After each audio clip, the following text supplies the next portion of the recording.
Hello, my dear friends, and welcome to another quiet moment here at Chilly Midnight. I'm Leanh, and wherever you are right now, I'm very happy that you've chosen to spend a little time with me. Before we step into tonight's story, I want to ask you something simple. How has your day been?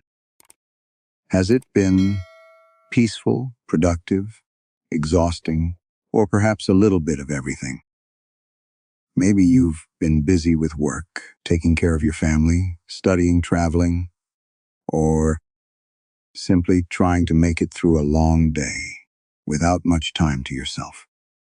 And whatever today has brought you, I hope you're doing well. And more importantly, I hope you're taking care of your health. Sometimes we become so focused on everything we need to finish that we forget to notice the small signals our bodies are giving us. So wherever you are right now, I hope you can make yourself comfortable. Relax your shoulders. Take a slow breath. And allow the noise of the day to become a little quieter. I'm also curious about where tonight's story is finding you. What part of the world are you listening from? What city or country are you in? And what time is it there right now? Maybe it's already past midnight, and your whole neighborhood has gone quiet. Maybe the sun is just beginning to rise where you are. Or perhaps you're listening during a long drive, a quiet afternoon, or while finishing the last few tasks of your day. If you'd like, leave a comment below and tell me where you're listening from and what time it is there. I love reading those messages. They remind me that even though we may be separated by thousands of miles, different languages, and completely different lives, for a little while, we can all meet here in the same quiet place. So, wherever you are tonight, I hope life has been kind to you. I hope your health remains strong. Your worries become lighter, and you find enough peaceful moments to rest your mind. Thank you for being here. Now, make yourself comfortable. Let the rest of the world become quiet for a while, and let's begin tonight's story. Story 1. By the time the four of them reached the cabin, the lake had already gone the color of old steel. Noah Grant noticed that, before he noticed the house itself. Years of ambulance work had trained his eyes to rank a scene without thinking. Exits, hazards, bodies, weather, distance. The lake was broad and flat beneath the Kentucky hills, with no boats on it and no lights along the opposite shore. A skin of evening mist clung to the water, too thin to be fog. "Worth the drive," Eric Dalton said behind him. Noah grunted. It was the kind of answer he had been giving people for months. The cabin stood at the end of a narrow gravel road. 30 miles from the nearest town, a dark log structure with a green metal roof and a porch facing the water. Their rental listing had promised silence, hiking trails, a fire pit, and no cell service for a true reset. That last part had been Marcus Bell's selling point. Marcus had spent the year insisting the four of them needed a weekend where nothing beeped, rang, screamed, or needed compressions. Jamal Price carried the cooler inside. Eric took the room upstairs. Marcus immediately began complaining about the wood stove, as if he had personally been betrayed by 19th century heating technology. Noah stayed on the porch. Across the lake, somewhere among the trees, an axe struck wood. Once, then again. The sound was slow and deliberate, with a long pause between blows. "Neba," he asked. Marcus came back to the doorway and listened. Another strike floated over the water. Listing said, "The nearest occupied cabin is 2 miles south." Noah looked at the darkening ridge. Sound carries. Paramedic science. Mountain science. Marcus smiled. Noah did not. Inside, the cabin smelled of pine cleaner, cold ashes, and something faintly damp beneath both.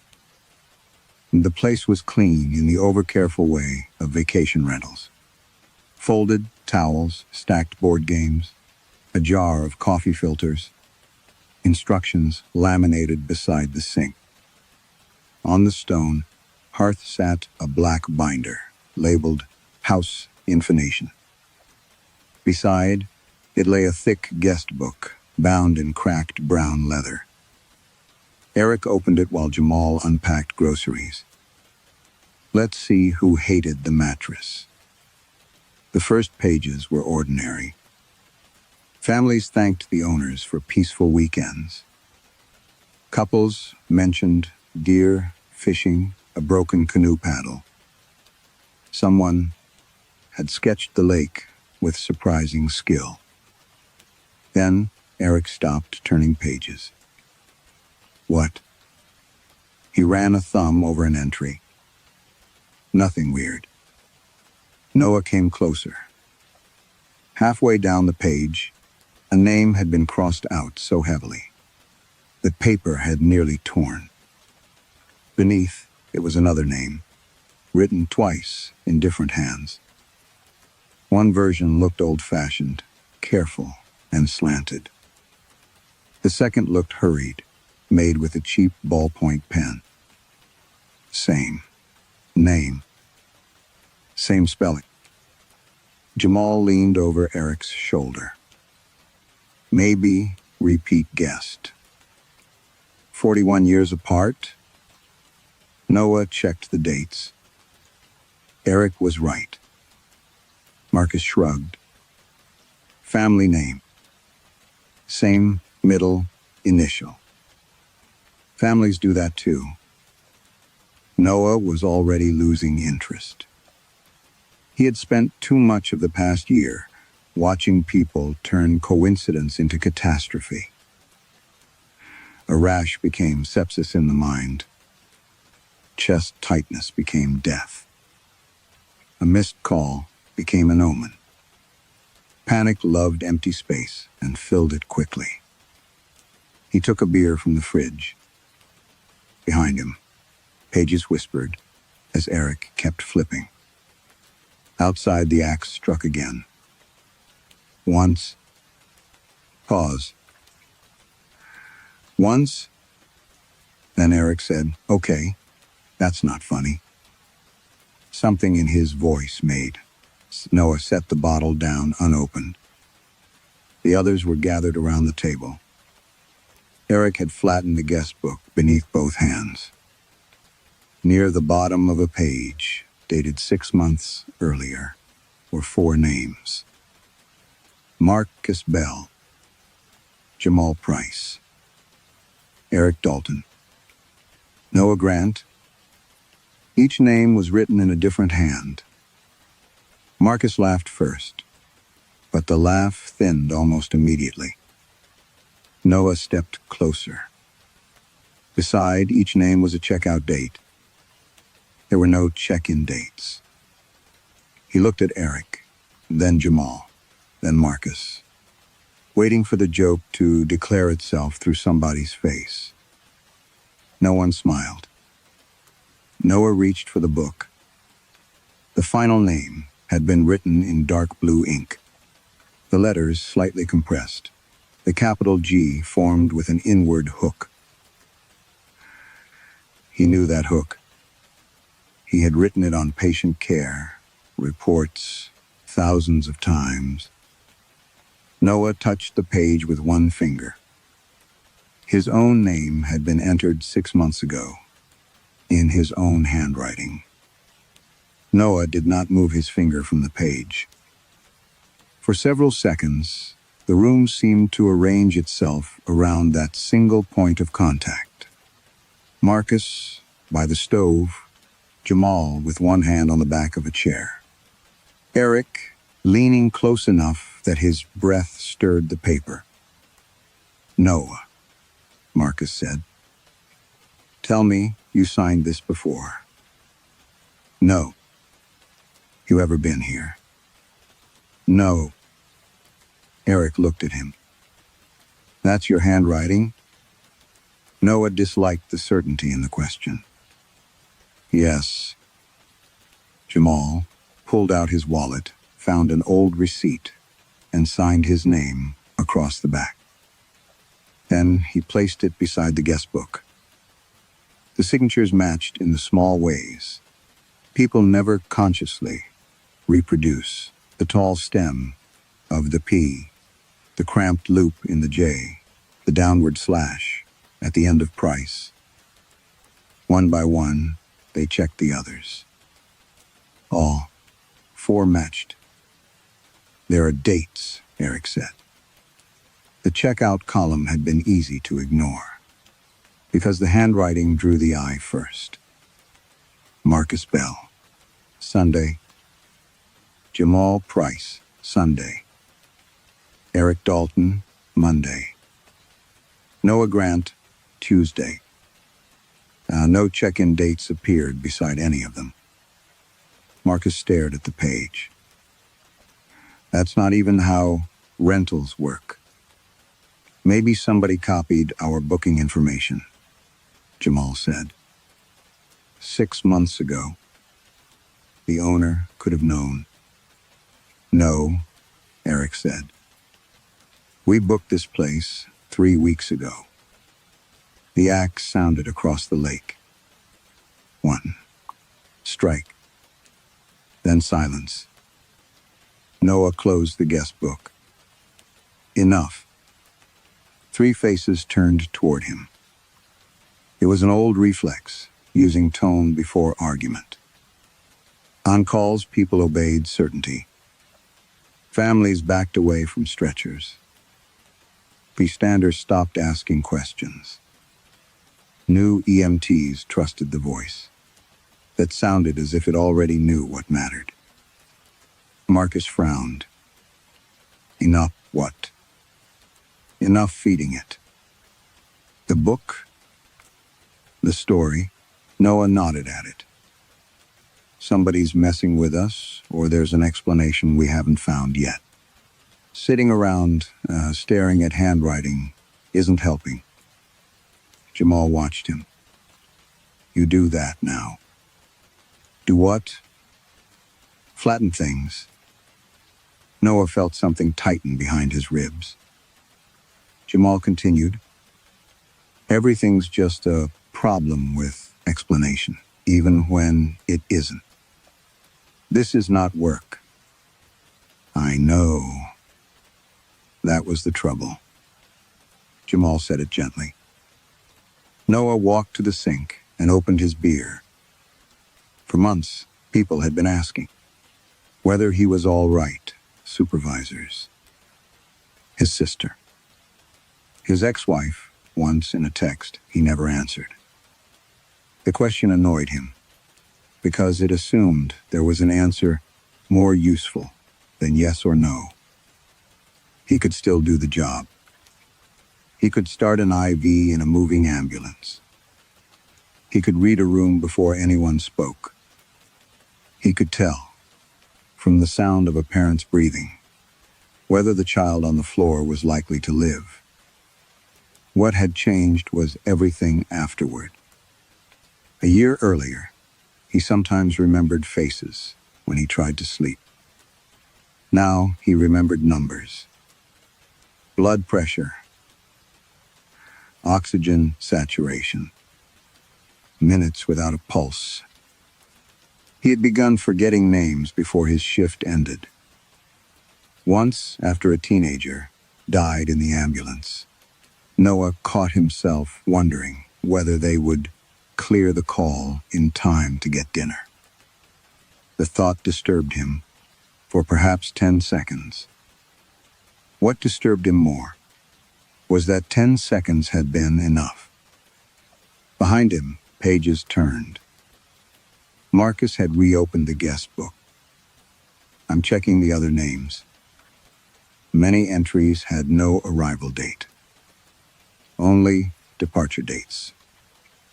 Some names were crossed out with one line. Others had been obliterated until the ink became black wounds in the paper. And some appeared again. Same names, different years, different handwriting. Eric traced one sequence without touching it. This guy's here 5 times. Caleb Warren, 1968, 1974, 1991, and 2009, 2022. 5 different hands. 5 checkout dates. No arrivals. A cold draft moved through the room. Jamal glanced toward the windows. Did somebody open something? No one had. Then Eric whispered, "No." The guest book lay open between them. Nobody was touching it. Beneath Noah Grant, blue ink had begun to appear. Not all at once. Slowly, as if an invisible pen were pressing into the paper. The first words formed in Noah's handwriting. Do not let him leave. The sentence was still wet when Noah reached for the book. Nobody spoke until the last stroke darkened. Then Marcus slammed the cover shut. They did not sleep much after that. By morning, the lake had disappeared beneath low white mist. Rain had left the porch slick, and the cold smelled of wet bark and old leaves. The axe had stopped. That bothered Noah more than the sound had. Marcus wanted to drive back to town. Eric wanted to call the owner from wherever they could find reception. Jamal said little. After an argument over coffee, Noah volunteered to hike the northern trail marked on the property map. A ridge, less than a mile away, might give him a signal. "Hello? Alone?" Jamal asked. "It's a walk, not a rescue." The words came out sharper than Noah intended. Jamal only handed him a small first aid pouch. The trail followed the lake, through hemlocks and bare hardwoods. Mist drifted between the trunks. Every few minutes, Noah checked his phone, but the screen remained useless. The quiet felt wrong, only because he had spent so long surrounded by noise. Dispatch radios, sirens, cardiac monitors, hospital doors. Even silence at work usually had ventilation humming behind it. Out here there was only his breathing and wet leaves beneath his boots. Then came the axe. One strike. Noah stopped. Another. Closer than yesterday. He left the marked trail. The sound led downhill toward the water, though the rental map showed nothing there but shoreline. Thorny vines caught his jacket. Twice, he nearly turned back. Then the trees opened. A cabin stood below him. It had been abandoned for decades. Half the porch roof had collapsed. Moss covered the shingles. One window was boarded from inside, and the chimney leaned away from the house. Yet smoke rose from it. Outside, a man split firewood. Noah watched from behind a maple. The man was older, perhaps in his late 40s. Gray threaded his beard and temples. His flannel shirt was patched at one elbow. He worked with slow, practiced movements, as though chopping wood had become a ritual. He raised the axe, brought it down. The sound crossed the lake. Noah stepped backward. A branch cracked beneath his boot. The man stopped. When he turned, Noah forgot to breathe. The face had changed with age, but not enough. Same narrow nose. Same notch in the left eyebrow from a bicycle accident when Noah was 11. Same inward pull at one corner of the mouth when he was thinking. The older man rested both hands on the axe handle.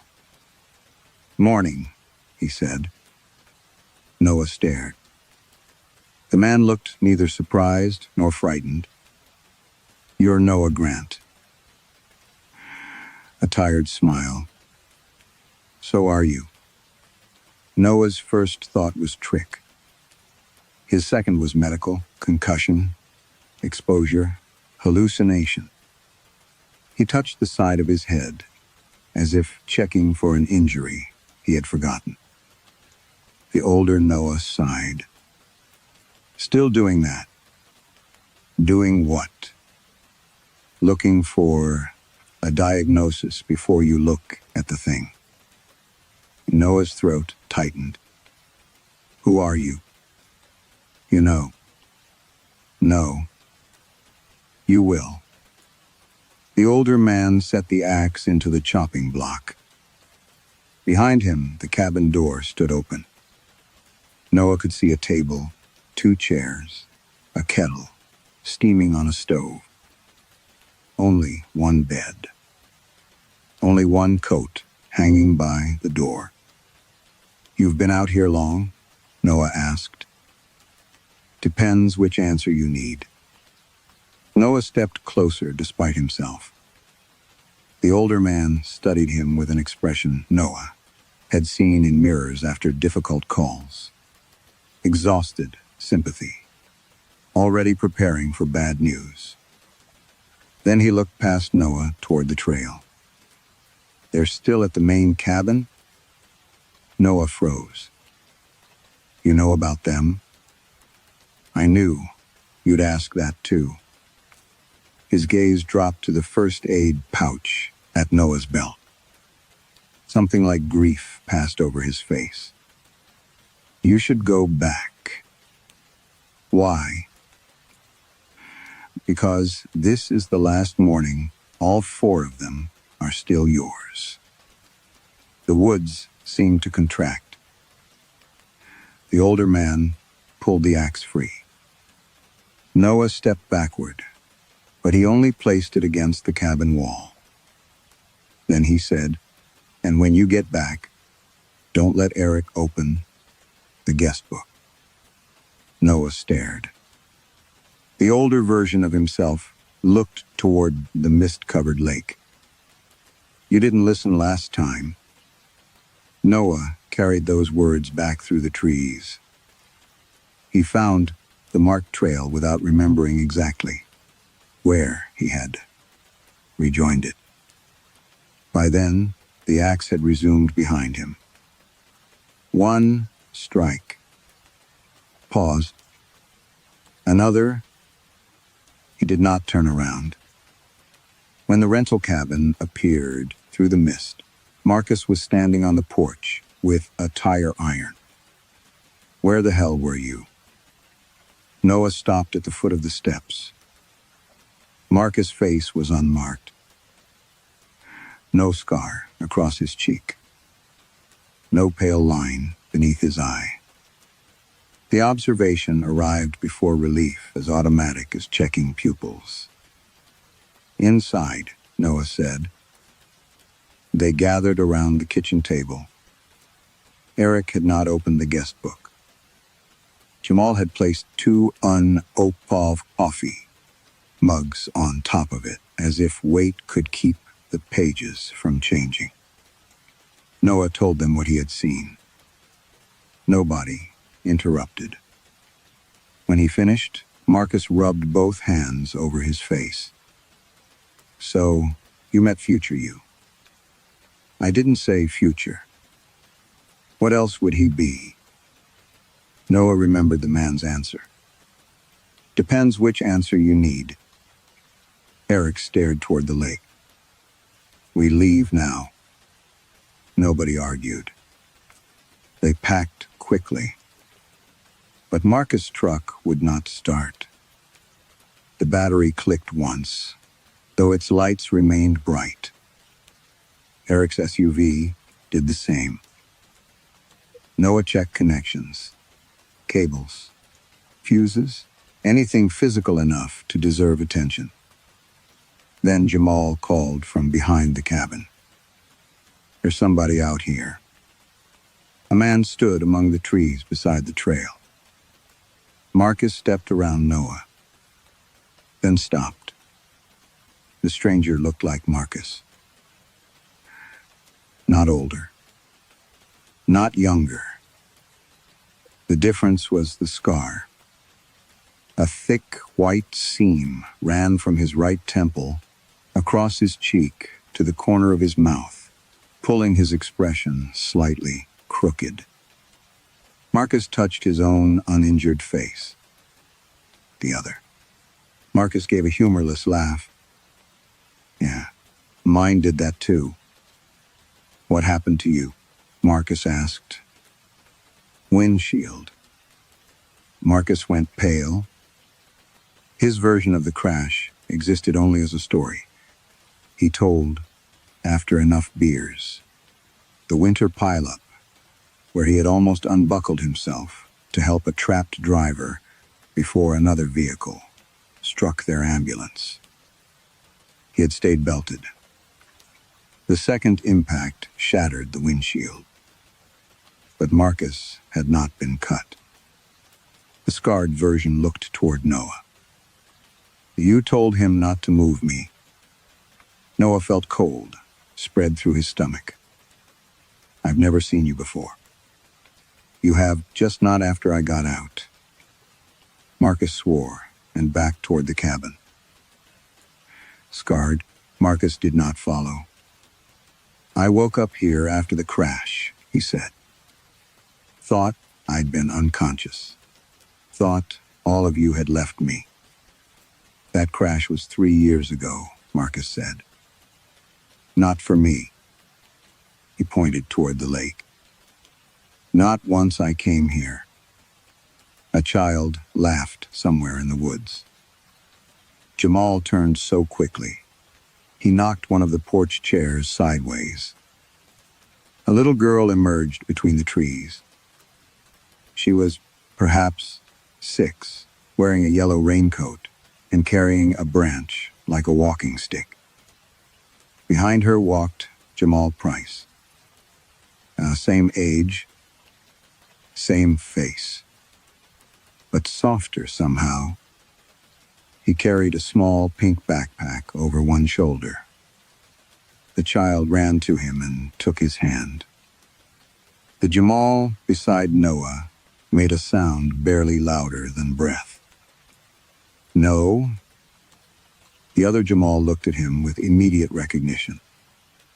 The girl peered around his leg. "Dad?" Jamal gripped the porch railing. "I don't have children." The other version's expressions tightened. "Neither did I when we arrived."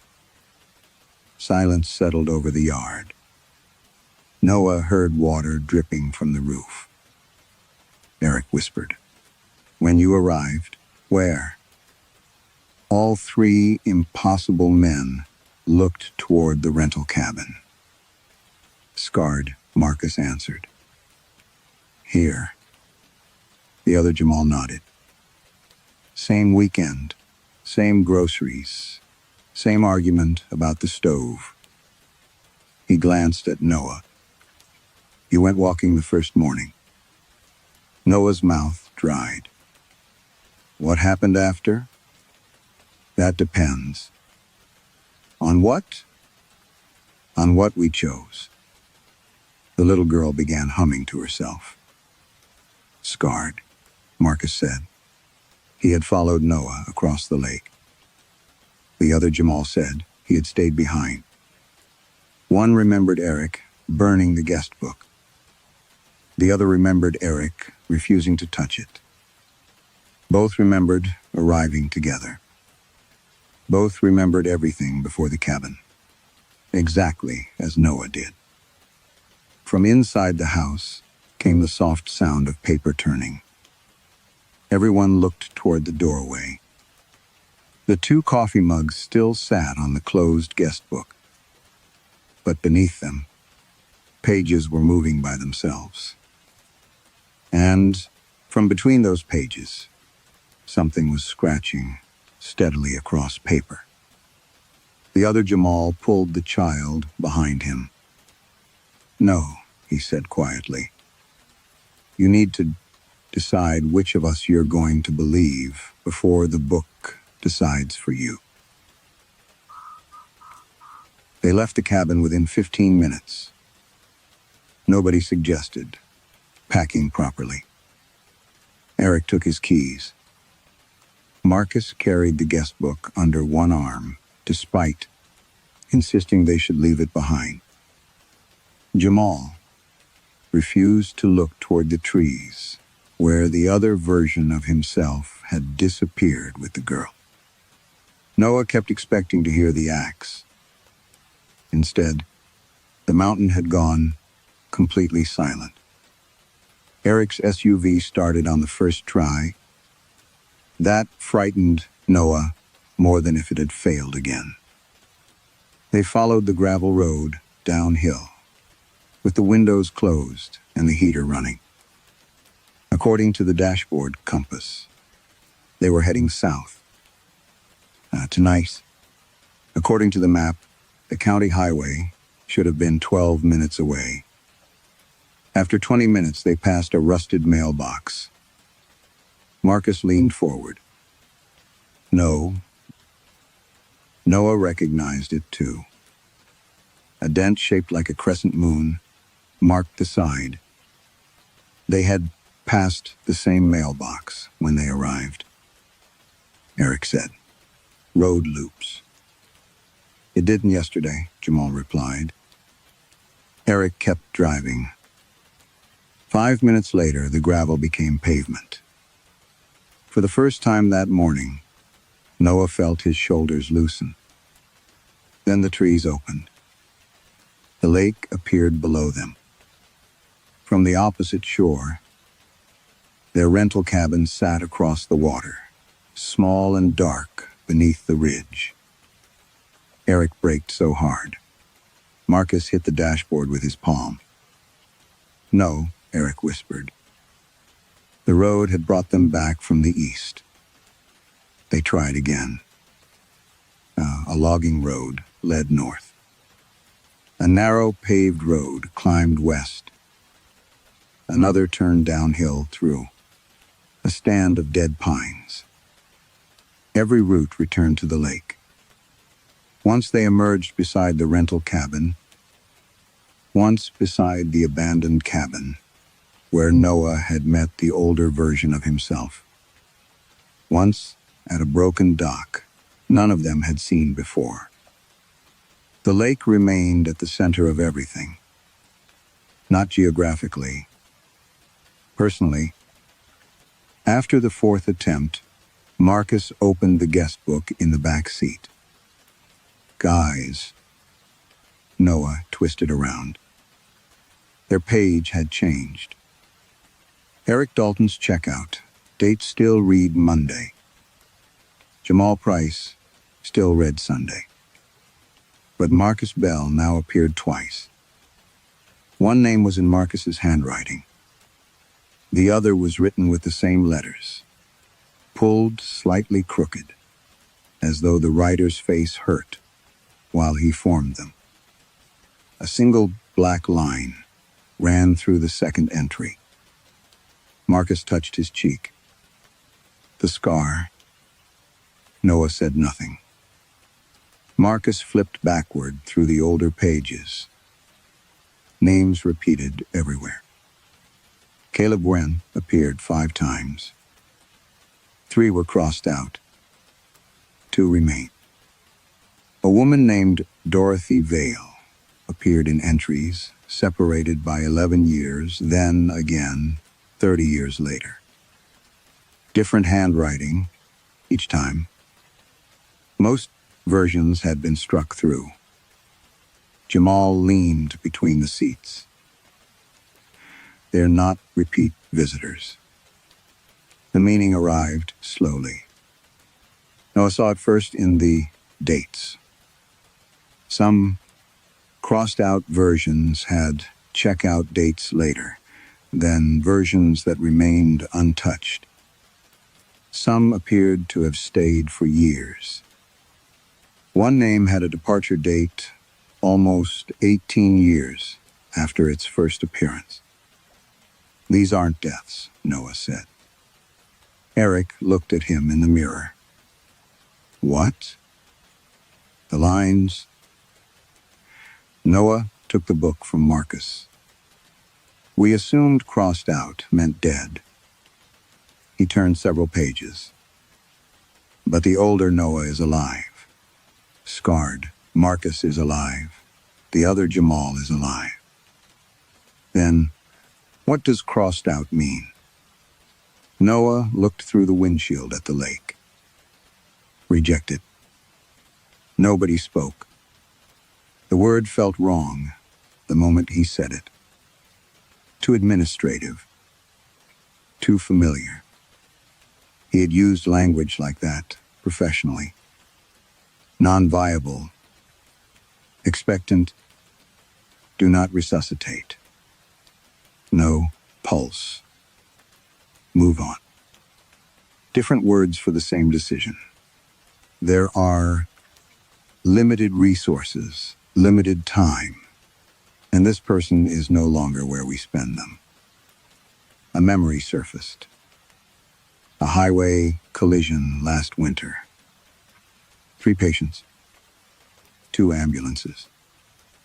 A woman pinned behind the wheel, barely conscious. A man shouting from the ditch. A teenager, walking in circles with blood on his coat. Noah had pointed once. You take him, we leave her.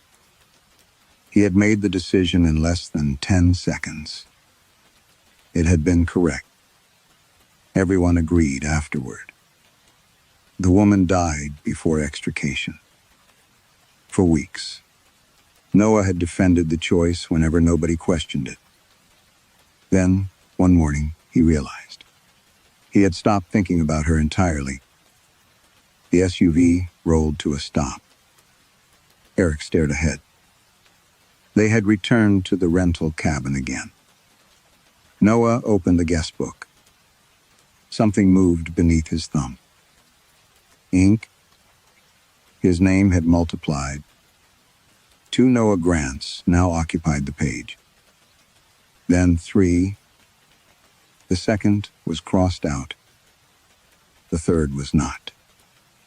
Beside it, words began forming slowly in his handwriting. Noah watched the penless strokes appear. I chose differently. A second line followed. So, Diddy's you.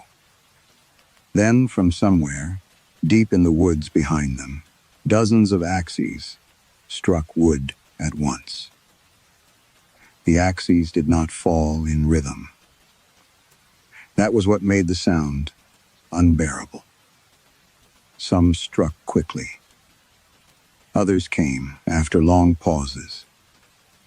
Heavy blows, light blows, steel biting green wood, steel glancing from knots.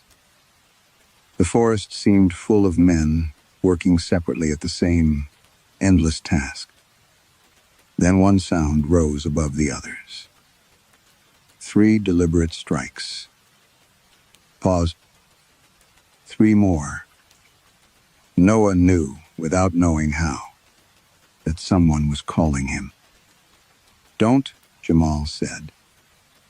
Noah already had the guestbook in his hands. The newest line beneath his name had stopped forming, but the ink remained glossy. I chose differently. So did you. I'm done driving in circles. Marcus stared toward the woods. So your solution is to walk toward the ghost lumberjacks. My solution is finding out what this place is. Eric laughed once, without humor. That sentence usually comes right before somebody disappears. Noah opened the SUV door. Jamal caught his sleeve. "If you see another me." He stopped. Noah waited. Jamal's grip loosened. "Just remember, I came here with you."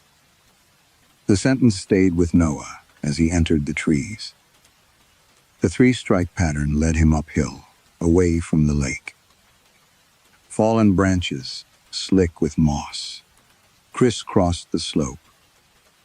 Twice he found old survey posts stamped with numbers almost erased by rust. Then the forest changed. The trees stood farther apart. Fern-covered stones formed the remains of a road. At its end sat a cabin. Not the older Noah's cabin. This one was smaller, built from squared timber, gone silver with age. Half its roof had collapsed. A rusted metal sign leaned against the porch. Kentucky Division of Forestry. Below it, barely legible. District Warden, Station. Noah pulled out the rental property map. The spot was empty. No structure. No trail. No road. The axe sounds stopped. Every one of them. Noah stepped inside. The air smelled of mold, leather, and dry paper. Shelves covered the walls. Guest books filled them. Dozens. No. Hundreds. Some were leather-bound like the one Noah carried. Others were cloth ledgers, school notebooks, accounting books, stacks of yellowed paper, tied with twine. Dates had been written along the shelves. 1927. 19. 11. 1884. The farther Noah looked, the older they became. One shelf held books without dates at all. He opened a ledger from 1946. Names. Arrival spaces blank. Departure dates filled. Names crossed out. Names repeated. The same pattern. His hands began to tremble. On a desk beneath the broken window lay a thin notebook wrapped in oilcloth. The first page contained no names, only instructions. The handwriting changed every few paragraphs, as though the book had passed between caretakers. The mountain permits continuations. The boundary does not. Noah read it twice. Below, a man lost here may go left, where another goes right. Both roads continue. Both men remember the road before the division. Neither is imitation. Neither is spirit. His stomach tightened. He turned the page. Contradictory lives must not cross beyond the boundary together. History cannot contain the same person twice. The ledger keeps one account. Another hand had added, "Do not call one original. This mistake causes cruelty." Noah stopped breathing. The older man scarred Marcus. Jamal with the daughter. Not futures, not ghosts. He turned another page. A diagram showed the lake surrounded by branching lines. Each branch ended in a name. Most were crossed out. At the bottom, someone had written, "Departure requires consistency. One continuation leaves. The others must be struck from the account." Noah looked at the guest book under his arm. A terrible professional familiarity settled over him. Selection. Not punishment. Not death. Treege. His fingers went cold. He flipped toward the final pages of the warden's notebook. The handwriting there was recent. Blue ink, compressed letters, a capital G with an inward hook. Noah's handwriting. Page after page. Instructions he had no memory of writing. On the last completed page was a single sentence. "When you finally understand the book, do not trust the Noah who brought you here." A floorboard creaked behind him. Noah turned. In the doorway stood another Noah Grant. This one was his exact age, and he was carrying an axe. The Noah in the doorway lowered the axe, not toward him. "Away. I'm not here for you," he said. He looked exactly right. That was worse than the older version. No gray in the beard. No different clothes. No scar, limp, missing tooth, or changed posture Noah could use to separate them. Same face. Same tired eyes. Same small nick on the left thumb from opening an oxygen cylinder too fast. 2 months earlier. Noah looked at the axe. Then why bring that? The other, Noah glanced down at it. You followed the sound, didn't you? A cold certainty moved through Noah. You made the noise. Some of it. How many of you are there? The other man looked past him at the shelves. Depends how many choices you think count. Noah tightened his grip on the warden's notebook. You wrote this. So did you. No. Keep reading. The other Noah stepped outside and sat on the broken porch rail, leaving the doorway open. Noah did not trust the gesture. He trusted the records less.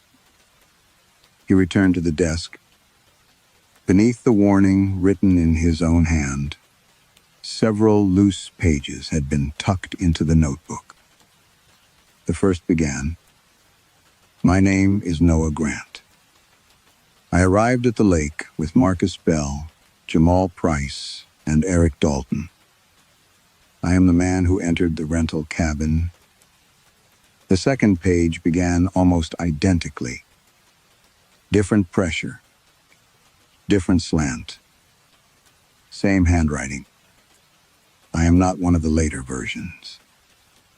I remember the drive here before any division occurred. The third.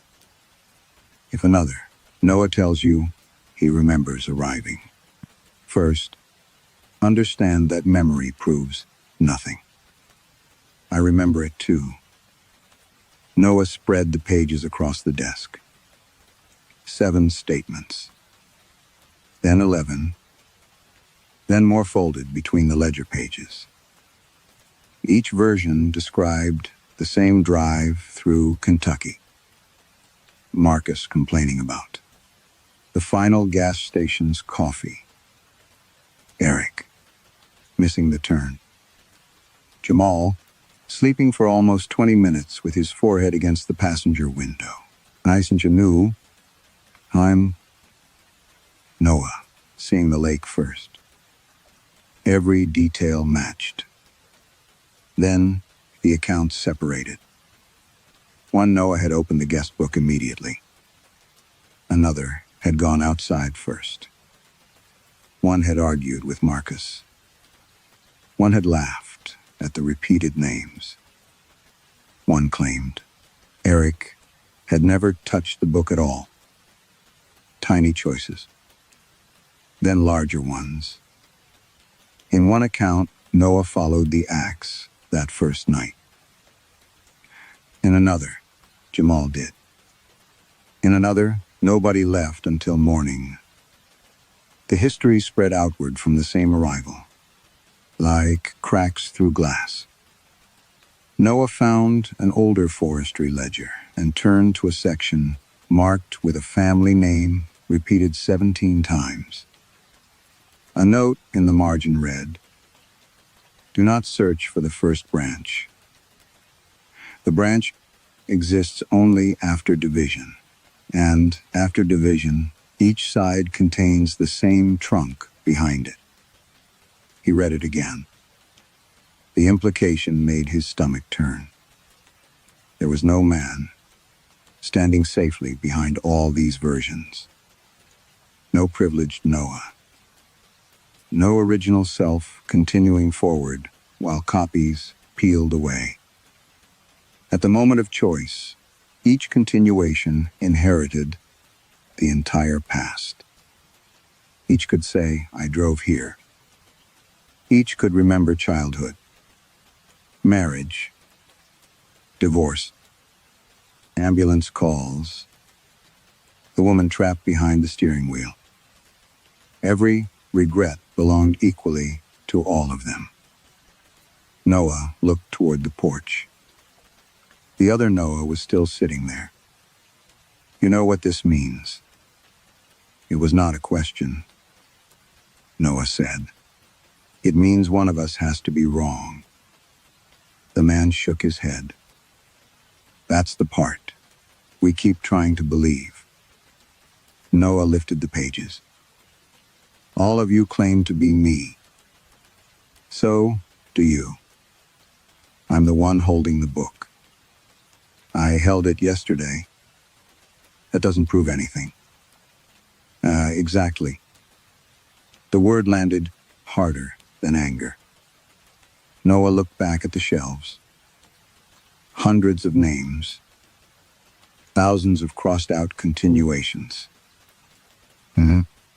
People reduced to ink because somewhere at some point another equally real version had been allowed to keep using the name.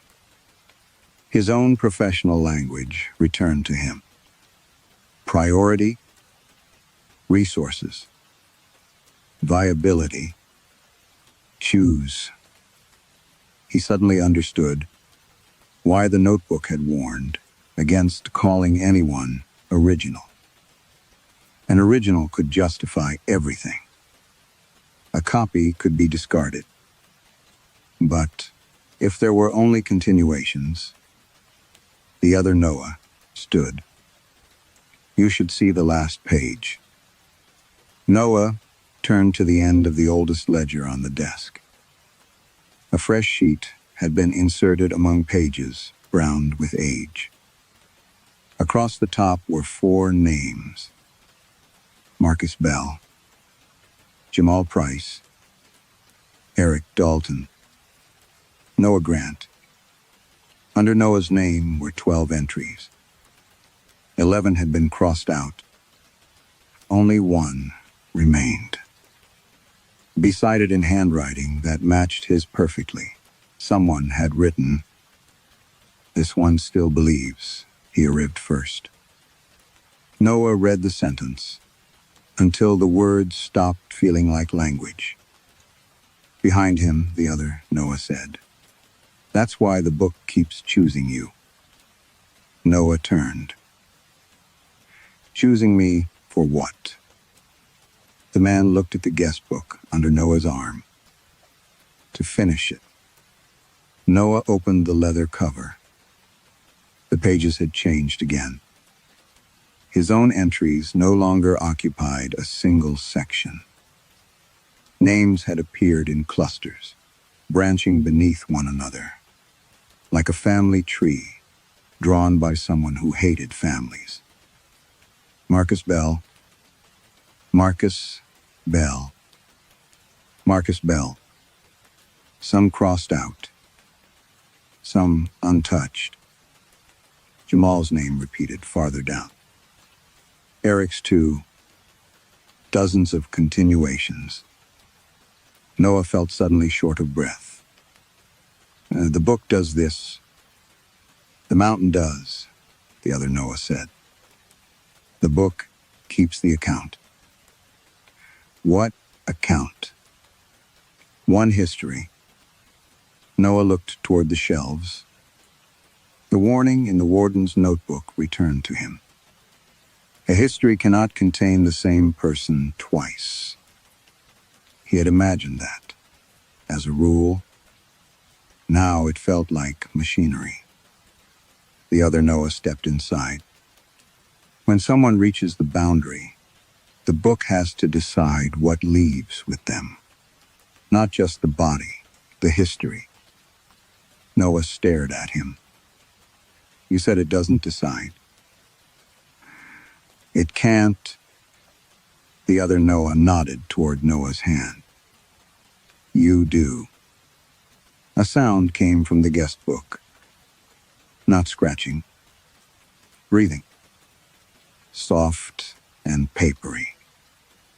Noah almost dropped it. Several uncrossed names darkened on the page. A Marcus, a Jamal, an Eric. 3 Noahs. Beside them, blank spaces waited. Noah understood before the other man explained. "No. You've done this before." "No. So have I." "That doesn't make sense." "It makes perfect sense here." The other Noah's face had gone tired. One continuation gets to leave. Every contradiction has to be removed from the account. Noah's mouth went dry. "Removed? How?" "You cross them out." The forest outside remained silent. No axes. No wind. Nothing except the faint movement of paper. Noah thought of scarred Marcus. The child in the yellow raincoat. The older version of himself, chopping wood beside the abandoned cabin. They die. The other Noah hesitated. "That's the wrong question." "Answer it." "I don't know." Noah stepped toward him. "You've crossed people out, and you don't know. I know what happens here. They stop appearing. The roads stop leading to them. Their cabin's empty. Sometimes, the book loses their handwriting. And beyond the mountain, there is no beyond for 2 contradictory lives." Noah stared at him. The man's expression sharpened. "You're doing it again." "What?" "Looking for the clinical word that makes the decision survivable." Noah recoiled as if struck. The woman in the wrecked car came back to him, her blood pressure falling. Metal wrapped around her legs. Noah pointing toward the teenager. You take him. We leave her. The choice had been necessary. That was what everyone said. That was what he had said. But necessity had never meant innocence. The guestbook opened wider in his hands. A name appeared at the bottom of the page. Jamal Price. Not the Jamal who had arrived with Noah. The other one. Beside it in smaller handwriting, Daughter Ella Priceat. Noah stared. The child has a name. Of course she does. She wasn't supposed to exist. The other Noah's eyes hardened. According to whom? Noah had no answer. A new line appeared beneath Ella's name. Incompatible with departure history. Noah felt something inside him turn cold. Not fear. Recognition. The book did not care which life was fuller. Kinder. More deserving. It cared only that one account remained consistent. He closed it. I won't do it. You will if you want to leave. I'll stay. You said that too. Noah looked up. The other man smiled without humor. So did I. Then footsteps approached through the trees. Several sets. Marcus emerged first. Then another Marcus. Then 2 Jamals. Eric followed. Another Eric walked beside him. And behind them came Noah's. Older. Younger, looking from exhaustion. Scarred.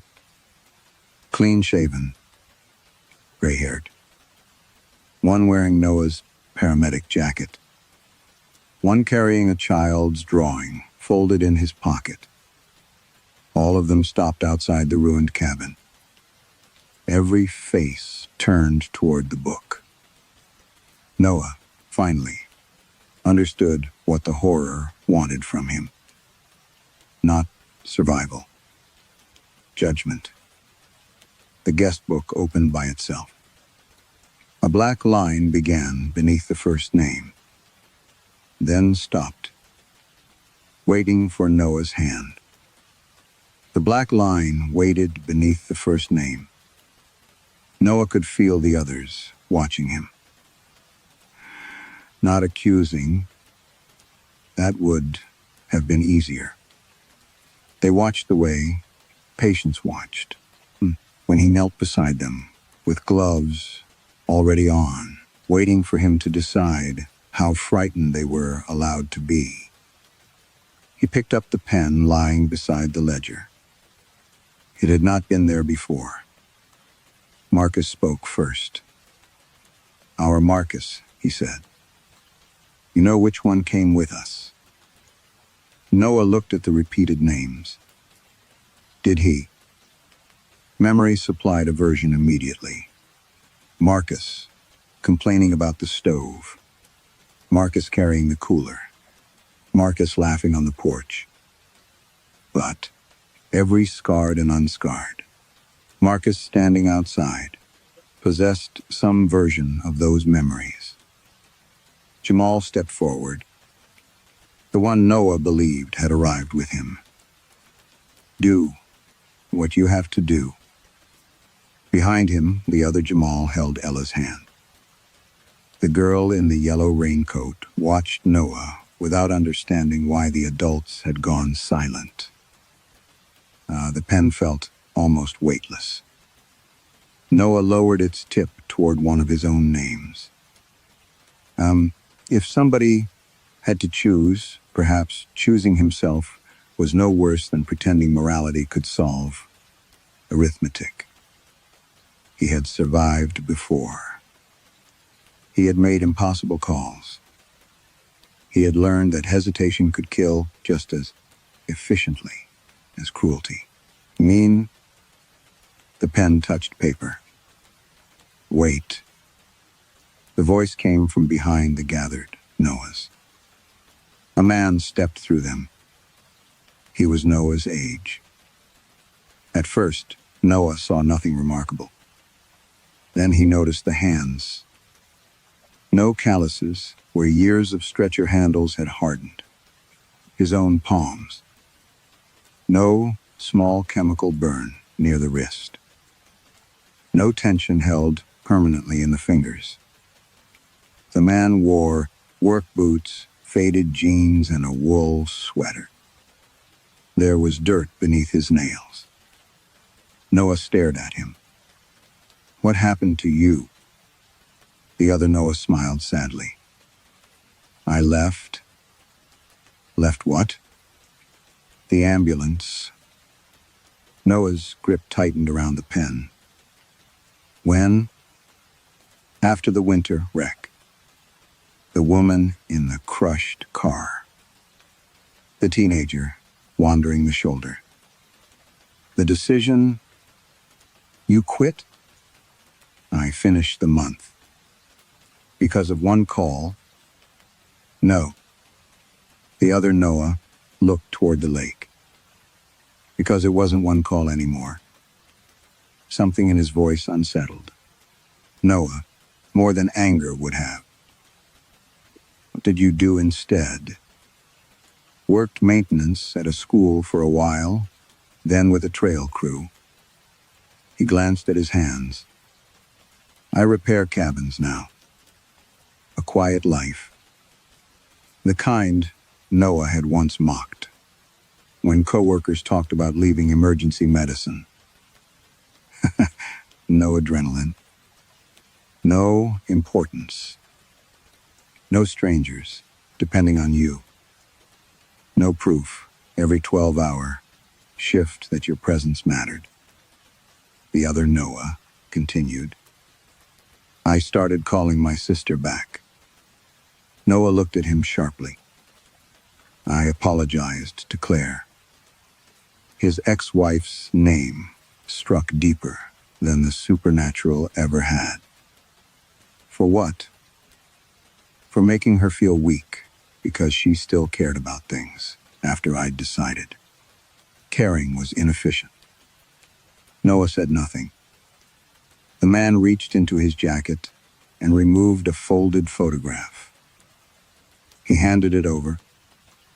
Noah expected a wife. Children.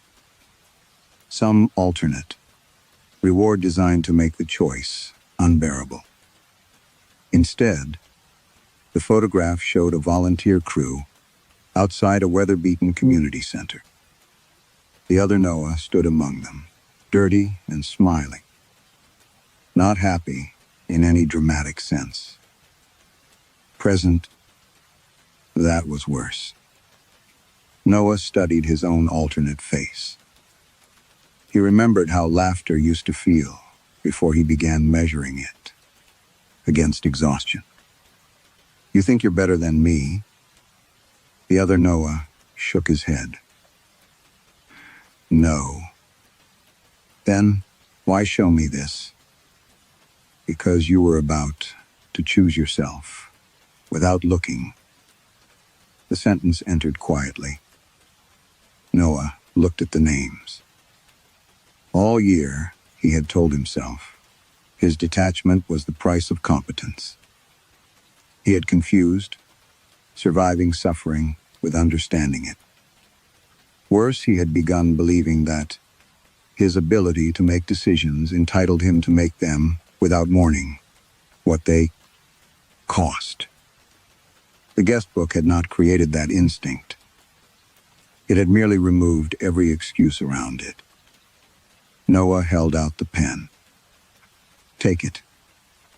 The other man did not move. "No. You should leave." "Why?" "Because you became." Noah stopped. "Kinder. Better. More human." Every word sounded like another form of ranking. The other Noah understood. "There it is," he said softly. Noah lowered the pen.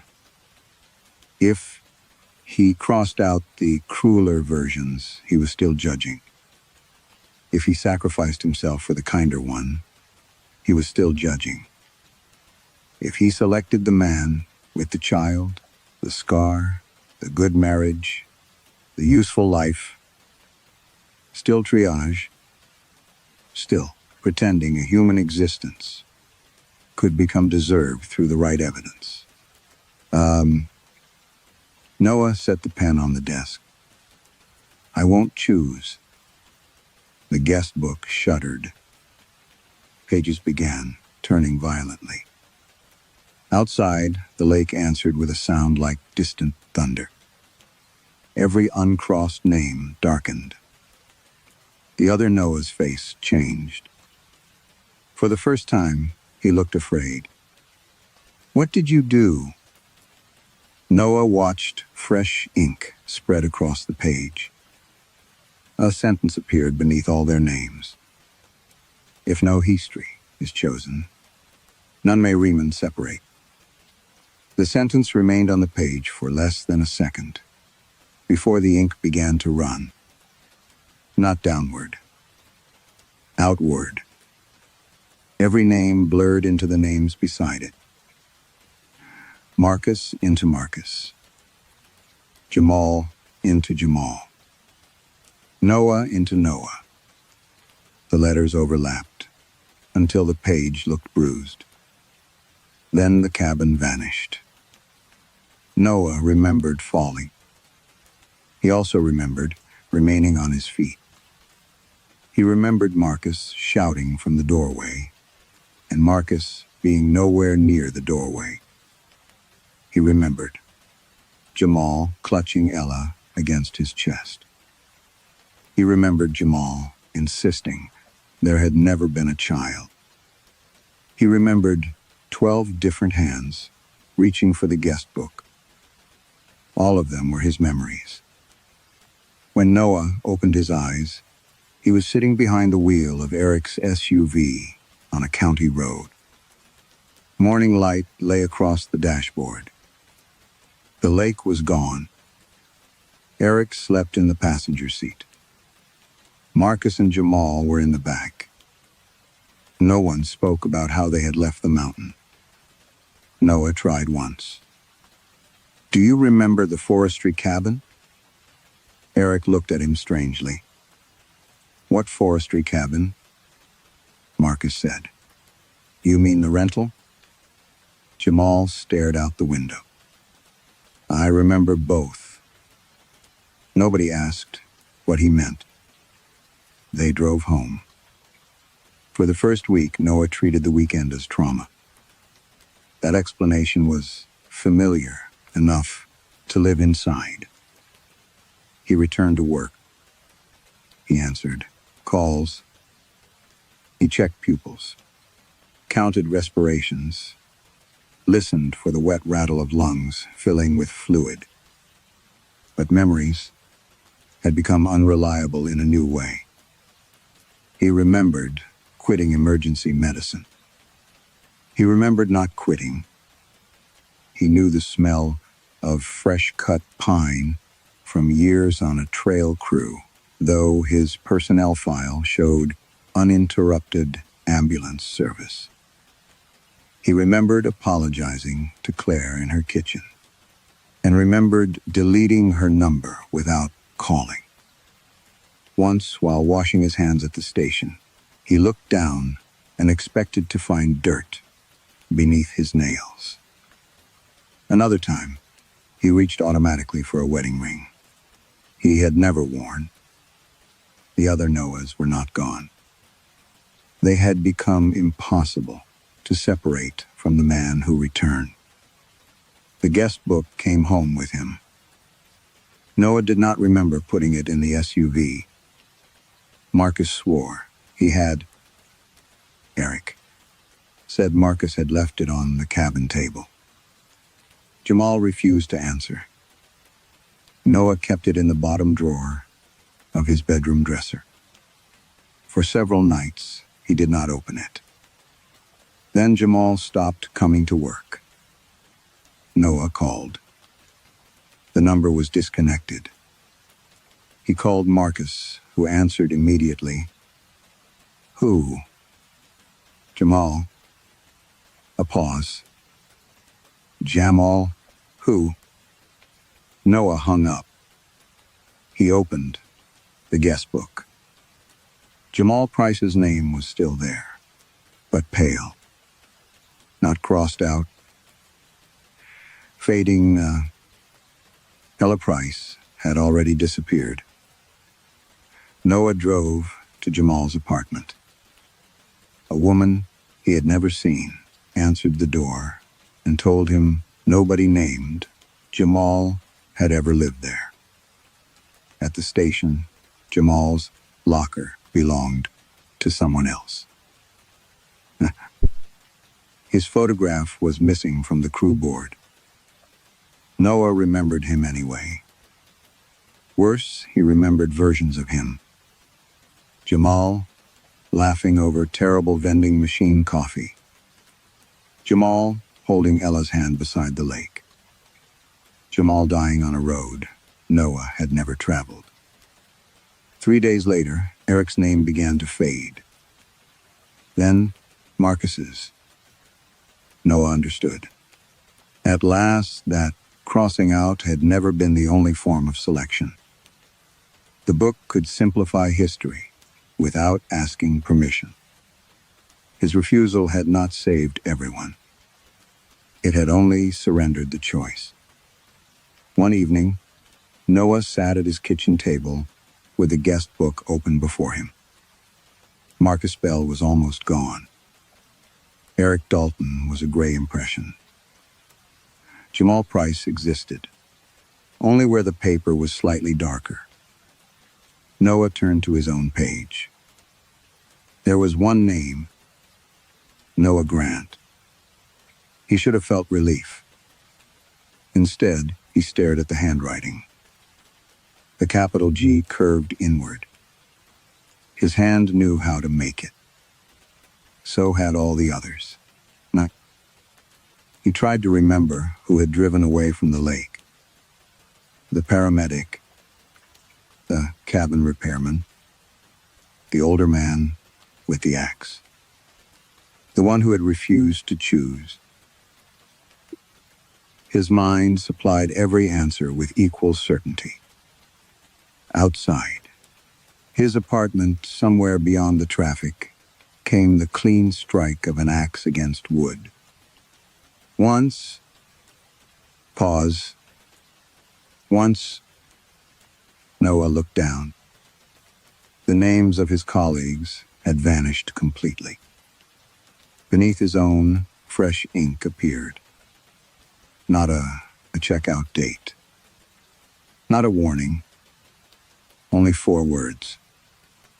You were never one man. Perhaps the cruelest thing about the mountain is that it never proves which life is real. It only exposes how desperately people want reality to grant them seniority over everyone they might have been. Noah believed decisions became clean when necessity demanded them. The Guestbook taught him otherwise. Survival may produce a single history, but a single history is not the same as justice. If every choice creates a self who remembers being you, what would make your continuation more deserving than theirs? And if nothing does, could you still cross out the name?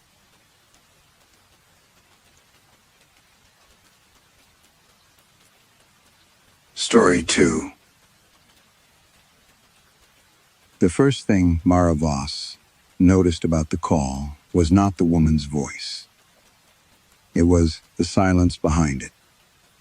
Every emergency call carried a background, a television, a dog tires on wet pavement, someone breathing too close to the phone.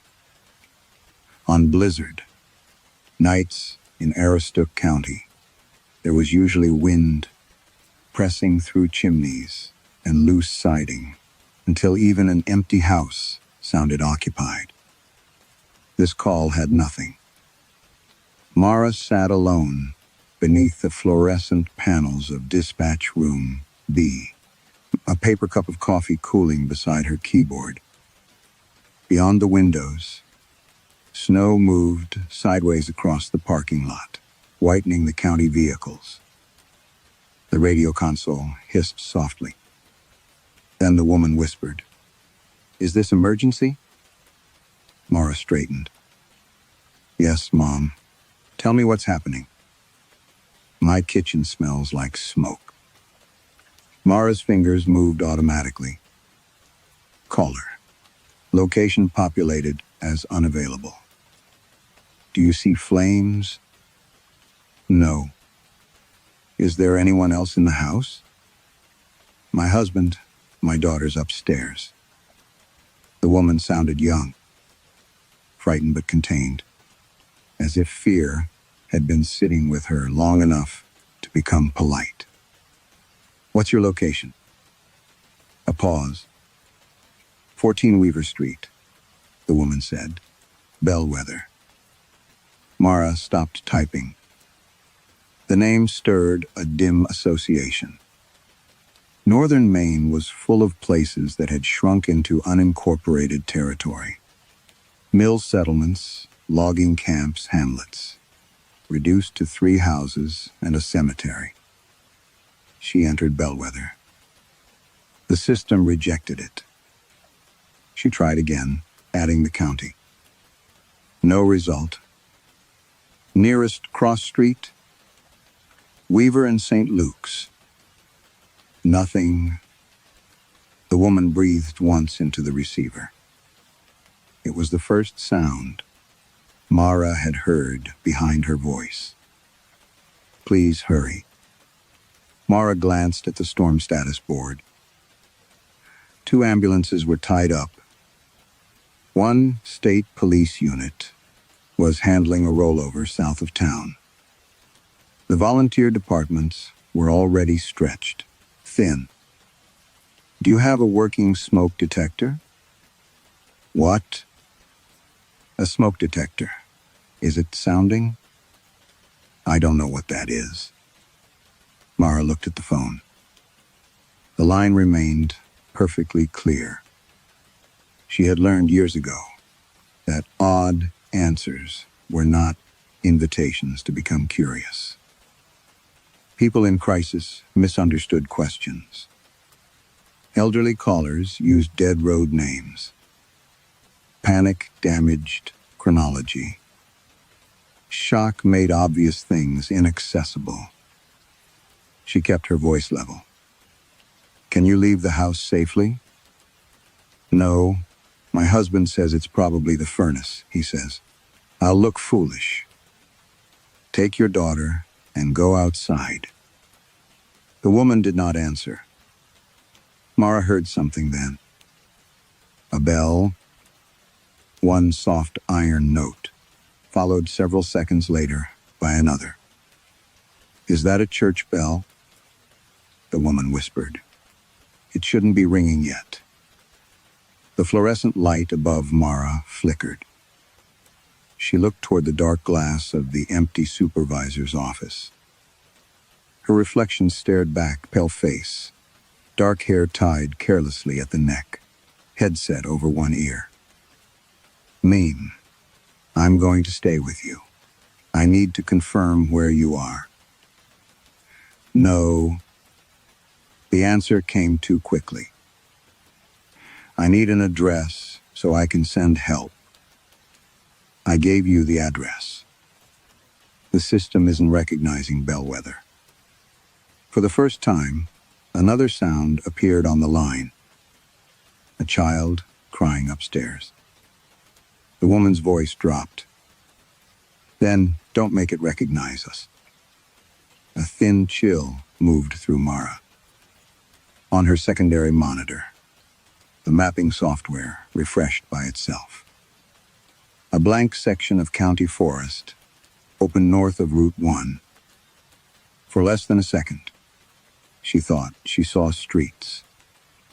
Then they vanished. Mom, my name is Elaine Harrow, the woman said. My husband is Thomas. My little girl is June. Mara typed the names into the notes. Behind her, the records printer started. One sheet slid out. Then another. Elaine, stay with me. You have to listen. I am listening. No, the woman said. You're doing what you always do. Mara's fingers froze. Elaine continued almost gently. You're changing the part that makes it your fault. Mara stopped breathing. No one at the center knew the exact wording she had altered in the accident report 3 years earlier. No one except the medic she had protected, the attorney who had buried the disciplinary file, and Mara herself. The final page settled face up in the printer tray. Across the top was a county incident form, yellowed with age. At the bottom, beneath a date from 1978, someone had typed, "Call received from 14 Weaver Street, Bellwether." In the box marked dispatcher, the name was Mara Vos. The printer stopped with a final mechanical click. Mara did not touch the page. For several seconds, she simply watched her own name sit beneath the date, black letters on paper that looked older than she was. Elaine? Only static answered now. Not even the child. Mara checked the call status, disconnected. Her headset suddenly felt too tight. She pulled it away from one ear and looked across the room, as though someone might be standing behind the consoles, amused by the trick. No one was there. The overnight center had never seemed large, but at that hour, it felt stripped down to machinery. 4 dark workstations, gray carpet, fluorescent lights, a wall map of the county, and windows showing nothing but snow. She picked up the page. The paper was real, rough at the edges, faintly yellow, and it smelled wrong. Not mildew, smoke. Mara carried it to the supervisor's desk and laid it beneath the lamp. The form design was obsolete. County seal included, with typed fields and handwritten annotations in faded blue ink. Incident date, February 6, 1978. Location, Bellwether. She opened the county archive database. Bellwether produced 17 results. The first was a scanned newspaper clipping. The headline read, "Bellwether, destroyed in mill fire." Mara stared at the photograph beneath it. A town burned black beneath a winter sky.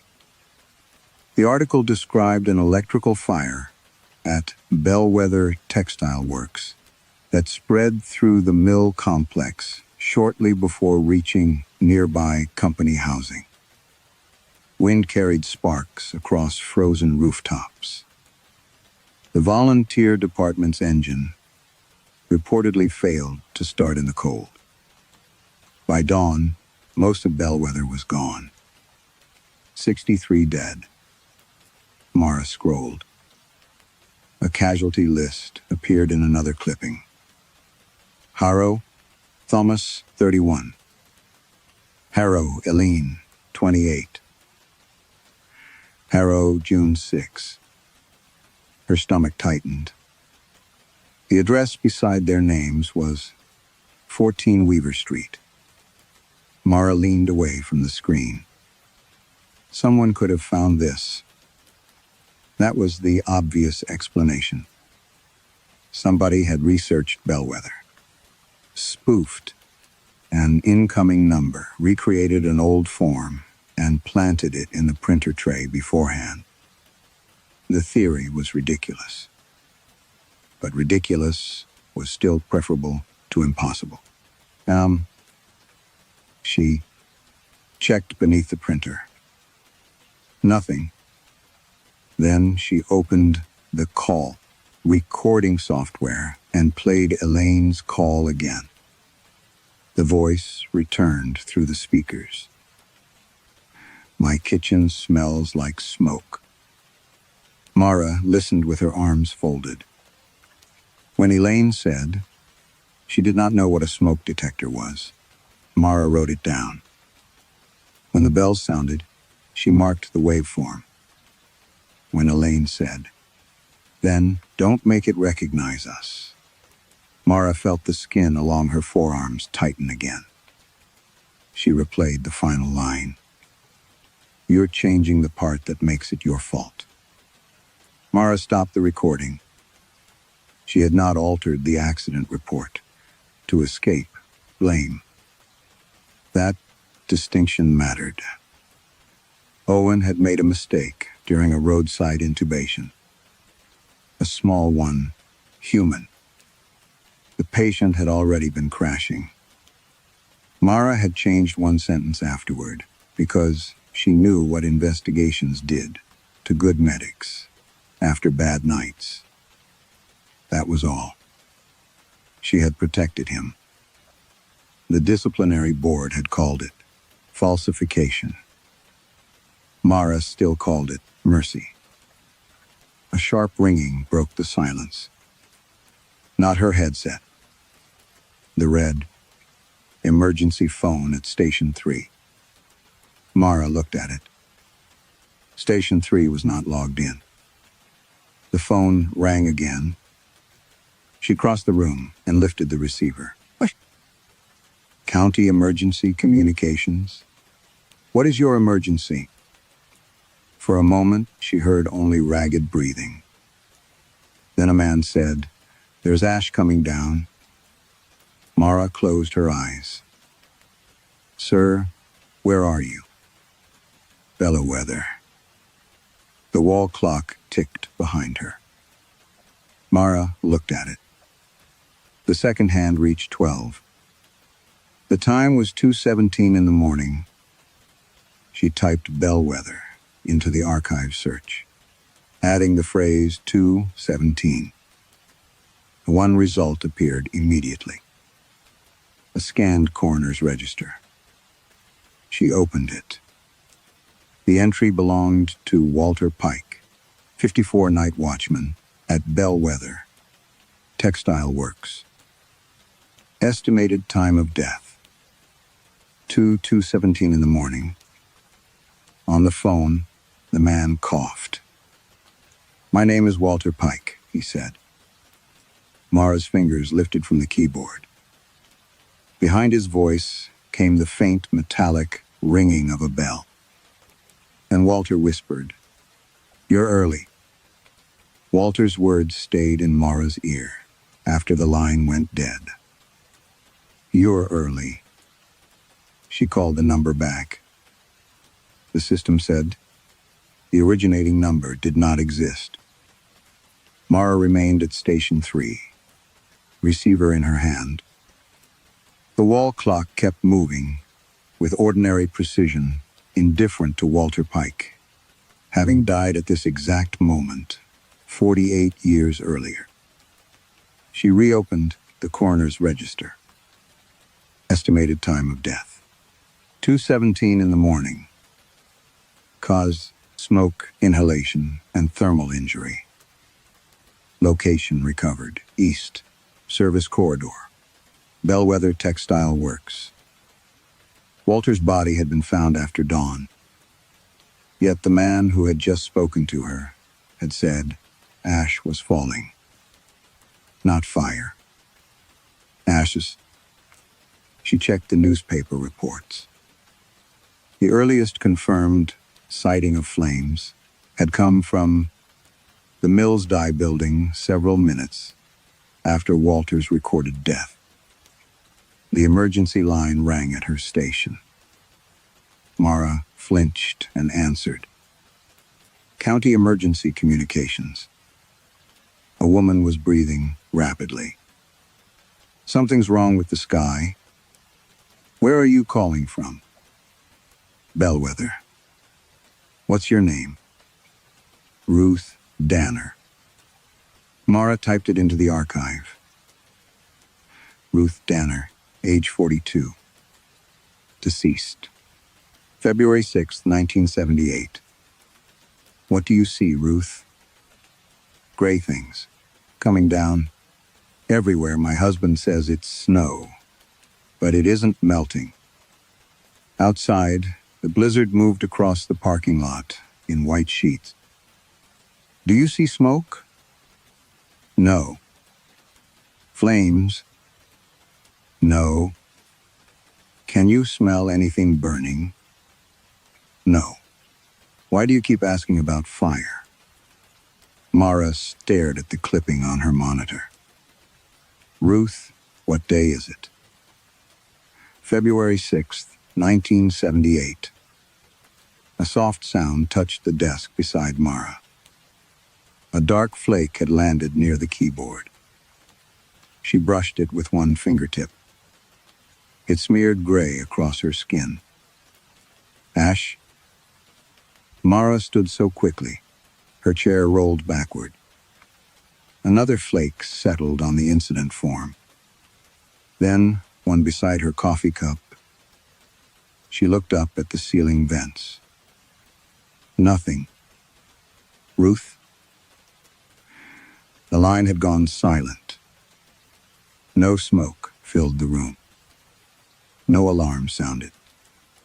The fluorescent lights hummed above her, and the room smelled only of cold coffee, printer toner, and something faintly scorched.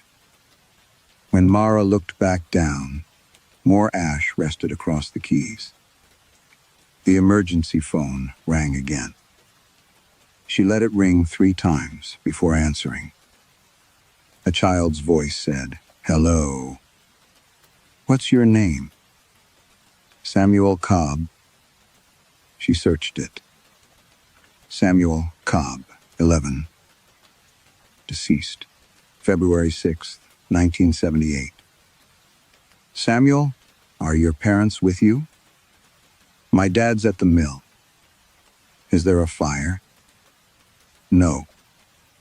The boy sounded almost annoyed. Everyone keeps asking that. Mara tightened her grip on the desk. Who is everyone? The people on the telephone. What people? Samuel ignored the question. You have Ash there too. Mara looked at the keyboard. What did you say? The black snow. How do you know that? A faint crackling moved through the line. You keep wiping it away, he said. Mara stared at the tissue in her hand. She had never mentioned touching the ash. Can you see me? A pause. Yes. What do I look like? I can't see your face very well. Tell me what you can see. There's a cup by your right hand. White paper. Brown lid. Mara looked at her coffee. You have a yellow pencil under the radio book. She lifted the binder. A yellow pencil lay beneath it. And there's a little ambulance on your desk. Her eyes shifted to the miniature metal ambulance Owen had given her years ago. The back wheel is missing, Samuel said. Mara turned the toy over. The rear wheel on the driver's side was gone. She had broken it during the week of her suspension. Samuel, she whispered, where are you looking from? For several seconds, there was only dry crackling. Then the boy said, from your window. Mara slowly raised her head.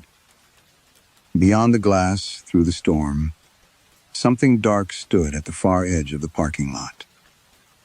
Not a person. A street sign. Snow streamed around it without sticking. Anai. Mara could just make out 2 words across the black metal. Whoever, street. Mara did not move toward the window. The sign stood beyond the parking lot fence, half obscured by snow. Weaver Street. She knew there was no street there. Only a drainage ditch, spruce trees, and county. Land. The phone rang again. Mara unplugged the headset. The ringing stopped. For several seconds, the room held only the hum of fluorescent lights and the dry whisper of snow against the glass. Then the printer behind her began feeding paper. Not incident forms this time. A single page emerged, thin and gray with age. At the top in block capitals, someone had stamped, "Special Inspection Bellwether." Mara read the first line twice. "Do not confirm or validate any address within Bellwether." The next line was worse. "Do not Dinans Polis, fire, medical, or public. Works, units to any Bellwether location, irregulars, of color conviction." Below that, handwritten in blue ink. "If caller asks, 'Do you have my address?' do not answer yes." Mara heard a key turn in the outer door.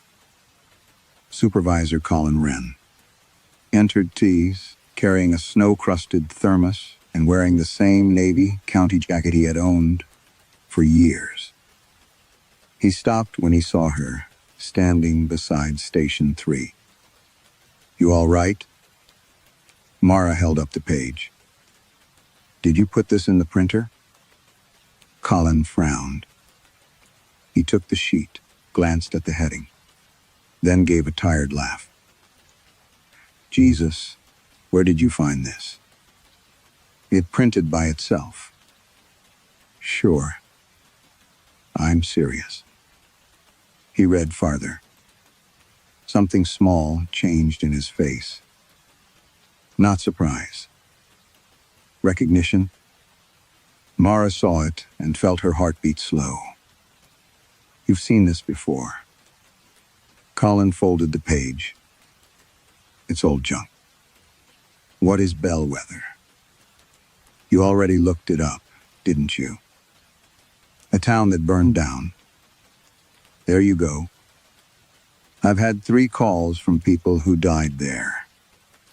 Colin looked toward the windows. The street sign was gone.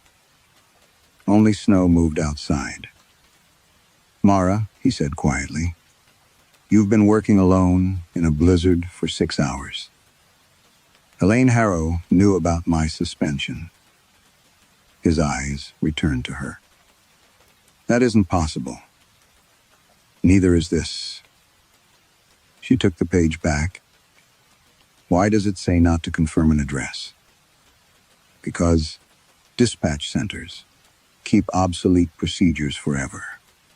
Half the basement is paperwork about roads that don't exist." "Then why did you recognize it?" He rubbed at his mouth. "I recognized the town name." "From where?" Colin's silence lasted too long. Mara left him standing there and crossed to the records terminal. The current database had almost nothing beyond the historical articles. But the dispatch center still maintained a local archive for migrated logs, old radio traffic, handwritten incident indexes, scanned tape labels. She searched Bellwether. No results. "Then we ever..." "Nothing," Colin said. "Don't start digging through restricted files. Mara looked at him. Restricted? He seemed to realize the mistake. Mara changed databases. The Legacy Archive asked for a supervisor credential. Colin reached for the keyboard. She moved first. His badge was still clipped to his jacket. She scanned it. Come on, Mara. The screen unlocked. A folder appeared that had not been visible before. BW non-RSP. Inside were hundreds of entries. The earliest dated from 1981. The most recent was 11 years ago. Mara opened one. Caller, Lydia Vale. Reported location, Bellwether. Disposition, no response. Dispatcher, Helen Prentice. Another, caller James Orr. Disposition, no response. Dispatcher, Malik Trent. Another, calls every few years. Sometimes clusters of them over a single winter night. Different dispatchers. Same instruction. Do not confirm. Mara opened the County Employment Index in another window. Helen Prentice, she said. No employee found. Malik Trent. No employee found. She tried 6 more names. Nothing. No hiring record. No payroll history. No retirement file. Colin had gone very still behind her. Mara scrolled to the bottom of one archived call sheet. A handwritten note had been scanned beneath the typed entry. Caller became agitated after address was repeated back. Dispatcher confirmed location. Mara read the next sentence. Employee. Record unavailable following incident. Under it, in heavier ink. This is why we do not confirm. The emergency phones began ringing. All 4 stations. At once. The 4 phones rang with slightly different tones. 1 sharp. 1 dull. 1 electronic. 1 old enough to sound almost mechanical. Mara stood between the stations, while Colin stared at the screens. Don't answer them, he said. The way he said, it made her look at him. Not frightened. Experienced. You knew. Colin's jaw tightened. Before he could answer, 1 phone stopped. And then another. The 3rd went silent. The 4th continued ringing at Mara's station. She unplugged it from the wall. The ringing continued. Colin backed away. Mara. She pulled the cord completely free. Still ringing. Then the sound stopped. The silence afterward felt heavier than noise. By morning, the storm had weakened to fine snow. And day's shift arrived in pieces: coats, wet boots, coffee, complaints about plows. Mara watched each familiar face enter and felt an irrational relief every time someone recognized her. Colin avoided her. At 7, Mara asked Denise Palmer if she remembered Helen Prentice. Denise frowned. Who? She worked here. Dispatcher. When? Years ago. Denise shrugged. Never heard of her. Mara showed her the archived call sheet. Denise read it, then handed it back. That could be anybody. Helen worked this center. If she did, there'd be pictures. There were, or there had been. The hallway outside Dispatch B held framed photographs of staff, Christmas parties, retirement dinners, charity events. Mara found one dated 1994. A handwritten label beneath the glass listed 12 names. Helen Prentice was third. Mara counted the people. 11. Between two women at the back was a narrow, empty space. Not a gap where someone had failed to stand. A human-shaped absence. One woman's arm was lifted as though resting around shoulders that were no longer there. Mara touched the glass. Denise looked over. What? Nothing. Mara took out her phone and photographed it. On the screen, the empty space looked ordinary.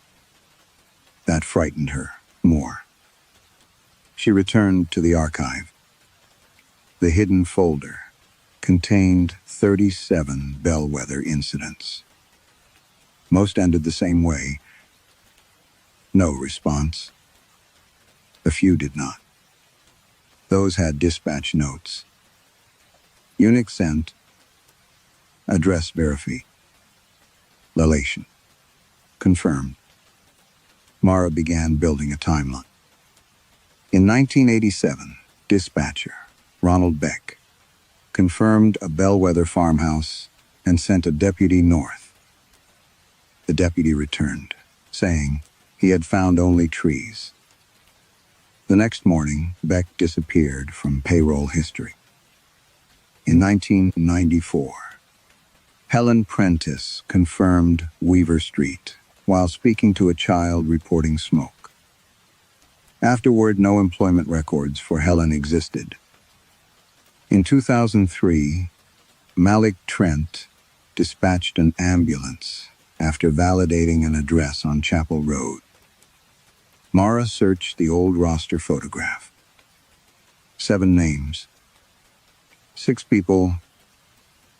She opened census archives, pension lists, county newsletters. Nothing.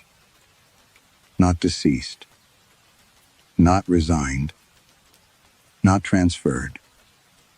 Absent. As if each person had never existed beyond the paperwork that recorded the bellwether call. Mara turned toward the county wall map. Something had changed. She stepped closer. Yesterday, the northern sector showed a broad block of unincorporated forest. Now, a thin gray road ran through it. No label. She checked the digital map. The road was there, too. Mara refreshed the screen. A name appeared beside it. Weaver Road. Her mouth went dry. She opened the map from the previous month's backup. The road existed there as well. She checked an archived map from 5 years earlier. Still there. 10 years. There. 20. There. Mara knew it had not been there the night before. But every record now insisted. It always had been. Behind her, Denise said, "What are you doing?" Was Weaver Road on this map yesterday? Denise stared at her. Of course. No, it wasn't. Mara. Look at me, was it? Denise hesitated.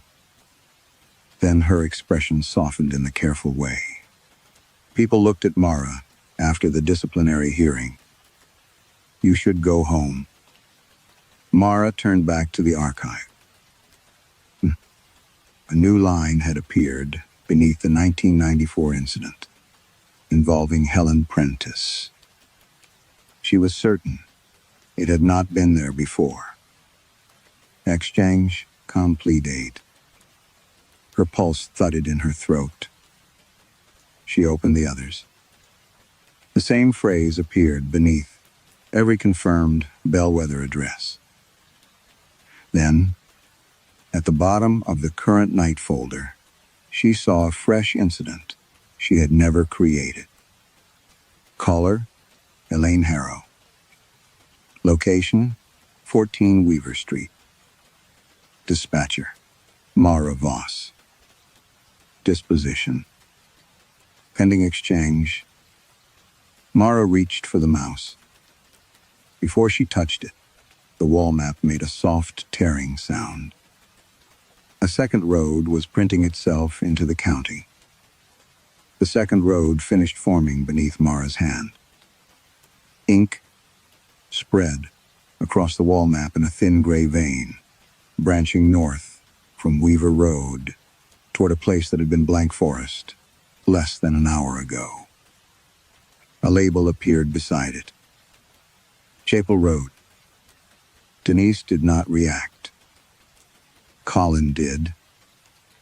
He crossed the room, pulled the map frame shut, and said, "Go home." Mara looked at him. "What's underneath us?" His expression changed.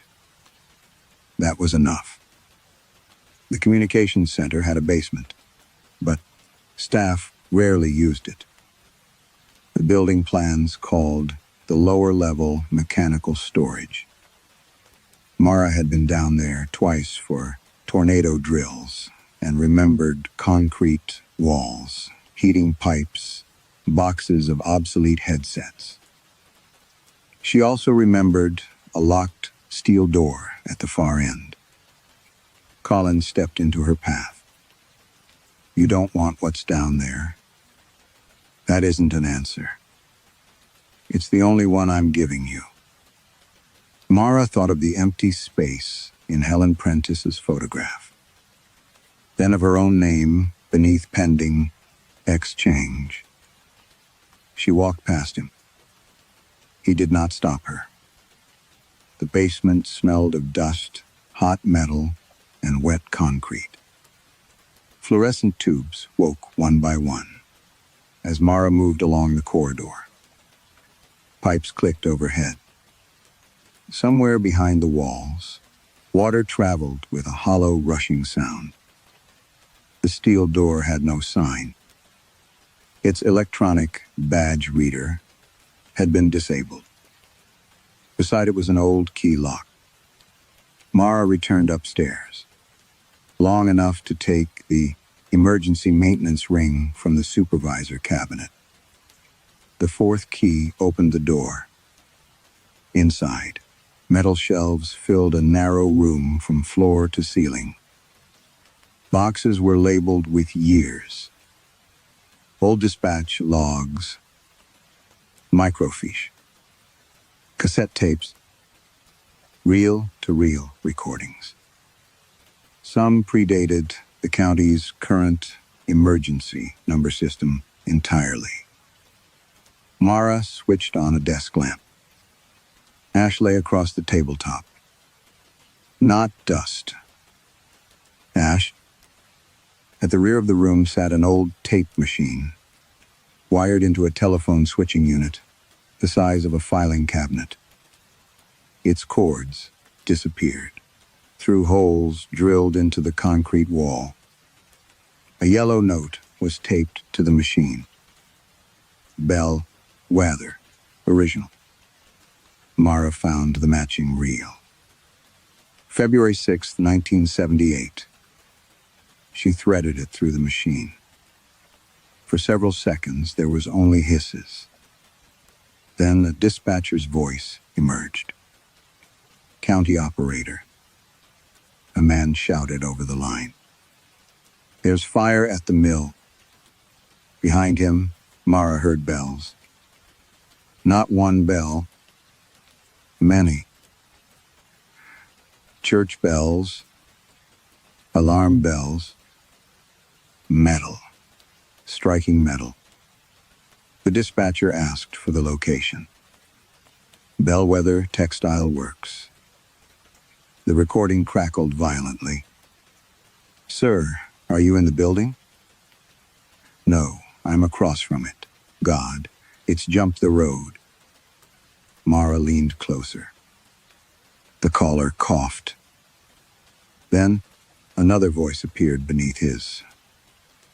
A woman. A faint. Impossible to understand. The dispatcher said, "Sir?" The man did not answer. Instead, the woman became clearer. "My kitchen smells like smoke." Mara stopped breathing. Elaine Harrow. The tape was recording 2 calls at once. One happening during the fire. One that Mara had received 48 years later. The old dispatcher heard it too. "Who is this?" Elaine whispered. 14 Weaver Street." A burst of static swallowed the line. Something rang inside the switching cabinet, beside Mara. A physical bell. Once. Twice. On the tape, the 1978 dispatcher said, "I have your address." Every telephone in the recording began ringing. Men shouted in the background. The reel distorted. Then a different voice spoke, calm and close to the microphone. "Do not repeat addresses." Mara recognized Colin's voice. Impossible. He had not been born yet. She stepped back from the machine. The tape continued. The original dispatcher was crying now. "What's happening?" The calm voice answered. "The lines are holding them." A violent crack sounded through the recording. The fire got into the exchange. Then the calm voice said something. Mara had to replay 3 times. "The town is gone, but the calls are not. As long as someone answers, Bellwether still has somewhere to be." Mara stared at the switching cabinet. Its metal casing was warm. A narrow slot had been cut into the side. Inside were dozens of paper address cards. She pulled one free. 14 Weaver Street, Harrow, Elaine. Another. Mill Road, Pick, Walter. Then Mara saw a fresh white card behind them. Not yellowed. Not typed. Printed moments ago. She pulled it out. Bot Center. Archive room. Under address holder. Voss Mara. Behind her, the basement telephone began to ring. The basement telephone rang 6 times before Mara touched it. She did not answer. Instead, she lifted the receiver from its cradle and set it on the desk without bringing it to her ear. A voice came through anyway. Mara. Elaine Harrow."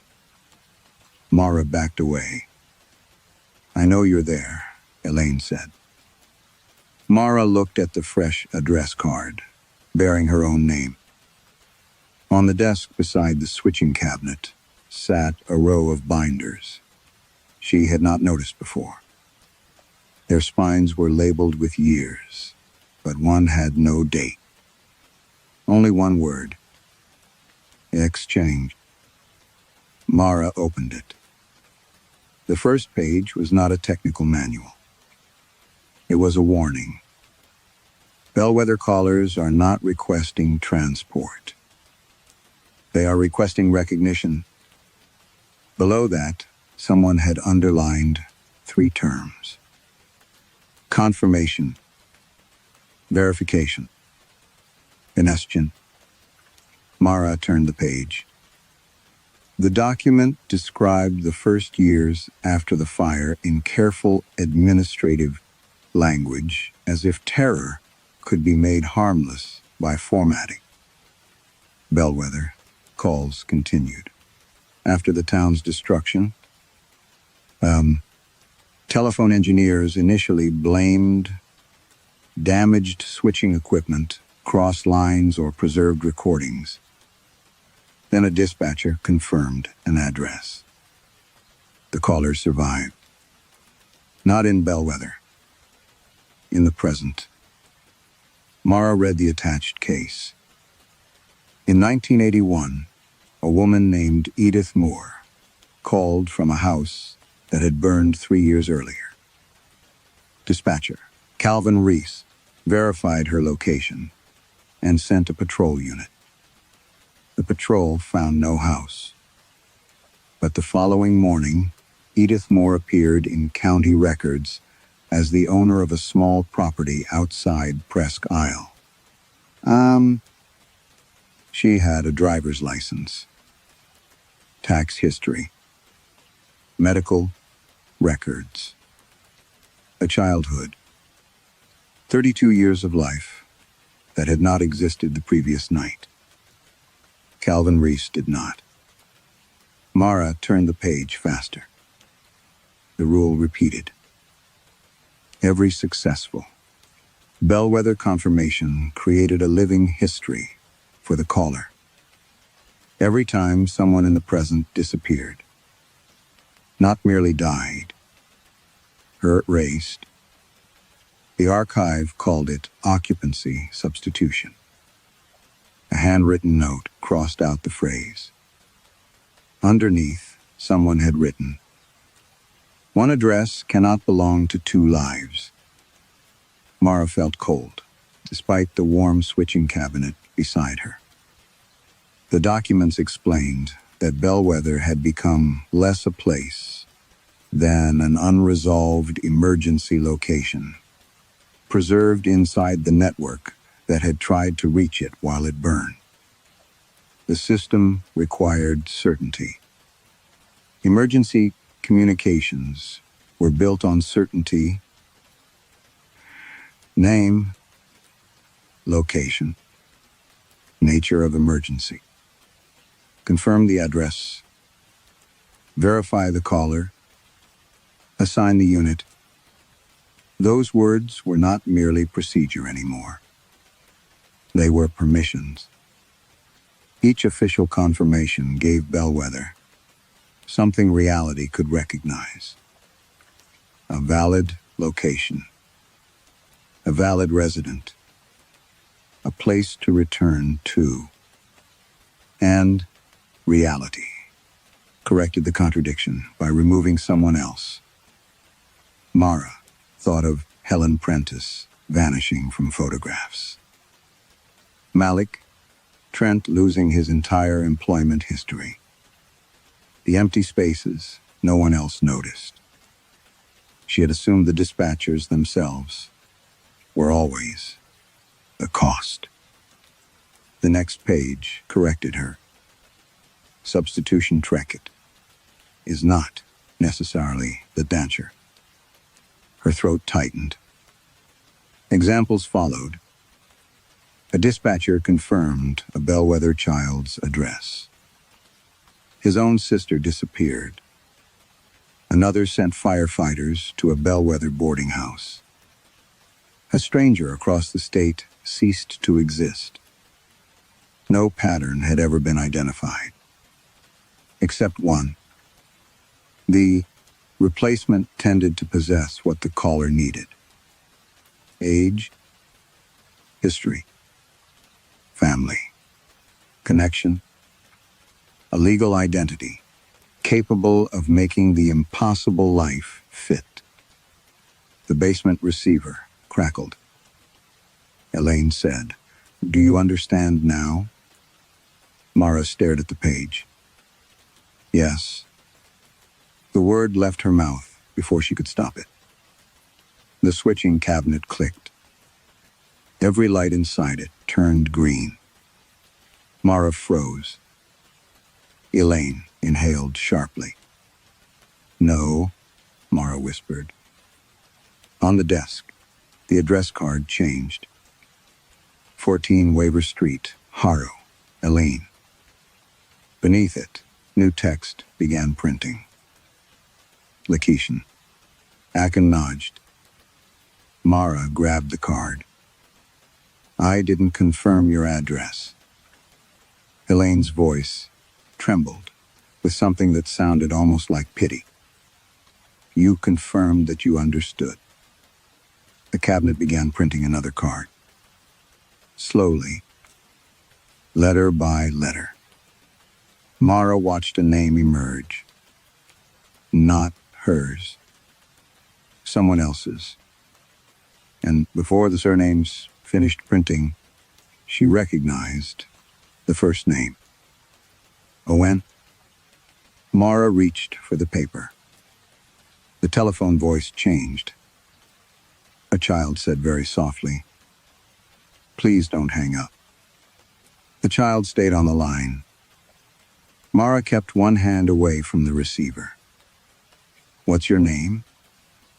"Owen." She looked at the half-printed card. "Your last name?" "Kell." The basement seemed to contract around her. The warm switching cabinet, the ash on the desk, the reel turning without sound. Owen Kell.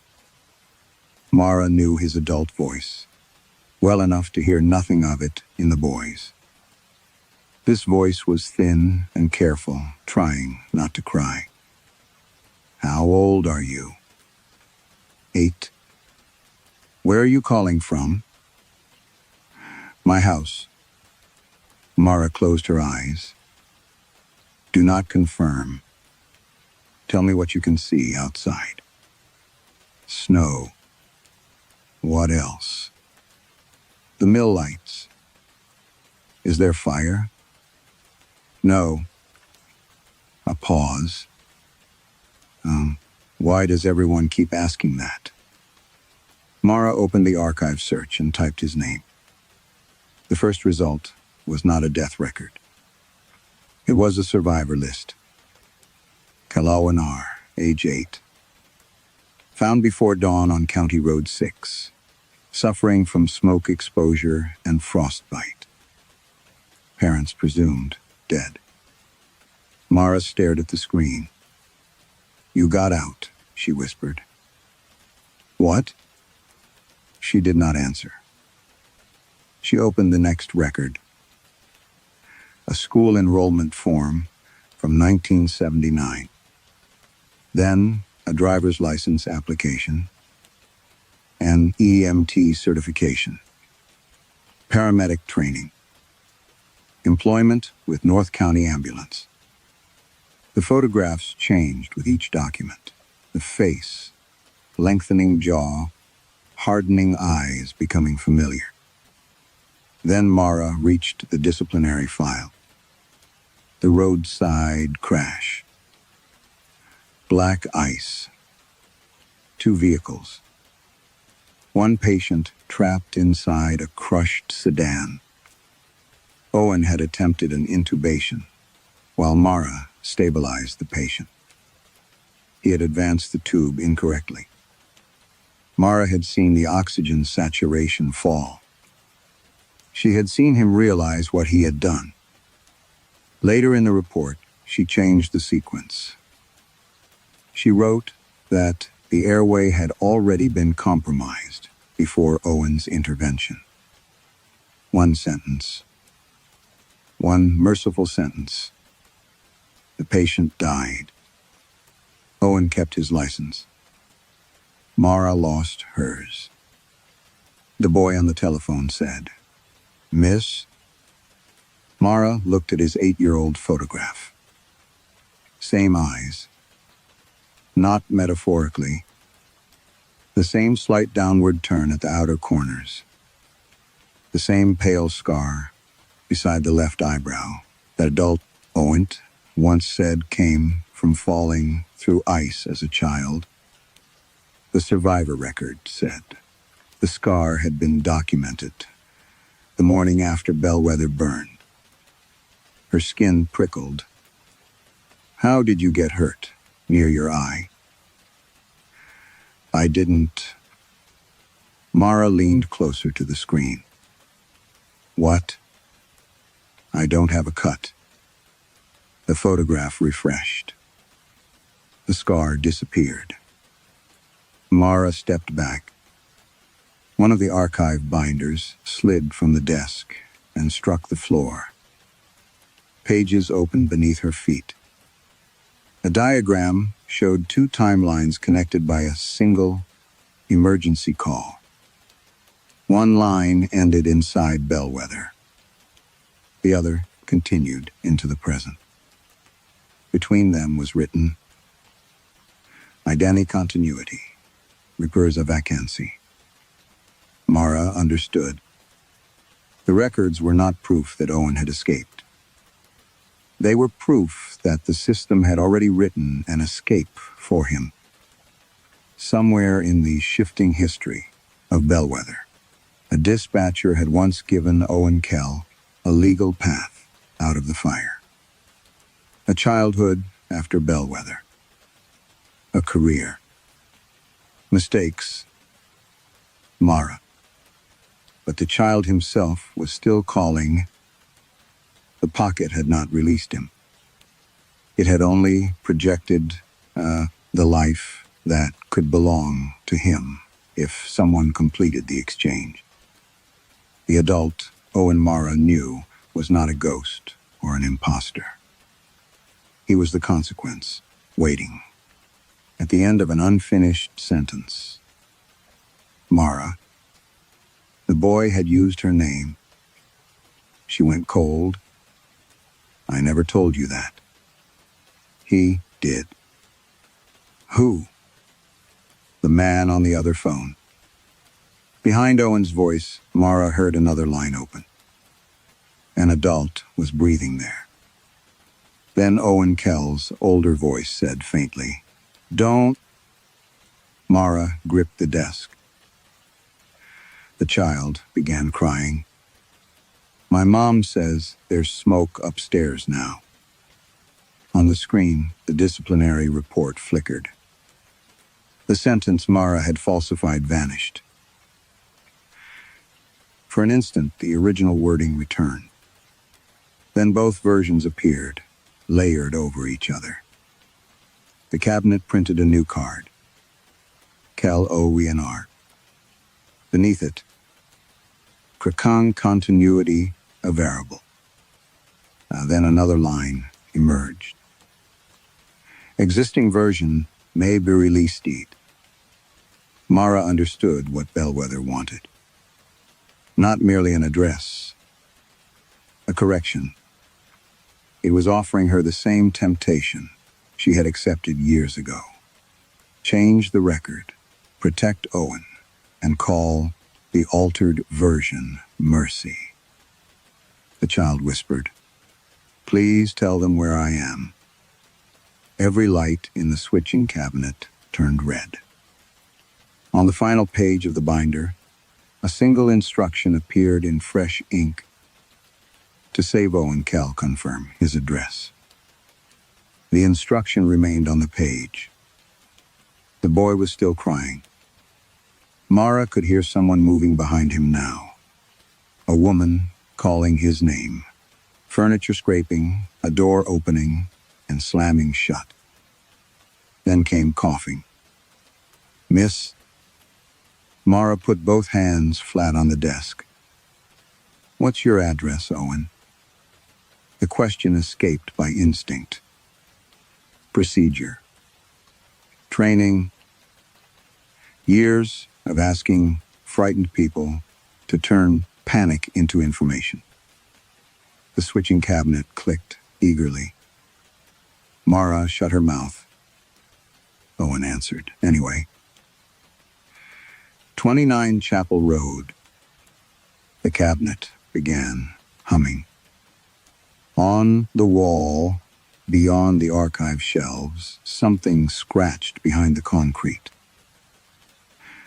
Not rats. Too slow, like a pen moving across paper. The basement telephone rang. Then another phone. Somewhere upstairs answered it. Then another. Within seconds, the entire dispatch center was ringing. Every line, every station, every emergency phone. The sound came through the ceiling in waves. Owen whispered, "Can you send somebody?" Mara looked at his adult employment photograph. Owen at 43, standing beside an ambulance. Expression serious, one hand resting on the open door. She remembered that hand, trembling after the roadside accident. "I killed him," Owen had said in the ambulance bay. "No," Mara had answered. She had believed kindness required changing the shape of what happened. She had changed the report. And for 3 years afterward, she had told herself the lie mattered less than the person it protected. Now Bellwether was offering the same bargain in cleaner language. Confirm the address. Save the child. Let someone else absorb the consequence. Perhaps adult Owen would vanish. Perhaps Mara would. Perhaps some stranger sleeping miles away would wake into nothing. Or never wake, because there would no longer have been anyone there to begin with. The archive contained proof that nobody could control the cost. "Miss..." Owen sounded smaller now. "There's smoke in my room." Mara's eyes burned. She wanted to say it. "I have your address." 4 harmless words. Words she had spoken thousands of times. Upstairs, something heavy struck the floor. Colin shouted her name. The ringing grew louder. Ash began falling from the basement ceiling. It settled on the archive pages, on Mara's sleeves, on Owen's photographs. The child coughed. "Please." Mara closed her eyes. She saw the accident again. Owen kneeling beside the patient. His mistake. Her pen. One changed sentence. She had thought responsibility could be moved around, like weight in an ambulance, shifted until everyone survived the ride. But responsibility was not weight. It was an address. It belonged somewhere, and refusing to name where it belonged did not make it disappear. "I'm sorry," Mara said. Owen sobbed. "Please tell them where I am. I know where you are." The cabinet clicked. Mara immediately added, "But I will not confirm it." Every light went dark. For 1 second, the entire basement became silent. Then, every telephone in the building began ringing again at once. Not 4. Dozens. Some inside walls, some beneath the floor, some behind shelves where no lines existed. Mara heard voices leaking through them. Men, women, children, all speaking over one another. Addresses, names, requests for help. Bellwether was calling everywhere. She grabbed the card marked Kel, OBOUNR, and tore it in half. The cabinet shuddered. Owen screamed. Not from pain. from terror. Something's outside. Mara turned toward the archive door. A gray line was spreading beneath it. Ink. It crawled across the concrete floor, splitting into intersections. Tiny letters printed themselves beside the lines. Weaver Street. Chapel Road. Mill Road. The map was no longer changing upstairs. The town was printing itself directly into the building. Colin appeared in the doorway. His face had gone white. "Mara," he whispered. Behind him, the basement corridor was gone. Beyond the door stood a snow-covered street, lined with dark wooden houses. At the far end, bells rang beneath a black sky, and ash was falling upward. Mara stared at the impossible town. Then, one house lit from within. A child appeared at an upstairs window. He raised one hand to the glass. The telephone beside Mara stopped ringing. On the receiver, Owen whispered, "You didn't save me." Then every door in Bellwether opened. By dawn, the street beyond the archive door was gone. The basement corridor had returned. Concrete walls, heating pipes, fluorescent lights. No snow. No open doors. No child at the window.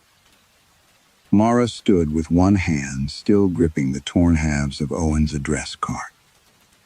Colin was beside her. Neither of them spoke. Upstairs, the phones had stopped ringing. For the first time all night, the dispatch center was quiet. It did not feel like relief. It felt like the pause after something had been accepted. Mara climbed the stairs. Morning light had begun to dilute the storm, turning the windows from black to gray. Denise sat at Station 1 with a fresh coffee, reading overnight notes as though nothing unusual had happened. She looked up. "You two look awful." Mara crossed immediately to the county wall map. Bellwether was there. Not two unfinished roads. Town. Weaver Street. Chapel Road. Mill Road. St. Luke's Church. Bellwether Elementary.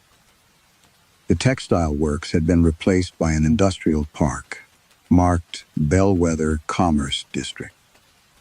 Thin-colored lines showed fire, police, and ambulance coverage. A blue boundary placed Bellwether inside their emergency response district. Mara touched the map. The ink was dry. "Denise," she said. "When was this added?" Denise frowned. "Added? Bellwether. What about it?" Colin came up behind Mara. Denise looked between them. "You're both being weird." She pointed at the map. "Bellwether's always been there." Mara turned to the computer. She searched the county database. Population 1,812. Municipal website. School board minutes. Property taxes. Election precinct. Weather station. A photograph showed the center of town beneath summer trees. Children stood outside a brick library. Cars filled angled parking spaces along Weaver Street. Mara opened the historical archive. There was no article about Bellwether being destroyed.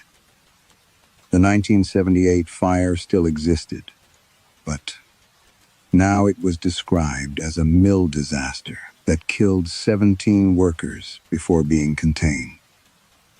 Elaine Harrow survived. Thomas Harrow survived. June Harrow survived. Walter Pike survived. Samuel Cobb survived. Mara searched Owen. Owen Kell existed.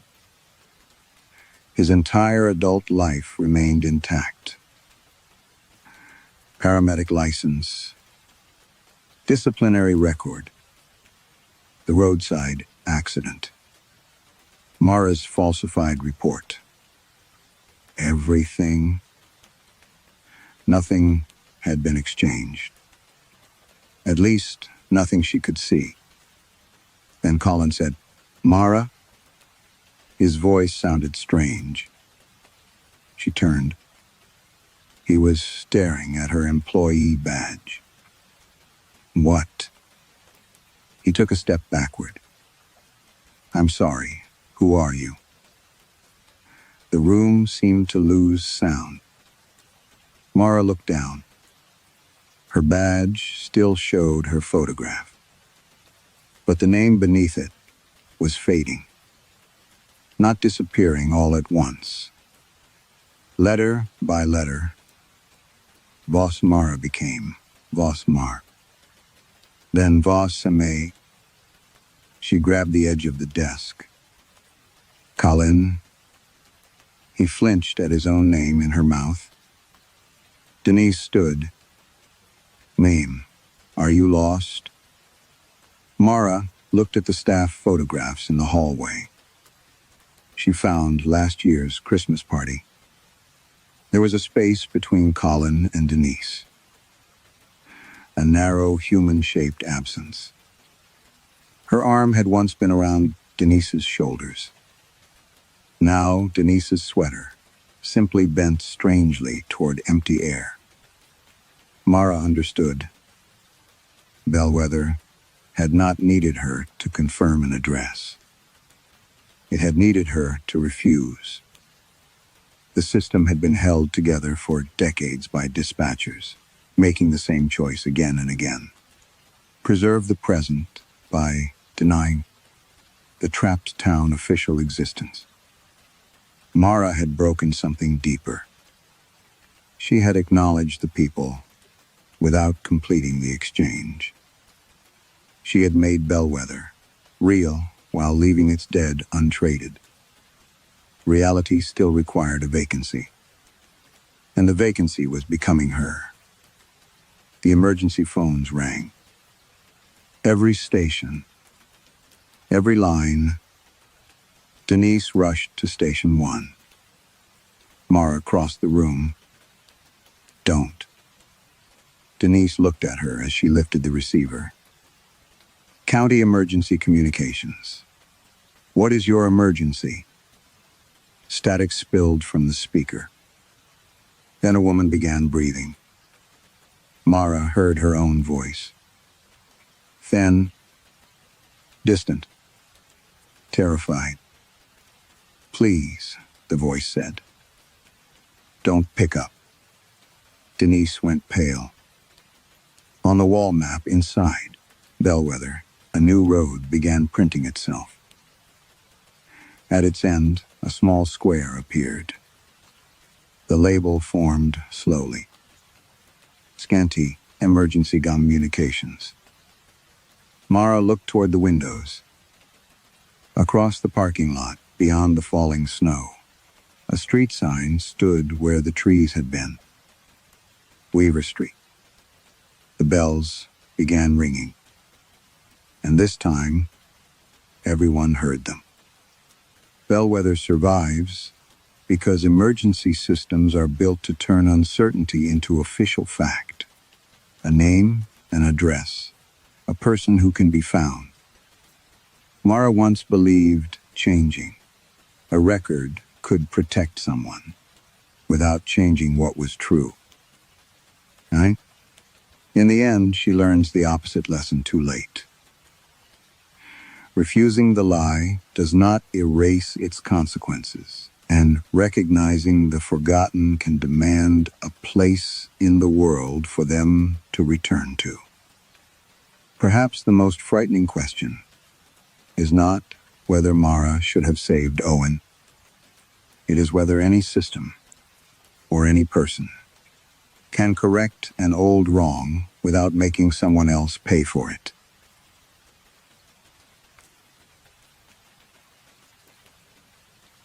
Story 3. The first coffin was empty, but Daniel Hargreaves heard something move inside it. He had been working for less than an hour in the side vestry of St. Cuthbert's Chapel, fitting a replacement rail beneath the lid, when the sound came. 3 soft taps from somewhere under his left hand. Daniel stopped. Rain pressed against the narrow leaded windows. The chapel smelled of damp stone, beeswax, and old timber, sealed beneath centuries of smoke. On his bench lay his chisels in a neat row, bright-edged and familiar. Nothing else moved. He lifted his hand from the coffin. Silence. Wood settling, he said aloud. His voice sounded indecently large in the vestry. The coffin was 17th century oak, blackened almost to the color of coal, and surprisingly light for its size. It was ceremonial rather than funnery, according to the church warden who had shown him around.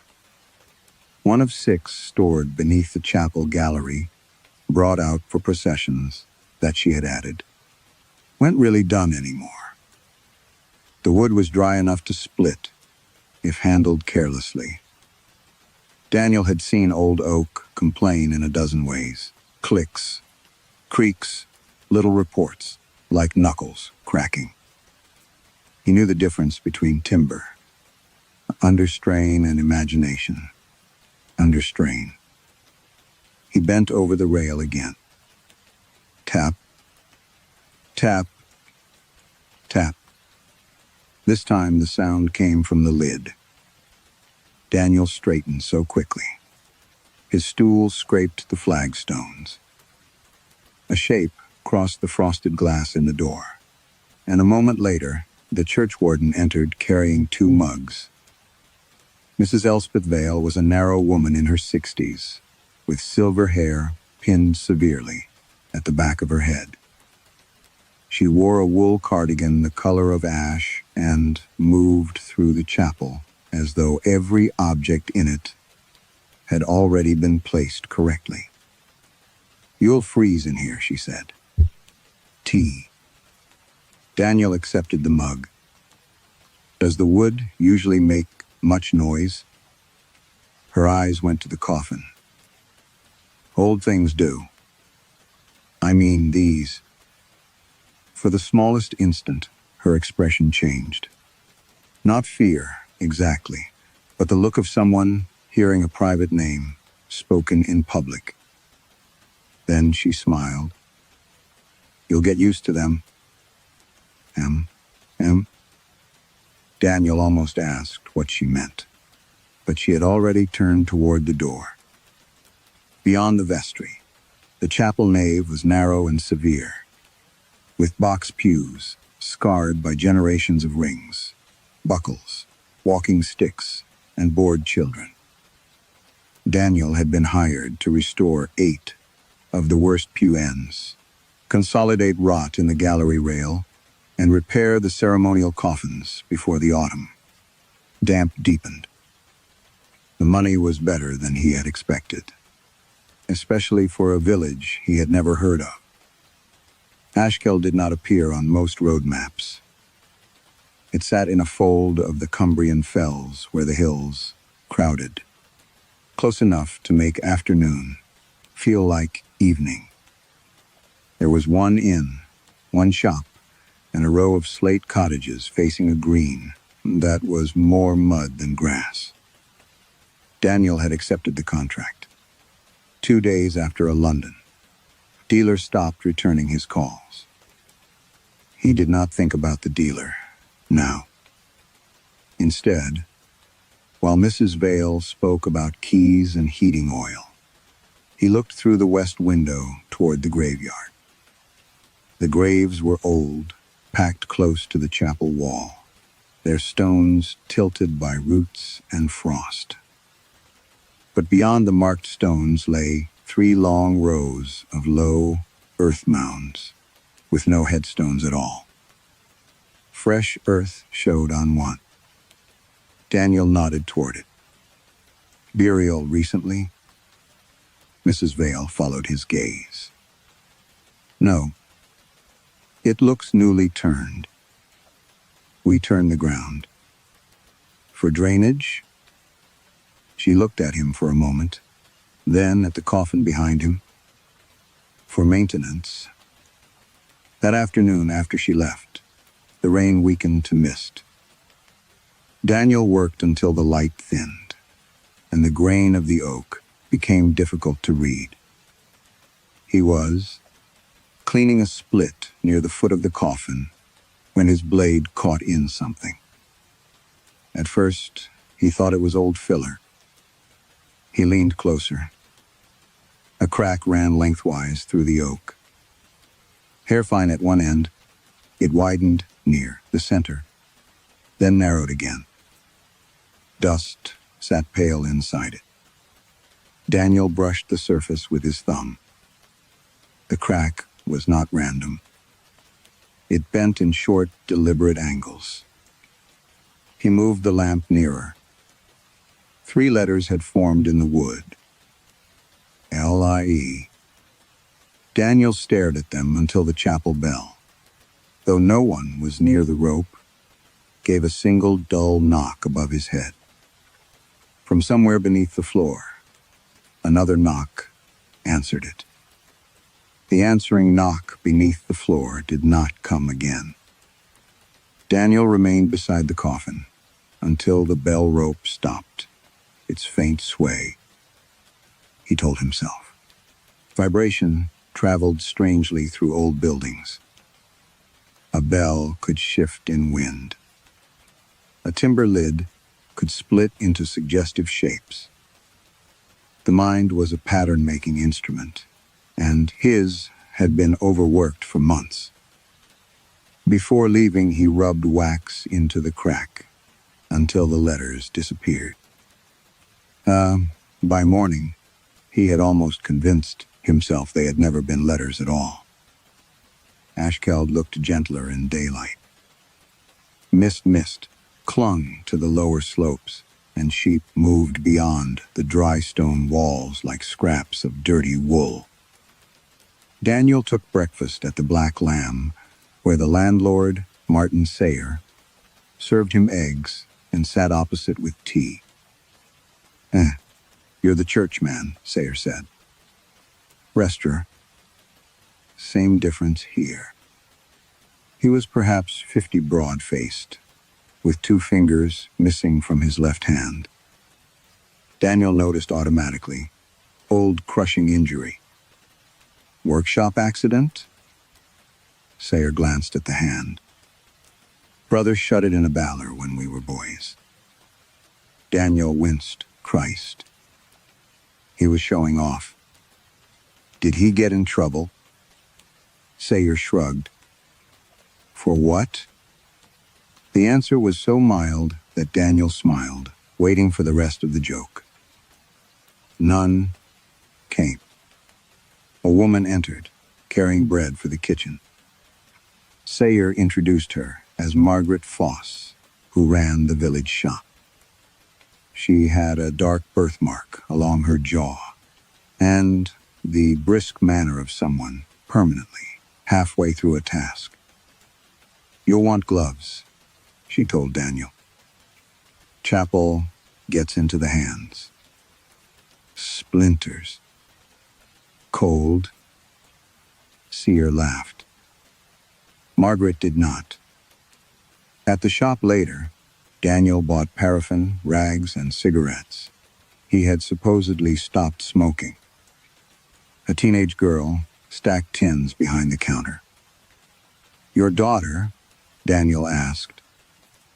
Margaret's hands paused. My sister's. I leaves with you.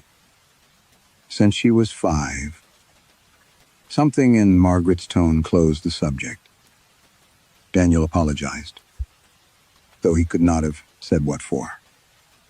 Back at St. Cuthbert's, he found Mrs. Vale, waiting beside the vestry, with another coffin. This one was narrower and older, its oak gray where the finish had worn away. A brass plate had once been fixed to the lid, but only 4 dark screw holes remained. We need this one sound as well, she said. What are they used for? Ceremonies. You said those weren't done anymore. Not often. Daniel waited. Mrs. Vale looked toward the graveyard, handed him the vestry key, and left. The second coffin had suffered badly from damp. Loose joints, softened feet, worm channels beneath the base. Ordinary damage. Reassuring damage. His phone had no signal inside the chapel, sparing him from checking for messages. He knew we're not there. The London dealer had not threatened him. That was almost worse. There had only been a short email explaining that several pieces attributed to an 18th century Warwickshire workshop were being re-examined. Daniel had replied, professionally, never mentioning the walnut devotional box sitting in a climate-controlled vault in Belgravia. The box was his, not restored by him. Made by him. He had copied tool marks, dirtied joints, oxidized new brass, and invented 200 years of wear for a client, rich enough to buy a history, and discreet enough not to ask where history came from. Only once, he told himself. One object. No victim. He pressed a loose 10 back into the coffin frame. A crack sounded beneath his thumb. The grain opened slowly across the lid. Daniel froze. The split crept sideways, with a dry whisper, branching through the oak in narrow black strokes. He stepped back, then leaned forward, despite himself. The marks settled into words. Left her outside until. She stopped crying. Daniel read it twice. The chapel seemed suddenly colder. He thought of Martin Sayer's missing fingers. Margaret Foss's closed expression. The girl stacking tins. Someone coughed behind him. Daniel turned. Margaret stood in the doorway, holding a parcel wrapped in brown paper. Her face had gone colorless. She was staring at the sentence in the coffin lid. For several seconds, neither of them spoke.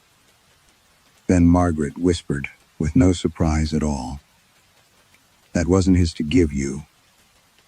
Margaret Foss left the parcel on Daniel's workbench, without explaining what she meant.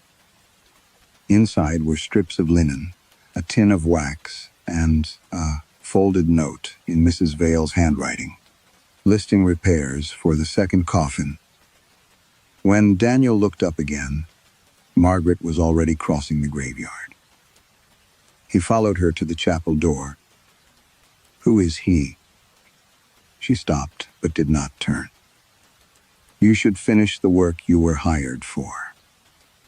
The coffin wrote a sentence. "No." The wood split. "You read it." Margaret glanced over her shoulder then, and Daniel saw something more unsettling than fear. Embarrassment. As if he had witnessed an indecent family argument. "Some things are kinder, left where they've been put," she said. That evening, Daniel returned to the Black Lamb. Martin Sayer was polishing glasses behind the bar. His brother Owen sat beside the fireplace with a newspaper folded across his knees. Daniel knew who he was before the introduction. The family resemblance was unmistakable. Owen was heavier than Martin, with the same square forehead and pale eyes. He greeted Daniel warmly and asked about the chapel repairs. "You two grew up here?" Daniel asked. "Born upstairs in the old farmhouse," Martin said. Daniel watched Owen. "Must have been lively." Owen smiled. "I suppose. Farm machinery and all." Martin's expression tightened. Owen merely laughed. "Did I nearly kill him with something once?" Daniel's stomach shifted. The Baller. Owen looked at Martin's missing fingers. "Oh, that." His face showed nothing. Not guilt suppressed. Not discomfort mastered. Nothing. "We were children," he said. "Things happen." Martin stared into the glass. He was drying. Later in his room, Daniel stood at the window, smoking. Near midnight, the chapel bell rang once. No Sunday pattern. No hour marked. One dull strike. Daniel watched lights appear in houses across Ashkeld. Doors opened. People stepped outside.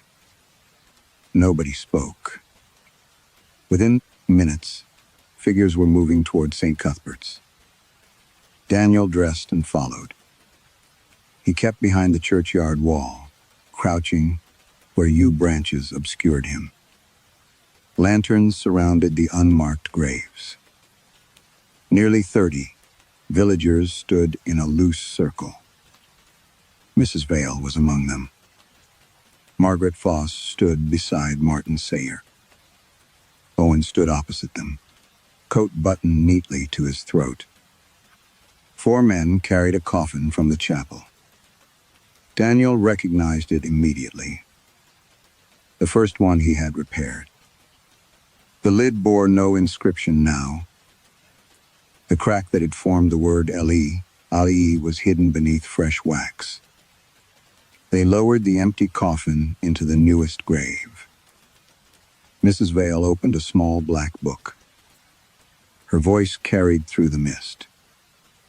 A child was left beyond the kitchen door in winter because her crying angered the man responsible for her care.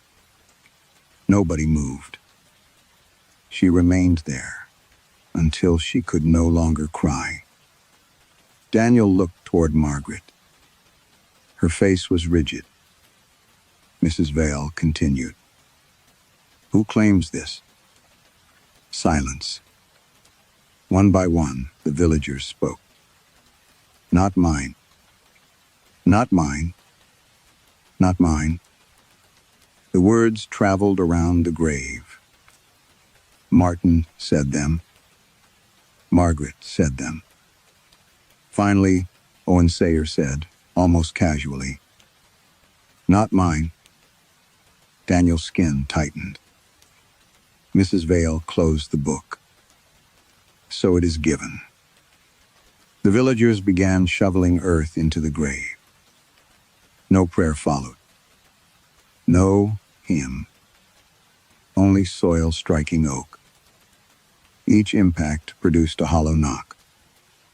Daniel stayed until the coffin disappeared and the mound was smoothed flat.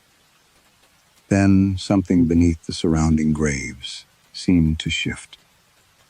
Not visibly at first. A settling of soil, he thought.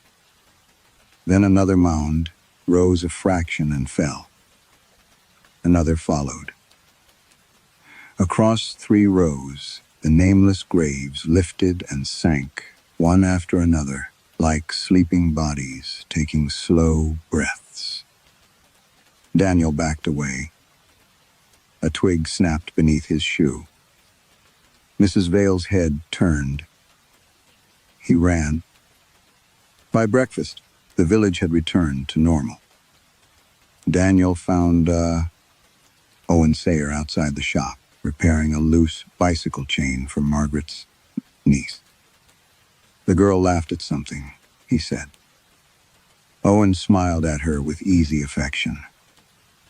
Daniel could not stop himself. "You left someone outside," he said. Owen looked up. "What?"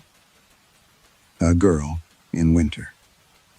The smile faded, not into guilt, but confusion. Daniel described the sentence from the coffin. The ritual, the words Mrs. Vale had read. Owen listened patiently. Then he shook his head.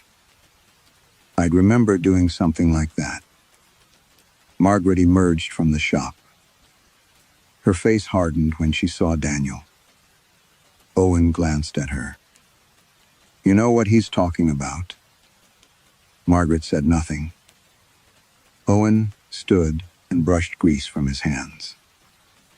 "I've never harmed that girl in my life." He sounded sincere. Entirely sincere. Then, from beneath the chapel, across the green tree, slow knocks sounded through the morning air. Owen did not react. Margaret did. And Daniel understood with sudden certainty that whatever had been placed in the grave the night before was not a story. It was Owen's memory of why he should be ashamed. By noon, Daniel had decided there were 3 separate explanations for what he had seen. The first was exhaustion. The second was old timber. The third was Ashkeld itself. Small villages manufactured rituals, the way old houses manufactured noises. Traditions accumulated explanations. After the fact, people learned to perform seriousness around meaningless customs because their parents had done the same. It was possible, Daniel told himself, that the burial had been symbolic. It was possible. Owen Sayer was simply a callous man. It was even possible. The sentence in the coffin had been there before Daniel noticed it. An old scratch, exaggerated by bad light and expectation. He repeated these possibilities while working. The second coffin lay open on trestles. The sentence about the girl had disappeared. Not faded. Disappeared. Daniel scraped away the wax, expecting to find the crack beneath it, but the grain was smooth where the words had been. He examined the surface with a magnifying lens. No filler. No repair. No compressed fibers. Nothing, He stopped, trying to explain that. Instead, he performed an experiment. If the wood was showing him things, then it could be tested. The next mark appeared that afternoon. It began beside one of the old brass screw holes. A thin fracture spreading through the grain as Daniel watched. He did not touch it. He did not breathe until it stopped. The miller locked the door while the boy burned. Daniel copied the sentence into his notebook. Then he closed the coffin and went looking for records. St. Cuthbert's parish room occupied a cramped chamber behind the gallery stairs. Shelves bowed beneath registers, vestry minutes, and bundles of documents tied with linen tape. Dust softened everything. Daniel searched for references to a mill. Ashkeld had once possessed 3. Two had vanished before the 19th century. The third, Rookbeck Mill, had burned 68 years earlier. He found the account in a parish chronicle written by Reverend Thomas Ray. The fire had started after dusk in the drying room. A 15-year-old apprentice named Samuel Price had been trapped inside. Daniel read the entry twice. Samuel had died behind a locked door. The mill owner, Arthur Bell, told investigators the door must have jammed in the heat. No charges were brought. Daniel found something else folded between the pages. A letter. The handwriting was different, hurried and blotted. It was from Bell's wife. She wrote that Arthur had locked Samuel inside as punishment for stealing flour. She begged Reverend Ray to persuade her husband to confess. Daniel sat very still. Arthur Bell had been dead for decades, but the name Bell remained common in Ashkeld. He carried the copied letter to the Black Lamb. Martin Sayer looked uncomfortable when Daniel asked whether any of Arthur Bell's children were still alive. His daughter is. Here? Martin nodded toward the cottages beyond the green. Edith's last house before the bridge. Edith Bell was 91 and nearly blind. She received Daniel beside a coal fire and listened politely while he explained that he was researching the chapel. When he mentioned Rookbeck Mill, she smiled. My father's place. You remember the fire? Of course. And Samuel Price. Her smile remained. Poor Samuel. Daniel leaned forward. What happened? My father locked him in. There was no hesitation. Daniel felt a chill crawl across his shoulders. You know that. Oh, yes. Samuel stole. Father meant to frighten him. Then the fire caught. Edith lifted her teacup with both hands. Daniel waited for grief. For shame. For anger. For anything. Instead, she took a careful sip. He shouldn't have stolen flour. Daniel stared at her. A boy burned to death. Yes. Because your father locked him inside. Yes. And that doesn't trouble you. Edith frowned, genuinely puzzled. Why should it? The question was not defensive. That was what frightened him. She remembered every detail. The locked door. The screams. Her mother trying to reach the building. Her father standing outside with the key in his pocket.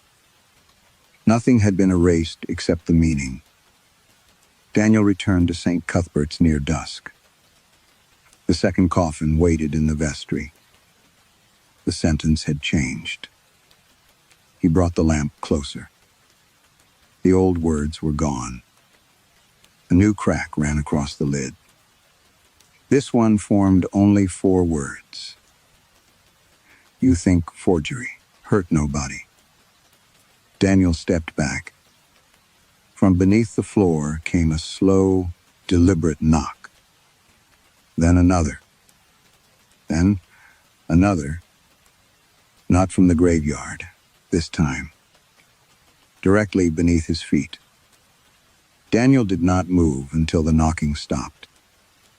3 blows had come from beneath the flagstones, evenly spaced, patient enough to feel intentional. Afterward, the chapel seemed to contract around the silence. He crouched and pressed his palm to the floor. Cold stone. Nothing more. By the following morning, He had convinced himself. The sound could have traveled through the foundations from work somewhere in the village. Pipes, loose masonry, a gate striking in the wind. He did not believe any of it. Still, he worked. Routine was the last structure available to him. Measure clean, consolidate clamp, wait. The chapel rewarded each task by becoming more difficult to inhabit. The air grew colder near the vestry, even when the portable heater glowed red. Candles bent their flames toward the floor. Dust shook loose from the gallery whenever the underground knocking began, and the sounds no longer stayed in one place. They traveled. A knock beneath the altar, another beneath the center aisle, then one directly under Daniel's stool. Sometimes they followed him. He would cross the nave, carrying tools, and hear beneath each third or fourth step a dull impact from below. Not an echo, an answer. Outside, the unmarked graves had changed. Daniel noticed it while smoking behind the chapel. One mound lifted, only slightly. The wet grass along its ridge rose as if pushed from underneath, held for 2 or 3 seconds, then sank. Daniel lowered the cigarette. A second grave moved, then a third. Soon the entire row seemed to breathe in sequence. And, out. In and out. He stood, watching until the cigarette burned his fingers. When Mrs. Vale arrived, he pointed toward the graves. "Tell me you can see that." She did not look. "The ground moves here. Ground does not breathe." "No." That single word made him turn. Mrs. Vale was watching him now. "No," she repeated. "It doesn't." Then she walked into the chapel. Daniel followed. "What is under there?" "Burials." "Of whom?" She removed her gloves 1 finger at a time. "Things that were better buried." "That is not an answer." "It may be the only one you're given." Daniel laughed once, without humor. "You hired the wrong man if you expected me not to notice damaged material." Something tightened around her mouth. "Yes," she said. "That is becoming clear." That afternoon, Daniel returned to the first coffin. The rail repair had cured properly. The joint was sound. The lid, however, had warped enough to lift at one corner. He loosened the clamps. The coffin gave a sharp crack. A split raced from the foot toward the center. Daniel flinched. Then another opened beside it, and another. The fractures crossed and turned with the unnatural precision he had learned to dread. Words appeared. Not 4 this time. A paragraph. Walnut from Derbyshire. New brass, aged in vinegar and salt. 2 false, warm channels beneath the base. The left hing struck with a modern punch. Daniel Hargreaves, made it in February. His hands went numb. He read the lines again. Every detail was correct. The walnut, the brass, the artificial worm damage, even the left hinge. That mistake had nearly ruined everything. The punch Daniel used had left a crescent-shaped indentation, inconsistent with 18th century tooling. He had spent half a night softening it with a graver and staining the mark until only someone who knew exactly where to look would find it. No one knew. Not the dealer. Not the client. No one. Daniel closed the vestry door. His breathing had become shallow. The cracks continued forming. He could hear the fibers separating. A final sentence appeared beneath the others. You sign it where no one could see. Daniel stared. There was one more secret. When the forgery was finished, Daniel had carved his initials inside a concealed mortise before assembling the base. A private act of vanity. Or confession. He had never decided which. He seized a chisel and drove it beneath the coffin lid. The oak groaned. "Show me," he whispered. He pried harder. The lid split down the center. Inside, the coffin was empty. For a moment, Daniel almost laughed.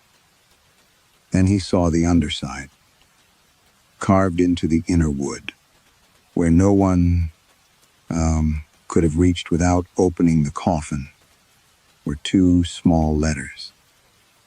DH. Not scratched crudely. Cut with a craftsman's hand. His hand. Daniel touched the first letter. The cut matched the slight inward tilt. He always gave a capital D. His signature. From beneath the coffin came a knock. Then a second. Then dozens. All across the chapel floor, something answered at once. Daniel backed into the vestry wall. Outside, every nameless grave rose together. The chapel bell began to swing above him. And through the thunder of knocking below, Daniel heard wood creaking beneath the floor, as though a great number of coffins were opening. The sound of opening coffins stopped when Daniel stepped into the nave. For several seconds, he stood beneath the gallery, listening to the chapel settle around him. Then came one knock. Not beneath the vestry, beneath the altar. Daniel took his lamp and followed it. The flagstones behind the communion rail were older than the rest, their edges rounded by centuries of knees and shoot. He moved the altar cloth aside and found nothing until the knocking came again. Directly below his right foot, he crouched. One stone carried shallow marks along its edge. Chisel marks. Recent ones. Daniel fetched a pry bar from his case. The slab resisted at first, then lifted with a wet sucking sound. Cold air breathed through the gap. Beneath, it was an iron ring. Daniel pulled. A section of floor rose on concealed hinges. Stone. Steps descended into darkness. He thought of Mrs. Vale, saying that some things were better buried. And then he went down. The undercroft was much larger than the chapel above. His lamp revealed brick arches disappearing into blackness and walls sweating groundwater. The smell was not decay exactly.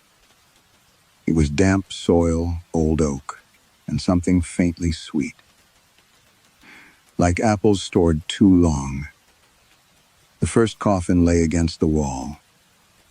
Then another. Then Daniel raised the lamp higher. There were dozens. Some had collapsed inward. Others remained intact beneath coats of pale fungus. None bore names. They were arranged in rows, corresponding, he realized, to the graves outside. But that was not what stopped him. Our roots entered through the ceiling. Thick black strands descended through mortar and soil, wrapping themselves around the coffins. Smaller roots penetrated cracks in the lids and emerged elsewhere, joining neighboring boxes. Between them ran wooden channels. Daniel knelt beside one, oak, guttering, carefully jointed. Old craftsmanship. The channels linked coffin to coffin and disappeared beneath the earth toward the center of the undercroft. A network. Something knocked from inside the nearest box. Daniel stumbled back. Another answered. Then another, farther away. The sound traveled through the chamber in a slow progression. Not random. Passing from coffin to coffin, he followed the wooden channels. They converged at a narrow stone doorway sealed with boards. The boards were newer than the surrounding masonry. Daniel recognized the screws. Mrs. Vale had supplied the same kind for the gallery work. He removed them. Beyond was a chamber, no larger than a pantry. No coffin stood inside. Only shelves. Records filled them from floor to ceiling. Daniel lifted the nearest volume. Its leather cover had cracked almost white with age. No title appeared on the spine. Inside the first page was dated in the year 1684. The entries resembled burial records. At first, Daniel read the first aloud. Thomas Rigg, cruelty to wife. During her confinement. Denied before 14 witnesses. Put under earth before sunrise. The next entry. Agnes Croft. Theft of winter. Stores resulting in the death of the widow Hale, unclaimed, interred. Another. Joseph Alfren. False testimony against his brother. Denied, buried, without body. Daniel turned pages faster. No ages.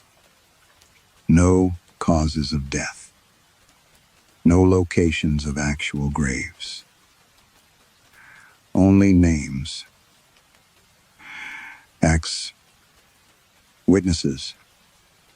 And variations of the same final word. Interred. He pulled down a later volume. 1841.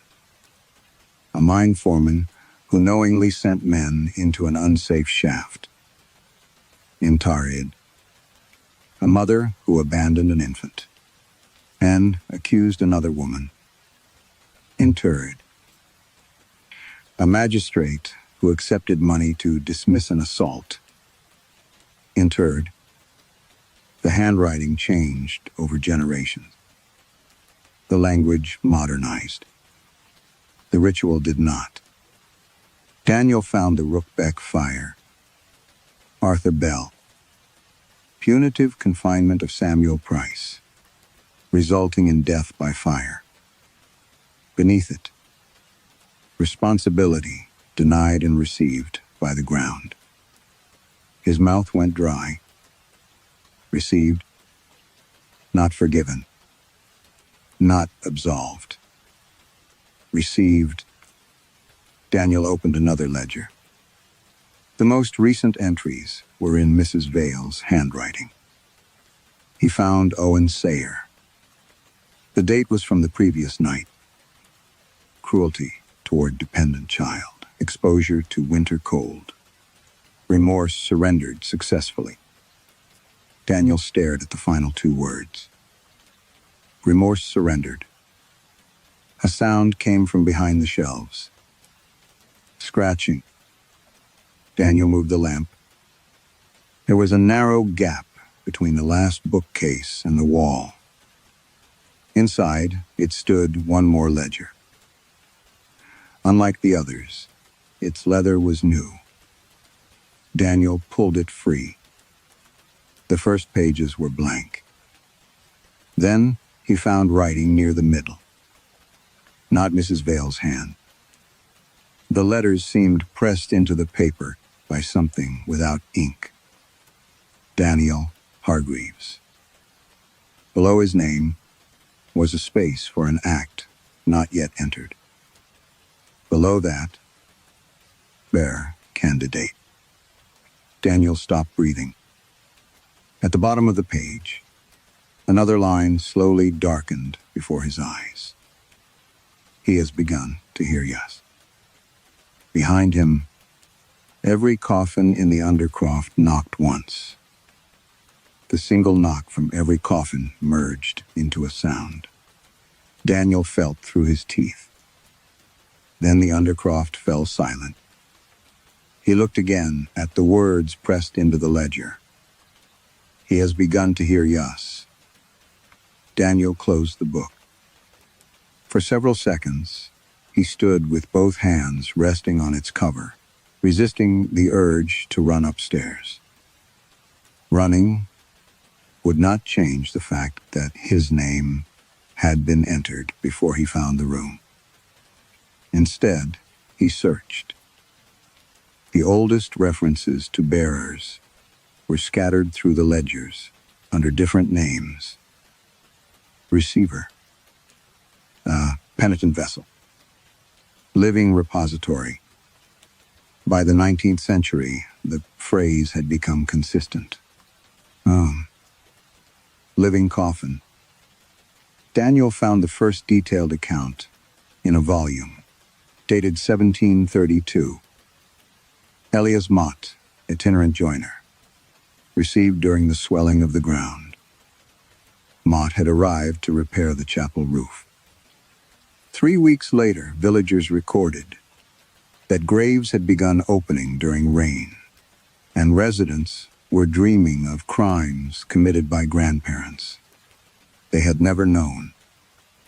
The final entry concerning him read, suitable by trespass, false dealing, and abandoned obligation, prepared without knowledge, burden transferred, quiet restored. Daniel felt something cold settle beneath his ribs. Prepared without knowledge. He searched for another. Clara Venn, traveling school mistress, 1912. Dismissed from a previous position after falsifying examination records. Invited to Ashkeld to tutor 3 families. Ground restless upon arrival. Then, subject demonstrates sufficient fracture of conscience. And finally, received what could no longer remain below. No death was recorded. No burial. Only a note, 6 months later, stating that Clara Venn had left Ashkeld walking south. Daniel turned pages. A newspaper clipping had been pasted beside the entry. A woman answering Clara's description had been found wandering near Kendal, unable to give her own name, but confessing repeatedly to acts committed decades before her birth. Daniel sat down on the stone floor. He found others. A commercial traveler who had abandoned a pregnant wife. A surveyor who accepted bribes. A doctor dismissed for altering a patient's records. Outsiders. Always outsiders. Always people carrying some private wrong into Ashkeld. And always Shortly before their arrival, the same phrases appeared. The graves breathe. The boxes speak. The burden presses upward. The village did not invite bears because outsiders were innocent. It selected people because they were not. Daniel opened the newest ledger again. His entry was no longer alone. Above his name, Mrs. Vale had written, accumulation evident since Candlemas, surface manifestations increasing. Coffin speech resumed. Below that, continuance sought with knowledge of hollow vessels, old timber, and concealed repair. Daniel stopped. Not merely a craftsman, a coffin restorer, someone whose work consisted of making damaged containers hold together. His eyes moved lower. Daniel Hargreaves, recommended through Carlisle diocesan contact after professional instability confirmed. Professional instability. They knew before he arrived. Perhaps not about the forgery itself, but enough to look, enough to choose him. A loose sheet had been inserted between the pages. It contained a schedule of his work at St. Cuthbert's. First ceremonial coffin completed. Second coffin in progress. Gallery, rail, pending, pew ends pending. Beside each item was another column. Not repairs. Conduction established. Recognition established. Personal disclosure achieved. Daniel remembered the first coffin knocking beneath his hand. The word Leanh. His initials carved inside wood.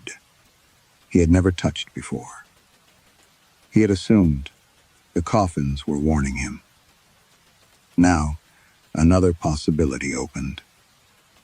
They had been testing him. He read further. Condidiant must recognize his own burden before transfer. Resistance is expected. Recognition strengthens attachment. Daniel released the page as though it had burned him. Every question he had asked. Every coffin he had opened. Every secret he had investigated. Each act had drawn him further into whatever mechanism existed beneath the chapel. The scratching behind the shelves began again. This time, Daniel did not step away. He moved the bookcase.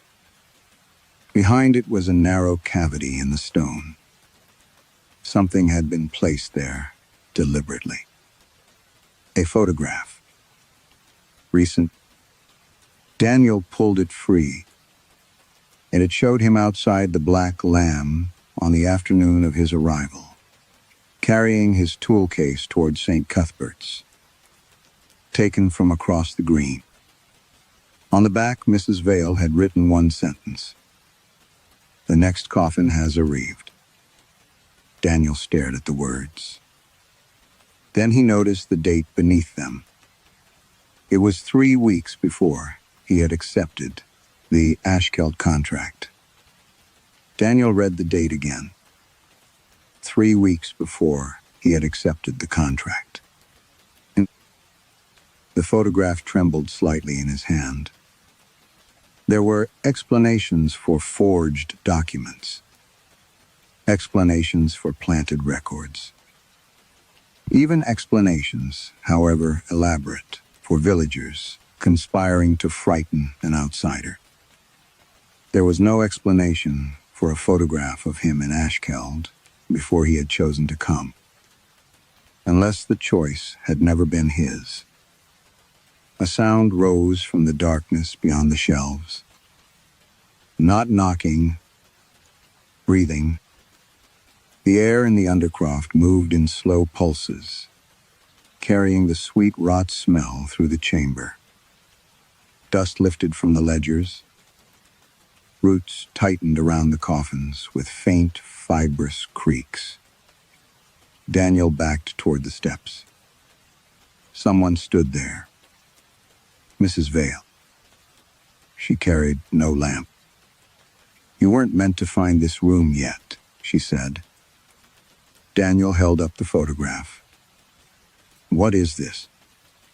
"A preparation. You knew about me. We knew enough." "You knew about the box?" "No." For the first time, something like pity crossed her face. "That came from below." Daniel looked toward the coffins. Mrs. Vale descended the final step. "You think we bury memories," she said. "That is not quite right. Owen remembers what he did." "Yes."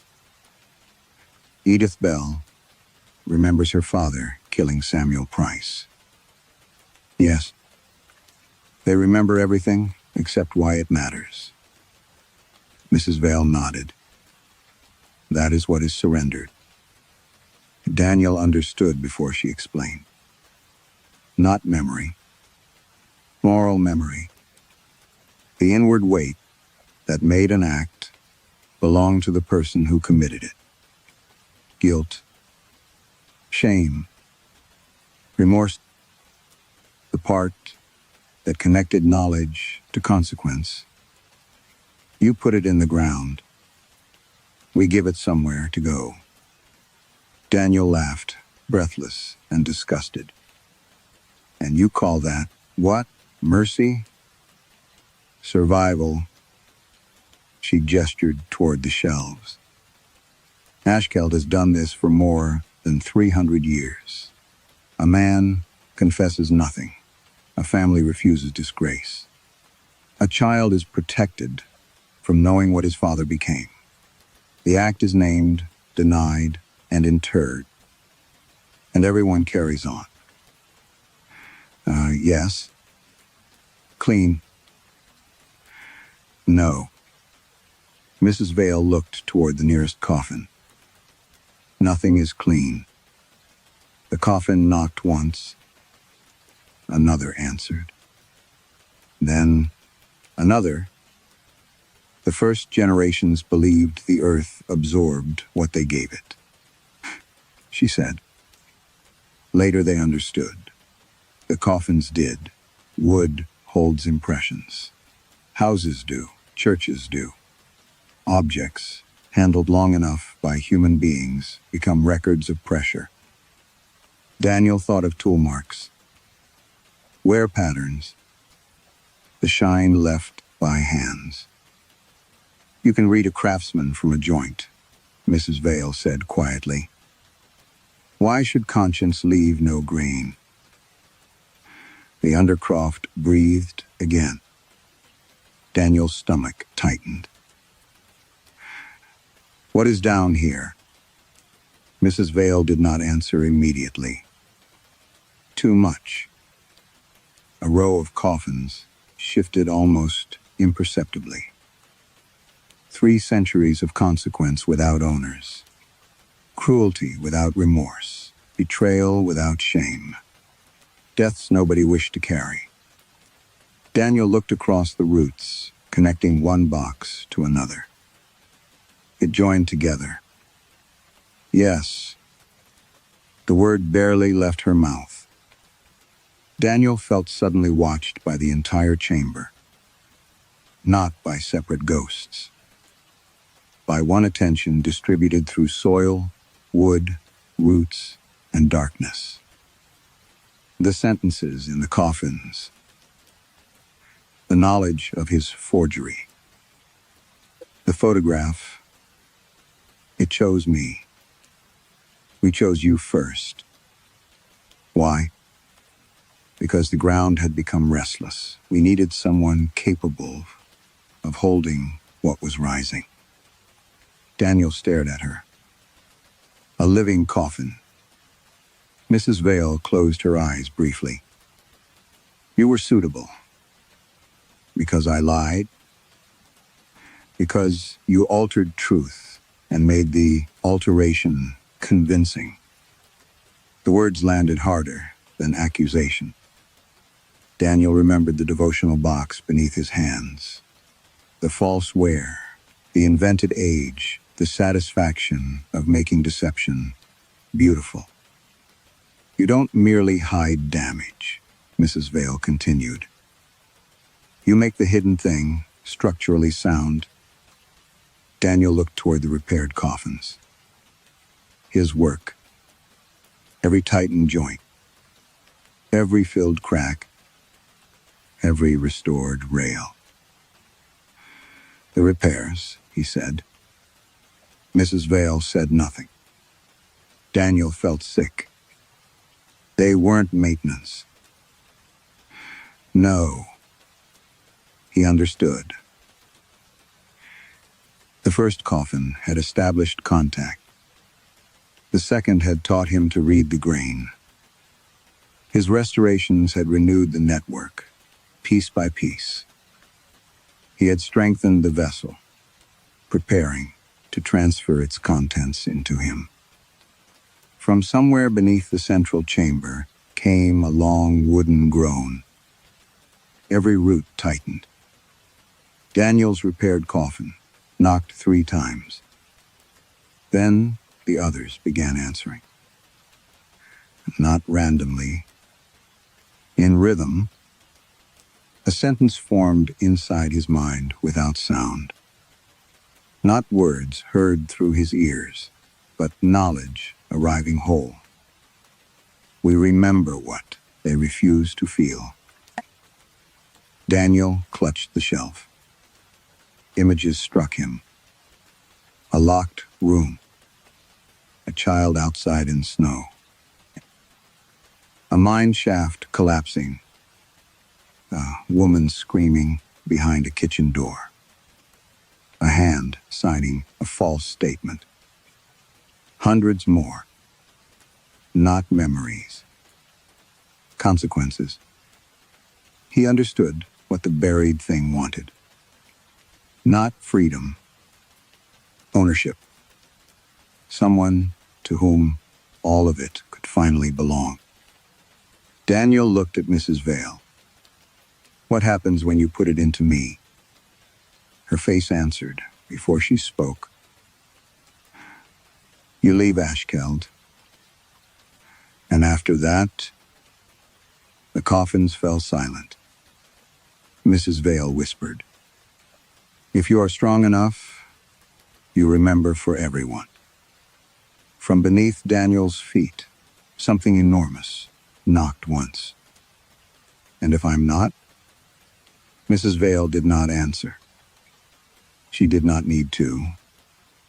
Daniel looked at the roots, the channels, the coffins bound together beneath St. Cuthbert's, and understood that Ashkeld had spent centuries calling cowardice mercy. If I refuse, Mrs. Vale's face hardened. The burden must go somewhere. It already belongs somewhere. Her expression changed. Daniel turned toward the shelves, the ledgers. Names, acts, witnesses. Every sin carefully recorded, even after its moral weight had been removed. The village had preserved the map back to every owner. Daniel grabbed the newest volume. Mrs. Vale stepped forward. Don't. He opened it to Owen Sayer's entry. Responsibility denied and received by the ground. Then Edith Bell's father. Then dozens more. You kept the names. We had to. Why? Mrs. Vale said nothing. Daniel understood. Because this can be reversed. Fear entered her face. Real fear. He ran up the stone steps, through the chapel, carrying the ledger beneath one arm. Mrs. Vale followed. Daniel. He reached the vestry. The repaired coffins stood where he had left them. Wooden channels beneath the undercroft ran toward the chapel. Above, repairs had strengthened the system. Then damage could weaken it. Daniel took the largest mallet from his tool case. Mrs. Vale stopped in the doorway. If you break them, you don't know what will happen. That has been your excuse for 300 years. He swung. The mallet struck the first coffin lid. Oak split along the repaired seam. The chapel bell rang. Daniel struck again. The second blow tore through the rail he had restored. Below them came a roar of knocking.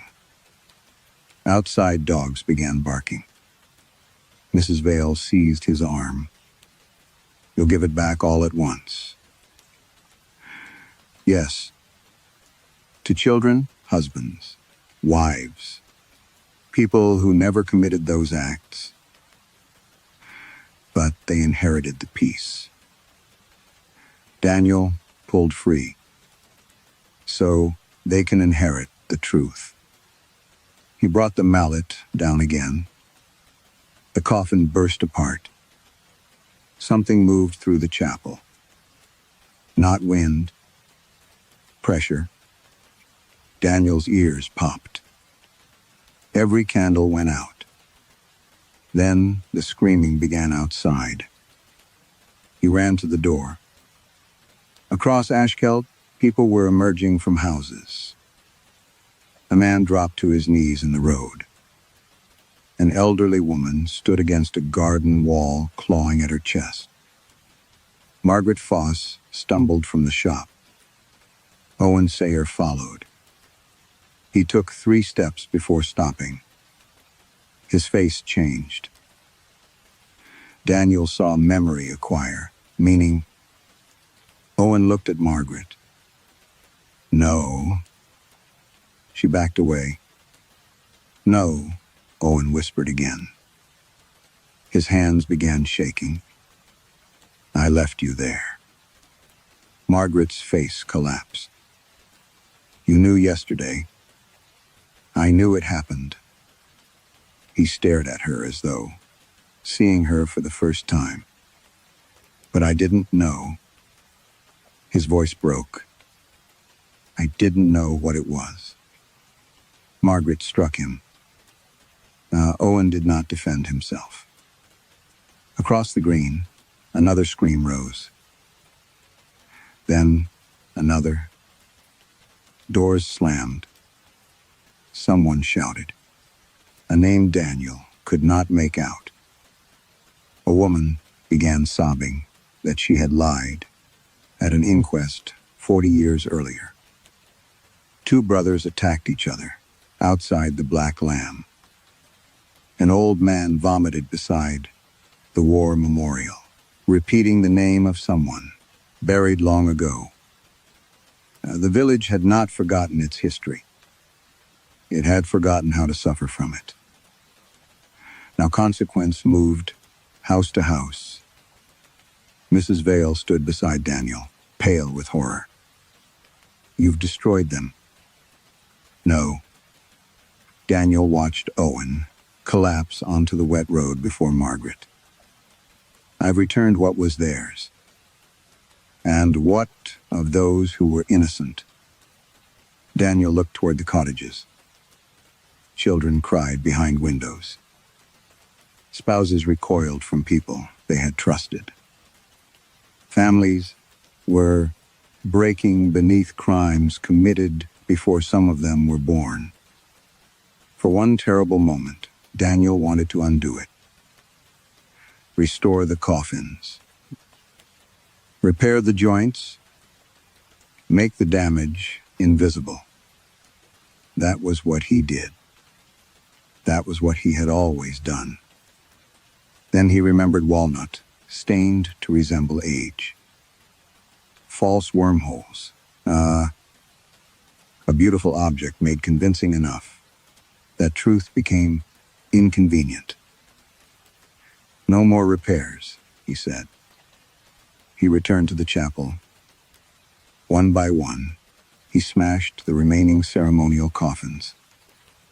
With every break, another wave passed through Ashkeld. Confessions filled the streets. Names emerged. Deaths changed meaning. Old accidents became deliberate acts. Kind. Men remembered cruelty. Gentle women remembered silence. Families discovered that peace had been purchased by assigning pain to the ground. At last, only the altar remained between Daniel and the Undercroft. The knocking below had become frantic, not angry, afraid. The buried consciousness was losing its contents. Daniel descended again. Roots writhed across broken coffins. Wooden channels had split. Black soil poured through them, like blood through opened veins. He carried the ledgers to the chapel door and began stacking them outside. Evidence. Names. Nothing buried again. When he returned for the final volume, the Undercroft had gone completely silent. Daniel opened to his own page. To Neil Hargreaves. The words, "Beer Candidate," had disappeared. For the first time, since arriving, relief entered him.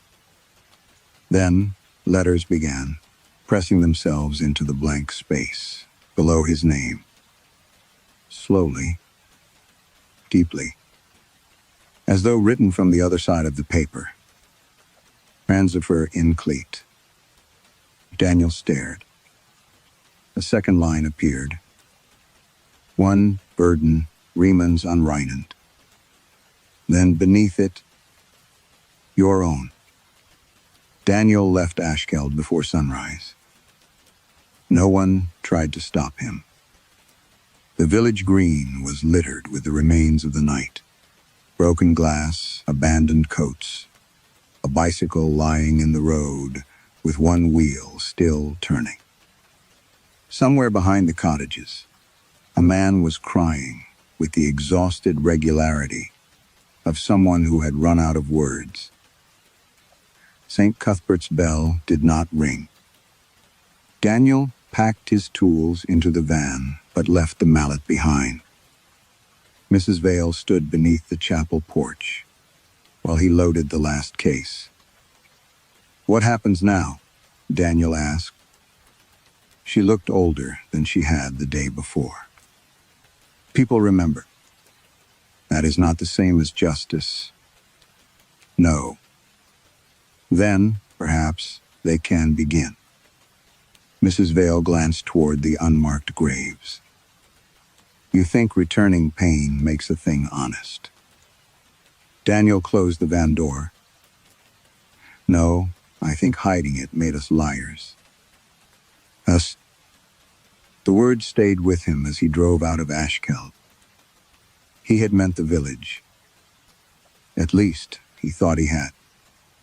The road climbed between wet stone walls and vanished into mist. With every mile, the pressure in Daniel's chest lessened. He expected voices, memories, some final assault from whatever remained beneath the chapel. Nothing came. By the time he reached the main road, relief had replaced fear. For months, the forged devotional box had occupied a room in his mind. He could never leave. He had woken thinking of tool marks. He had imagined the dealer opening the base. He had rehearsed denials so often that some sounded more natural than truth. Now he would confess. he would call the dealer, identify the client, explain what he had done, and accept whatever followed. At a service station south of Penrith, Daniel bought coffee and sat in the van with his phone in both hands. He found the dealer's number. The moment his thumb hovered over it, confusion stopped him. Why was he calling? Something about a box. Walnut. Brass. He could picture it clearly. The carved lid, the devotional compartment, the darkening around the hinges. But he could not remember making it. Daniel frowned. He tried again. Workshop. February. A wealthy client. He remembered. Restoring several objects that winter. The box? No. He searched for the memory as he might search a damaged surface for an old repair. There should have been a seam. There was none. His pulse quickened. Daniel opened the photographs on his phone. There it was. The devotional box on his workbench. Another image showed the unfinished base. Another showed brass fittings beside a jar of vinegar and salt. Evidence? Yet the images felt like photographs of another craftsman's work. He knew what they proved. He simply could not feel himself inside them. No, Daniel whispered. He drove home too fast. In his workshop, he pulled open drawers until tools spilled onto the floor. The modern punch was there. So was the graver. At the back of a cabinet, he found a scrap of Derbyshire walnut cut from the same board. Nothing. No shame. No dread. Only inference. Daniel sank onto the workshop stool. He finally understood the final entry. One burden, Reynolds unretired. He had broken Ashkeld's coffins before his own guilt could be returned. Or perhaps something beneath St. Cuthbert's had refused to surrender the one thing that had opened him to it. His sin had not followed him home. Only the knowledge of it had. By evening, Daniel called the dealer. Anyway, "There is something I need to tell you about the devotional box," he said. A pause. "Yes?" Daniel opened his mouth. What could he confess? An act he knew happened, but no longer remembered committing. He looked at the photographs spread across his desk. "I believe it may be a forgery." The words sounded clinical, responsible, almost innocent. Far north rain began falling over Ashkeld. Water darkened the broken earth around St. Cuthbert's. Mrs. Vale found the new grave just before midnight. No villagers had dug it. At the bottom lay a coffin Daniel had never restored. Its oak was new. Its lid bore one name, Daniel Hargreaves. Mrs. Vale stood over it for a long time. Then the coffin knocked from within. Once, twice, 3 times, and beneath the sound came the faint creak of roots beginning to grow. Perhaps guilt is painful, because pain is one of the ways we remain connected to what we have done. Ashkeld survived by severing connection, turning consequence into something communal, only after responsibility had been made anonymous. Daniel believed exposing the village would restore moral order. Yet he escaped, carrying the same protection he condemned. Knowledge without remorse. The final coffin suggests that buried guilt does not disappear when its owner walks away. It waits for a shape that can hold it. If remembering a wrongdoing no longer hurts, is that still confession or merely information?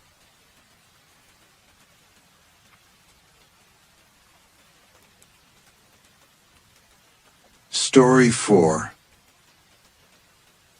By the first week of December, the snowpack above Kananaskis had hardened into something that sounded like crockery beneath a boot. Sophie Calder noticed details like that. She noticed wind loading on Lee's slopes, the hairline fractures that appeared around a ski pole. The way ravens gathered lower than usual before a storm. People in the district office called her the machine because she remembered coordinates after hearing them once and could make a bad decision quickly enough to save lives. They meant it as praise. That morning, she was checking a closed trail near Ribbon Creek with Owen Vale, a probationary ranger, who still apologized to trees when his pack snagged branches, when 3 people walked out of the forest. At first, Sophie assumed they were winter campers ignoring the closure. The lead figure wore a red shell filmed with old dirt. Behind him came a woman in yellow snow pants and another man carrying a blue internal frame pack. None of them wore snowshoes. Sophie stopped. The snow between the spruce trunks lay knee-deep and unbroken, except for the track behind them. 3 neat lines of boot prints descending from higher ground. Owen lifted a hand. Trails closed. The 3 hikers stopped at once. Not slowed, stopped. For several seconds, nobody spoke. Wind moved powder through the trees in pale ribbons. Sophie heard the soft click of ice shifting in a creek, buried somewhere beneath the snow. Then the man in red smiled. "Thank God," he said. "We thought we missed the junction." Sophie knew his face. Recognition did not arrive as a thought. It arrived as a pressure. Behind her sternum, the body reacting before the mind consented. She had seen that face on a missing person bulletin, taped above the radio console, the previous winter. Benjamin Cole, 31, Calgary. Last known route, Mount Kidd back country. The woman behind him was Priya Nair. The third was Nolan Vesey. All 3 had disappeared 11 months earlier during a whiteout. Search crews had found a torn tent, fly, 1 trekking pole, and a blood-stained glove. After 6 days, the avalanche risk became unacceptable. In spring, helicopters went back up. No bodies. Owen glanced at Sophie. Whatever expression he saw on her face made him lower his hand. Sophie forced her voice into its working register. "Stay where you are." Benjamin's smile faltered. "Why? What day do you think it is?" He looked at Priya, amused and confused. "Sunday." "What month?" "January." Owen breathed in sharply. "Sophie asked the year." Benjamin answered with last year's. Priya laughed once. It was not nervous laughter. It was the sound of someone waiting for a punchline that did not come. Nolan said, "We got turned around for a few hours. Is there a problem?" Sophie looked at their faces, their hands, the exposed skin above their collars. No frostbite. No windburn. No cracked lips. Benjamin had a day's growth of beard, exactly as he did in the photograph, from the trailhead kiosk taken before they vanished. Sophie's radio suddenly felt too heavy on her shoulder. She remembered another man on another slope, his goggles white with spindrift, saying her name through broken teeth, while three voices screamed somewhere below them. She shut the memory down. "Medical assessment," she said. "Now." The hikers obeyed without protest. At the warming hut, Owen turned the heater high enough to make wet gloves steam. Priya sat on the bench and stared at the electric coils with mild curiosity. Nolan accepted water, but did not drink. Benjamin kept asking whether anyone had found their car. Sophie called. Dispatch. She used codes. She used surnames. She kept her voice level. When she finished, Benjamin was standing outside the hut. She had not seen him leave. He stood directly beyond the open doorway, arms loose at his sides, looking in. "Ben," Owen said, "get inside. You're freezing." Benjamin did not move. Owen tried again. Nothing. Sophie stepped closer. Benjamin's eyes followed her, calm and attentive. Snow collected in his hair. She checked the missing person sheet on her phone, though she already knew the name. "Benjamin Arthur Cole," she said. He stepped across the threshold immediately. Not hurriedly. Not gratefully. Simply as if something had released him. Then Priya looked up from the heater and asked very softly, "Did you have to say all of it?" The hospital in Canmore treated the three hikers as if they had returned from a place medicine had no language for. Sophie preferred language that could be entered into a form. Core temperature normal. Blood oxygen normal. Electrolytes normal. No dehydration. No muscle wasting. No fungal lesions. No pressure sores. No signs of prolonged exposure. Benjamin had a half-healed blister on his left heel.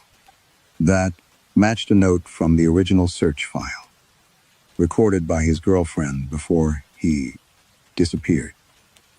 Priya still had the chipped molar she had complained about at the trailhead. Nolan's right knee showed an old surgical scar, exactly where his medical records said it should be. 11 months missing. Bodies that looked as if 11 hours had passed. Sophie stood behind the glass, while a physician repeated a neurological exam. Benjamin followed the penlight perfectly. Priya named the Prime Minister from the year. She vanished, then frowned when corrected. Nolan identified his own parents from photographs, but when shown a recent picture of his younger sister with a newborn in her arms, he stared at it for so long, the doctor finally took it away. "I don't know that baby," he said. His voice broke on the last word. That was the first thing Sophie trusted all day. Not the scans. Not the blood work. Grief. Grief belonged to people. She wrote everything down anyway, Owen found her in the corridor with a paper cup of coffee, cooling untouched in her hand. "You do that when you're scared?" he asked. "Do what?" "Turn into a clipboard." She looked at him. He raised both hands. "Forget I said it." The machine, people, had begun using the name after the Bow Valley avalanche rescue 7 winters. Earlier, 5 climbers buried or injured. Visibility collapsing. A second slide threatening the slope. Sophie had reached Elias Ward first and found his pelvis crushed beneath rock and snow. He had been conscious. That was the problem. Unconscious people became logistics. Conscious people had eyes. Below them, 3 others were calling through the storm. Elias had understood before she said anything. "How long?" he had asked. She remembered his beard frozen white around his mouth. She remembered checking the slope above them instead of looking at him. Not long, she had lied. Then she left him. The 3 below survived. Elias Ward did not. Every commendation Sophie received afterward contained some version of the same phrase: exemplary judgment. Under extreme conditions. She had learned to hate the word exemplary. A nurse opened the door behind her. "Families are arriving." Benjamin's mother came first, then Priya's husband, then Nolan's parents and sister. The corridor filled with crying so quickly. Sophie stepped back as if emotion itself required room. Through the observation window, she watched reunion after reunion. Benjamin's mother hit him once in the chest before collapsing against him. Priya's husband held her face between both hands and repeated her name. Nolan's father made a sound. Sophie had heard only once before, from a man beneath an avalanche probe, when rescuers found his daughter alive. The returned hikers cried too. Exactly when they should. That thought shamed her. By evening, doctors had no reason to keep them, except the impossible one. They were discharged under instruction to return for additional testing. Sophie objected. No diagnosis justified detention. No law-covered resurrection. So the families took them home. Sophie stayed at the ranger office long after everyone else left, comparing the original missing person files with the hospital results. At some point, Owen placed a sandwich beside her. She did not notice him leave. The first call came from Benjamin's mother near midnight. She sounded embarrassed. He won't go to bed." Sophie straightened. "Is he agitated?" "No, that's the strange part." "Where is he?" A pause. "Outside my bedroom." Sophie heard fabric rustle as the woman moved. "He's just standing there." "Is the door locked?" "Yes." "Did he threaten you?" "No." "Has he said anything?" "No." Sophie's hand stopped over her notes. "Mrs. Cole, don't open the door yet. Say his full name." Silence. Then, faintly through the phone, "Benjamin Arthur Cole." A floorboard creaked. The woman gasped. He walked away. Before Sophie could answer, another line began flashing. Priya's husband, then Nolan's father. 3 houses in 3 different parts of Alberta. 3 returned hikers, standing motionless outside bedroom doors. And none of them moved until someone on the other side spoke their full name. By morning, Sophie had 3 separate statements describing the same thing. Benjamin had stood outside his mother's bedroom for 23 minutes. Priya had remained outside the bathroom while her husband showered. Nolan had stood in the dark at the foot of the stairs until his father, frightened by the stillness, spoke his full name. None of them remembered doing it. That was the part Sophie circled twice. At 9 the next morning, she drove to Benjamin Cole's mother's house in Calgary, with Owen beside her, and a folder thick enough to feel useful. Benjamin answered the door. He looked rested. "Morning," Ranger called her. Sophie's eyes moved past him automatically. No packed bag. No boots drying by the vent. No evidence that he had slept on the couch. "Where's your mother?" "In the kitchen." He stepped aside before she gave his name. Sophie noticed that too. Mrs. Cole was crying over pancakes. Not frightened crying.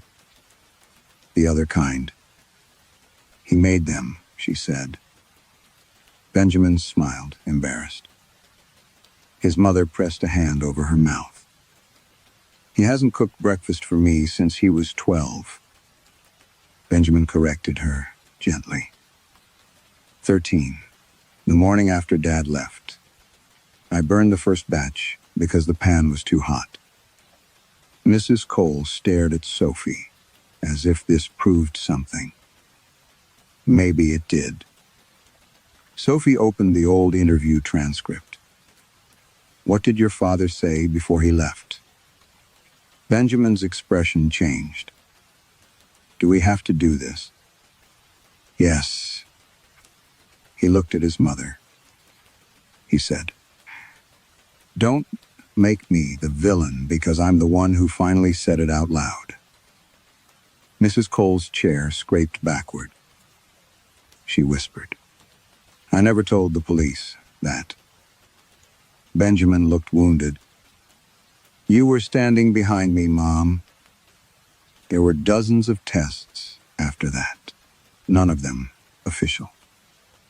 Priya knew which side of her husband's neck became ticklish when he was tired. She remembered hiding a cracked blue mug after their first serious argument because she knew he would repair it rather than throw it away. Nolan described the smell of his sister's childhood bedroom after she spilled peach shampoo into the carpet and lied about it for 2 weeks. Memory after memory closed, like locks around the people they had been. But between those locks were gaps. Benjamin could not understand why Owen laughed when a nurse called something very main character. Priya stared blankly at a photograph containing a meme. Her husband said, "Everyone knew now." Nolan asked why strangers kept saying, "It's giving," without finishing the sentence. 11 months absent. 11 months missing from language. That, at least, made sense. Other things did not. Priya's husband, Arun, called Sophie that afternoon. She apologized to me. For what? A long silence. For being cruel when my mother died. Sophie waited. She never apologized before. Not once. I tried to talk about it for 6 years. People change.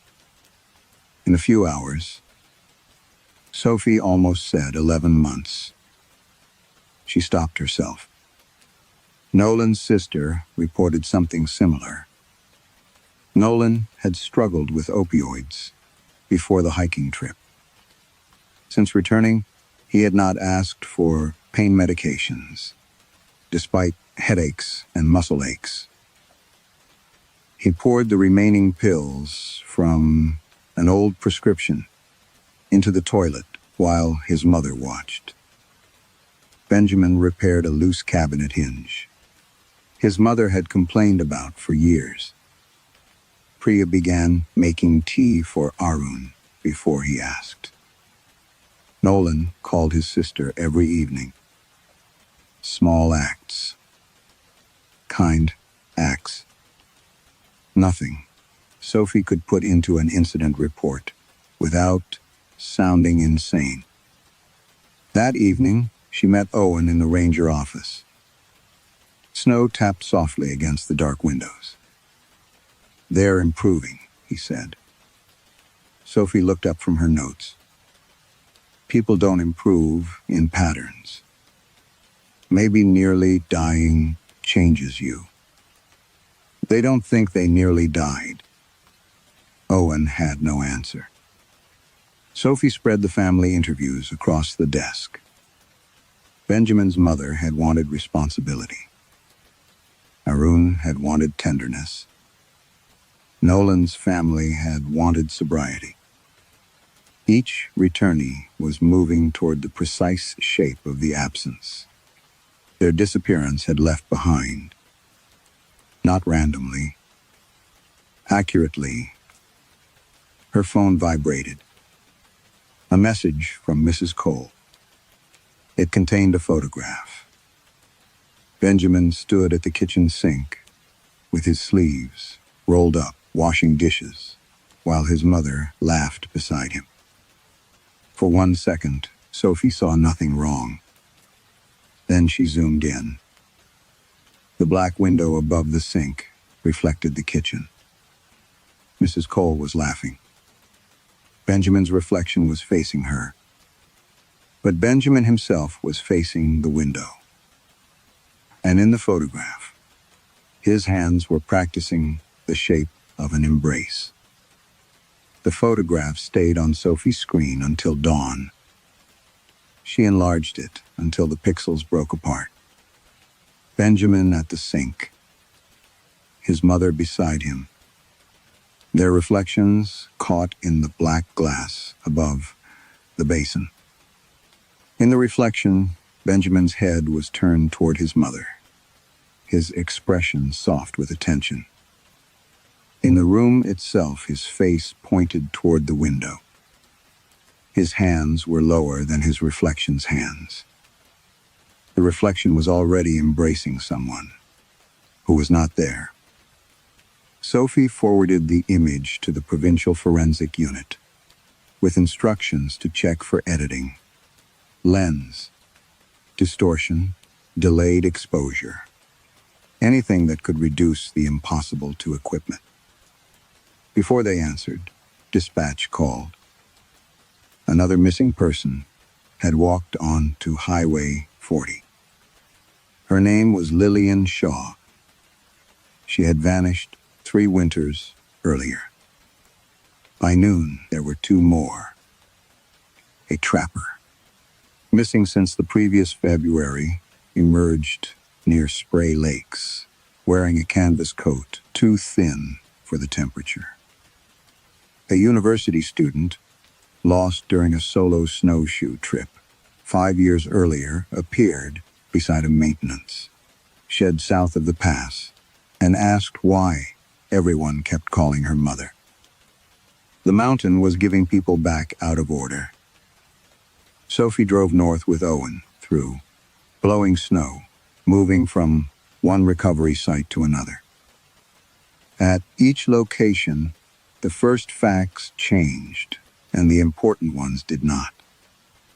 No frostbite, no starvation, no awareness of elapsed time. Boot prints descending from higher ground. The returned people remembered private things with brutal accuracy. Lillian knew the words.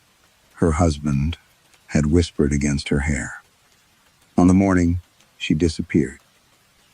The trapper described a scar beneath his brother's wedding ring that no search record mentioned.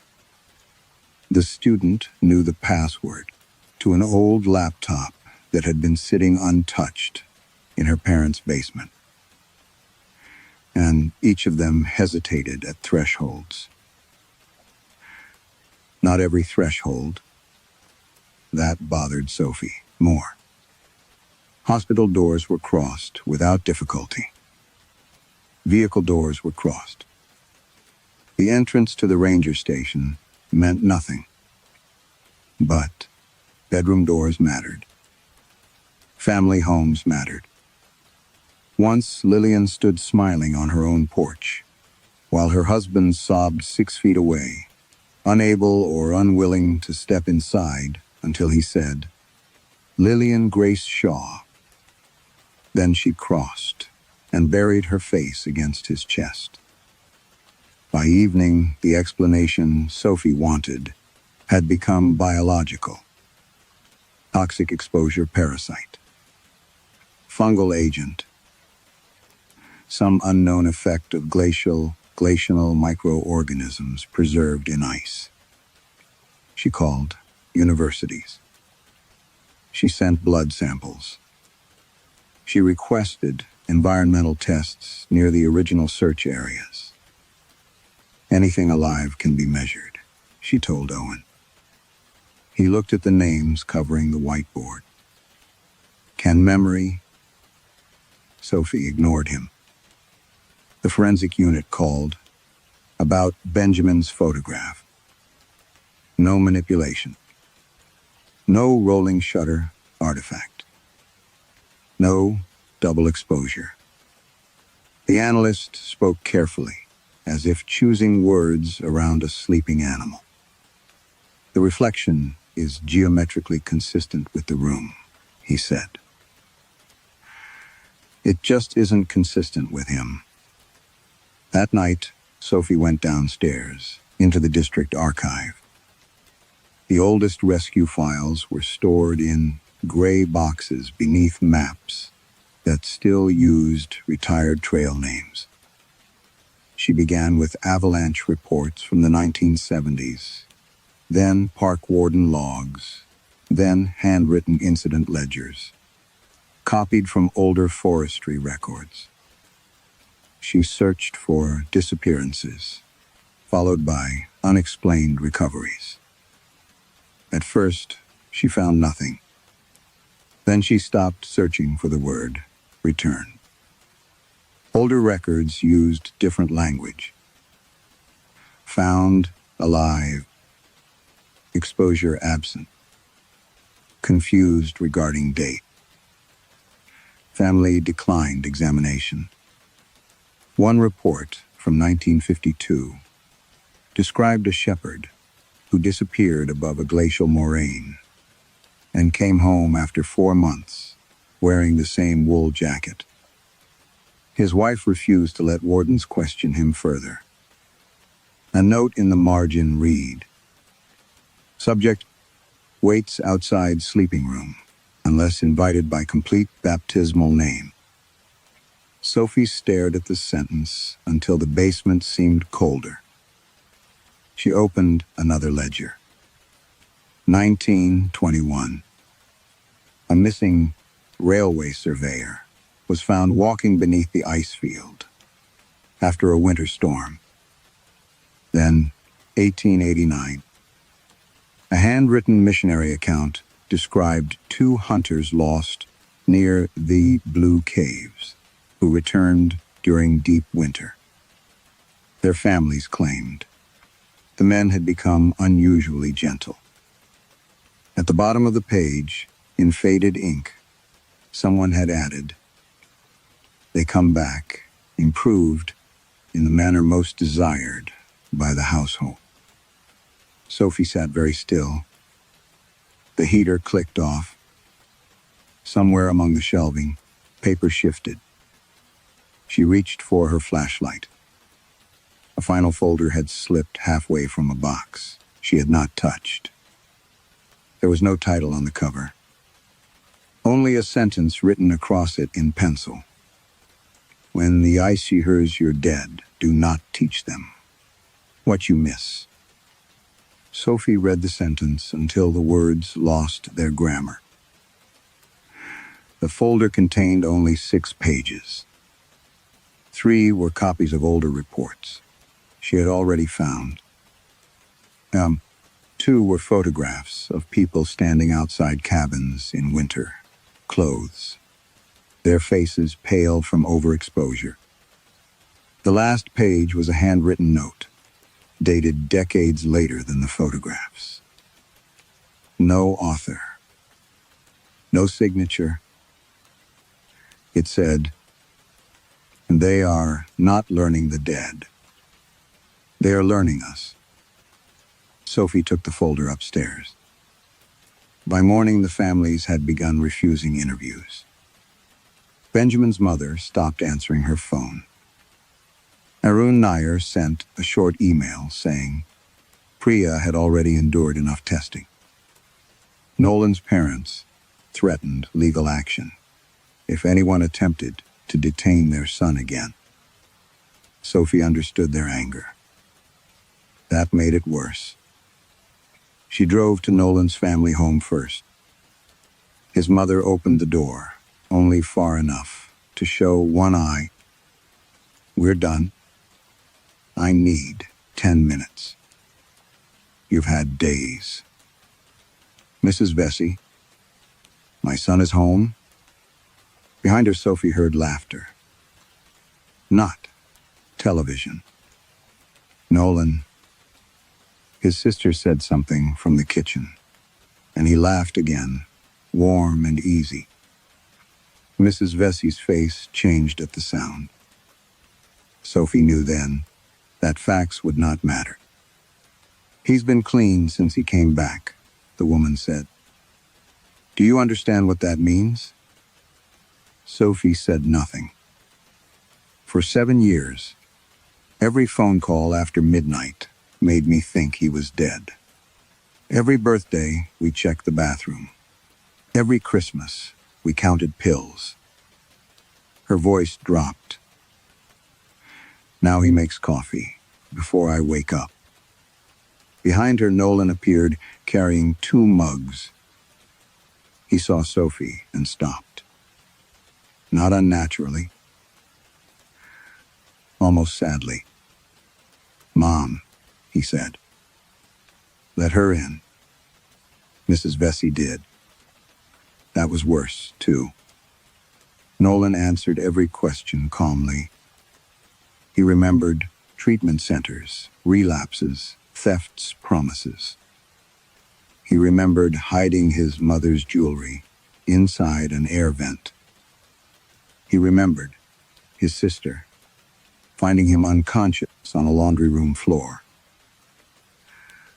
"What made you stop?" Sophie asked. He looked genuinely confused. "Stop? What?" "Wanting the drugs." Nolan considered this. "I don't know. You had cravings before." "Yes." "And now?" He shook his head. "Nothing." His mother reached across the table and covered his hand. Nolan turned his palm upward and held hers. Sophie watched the gesture. It was perfect.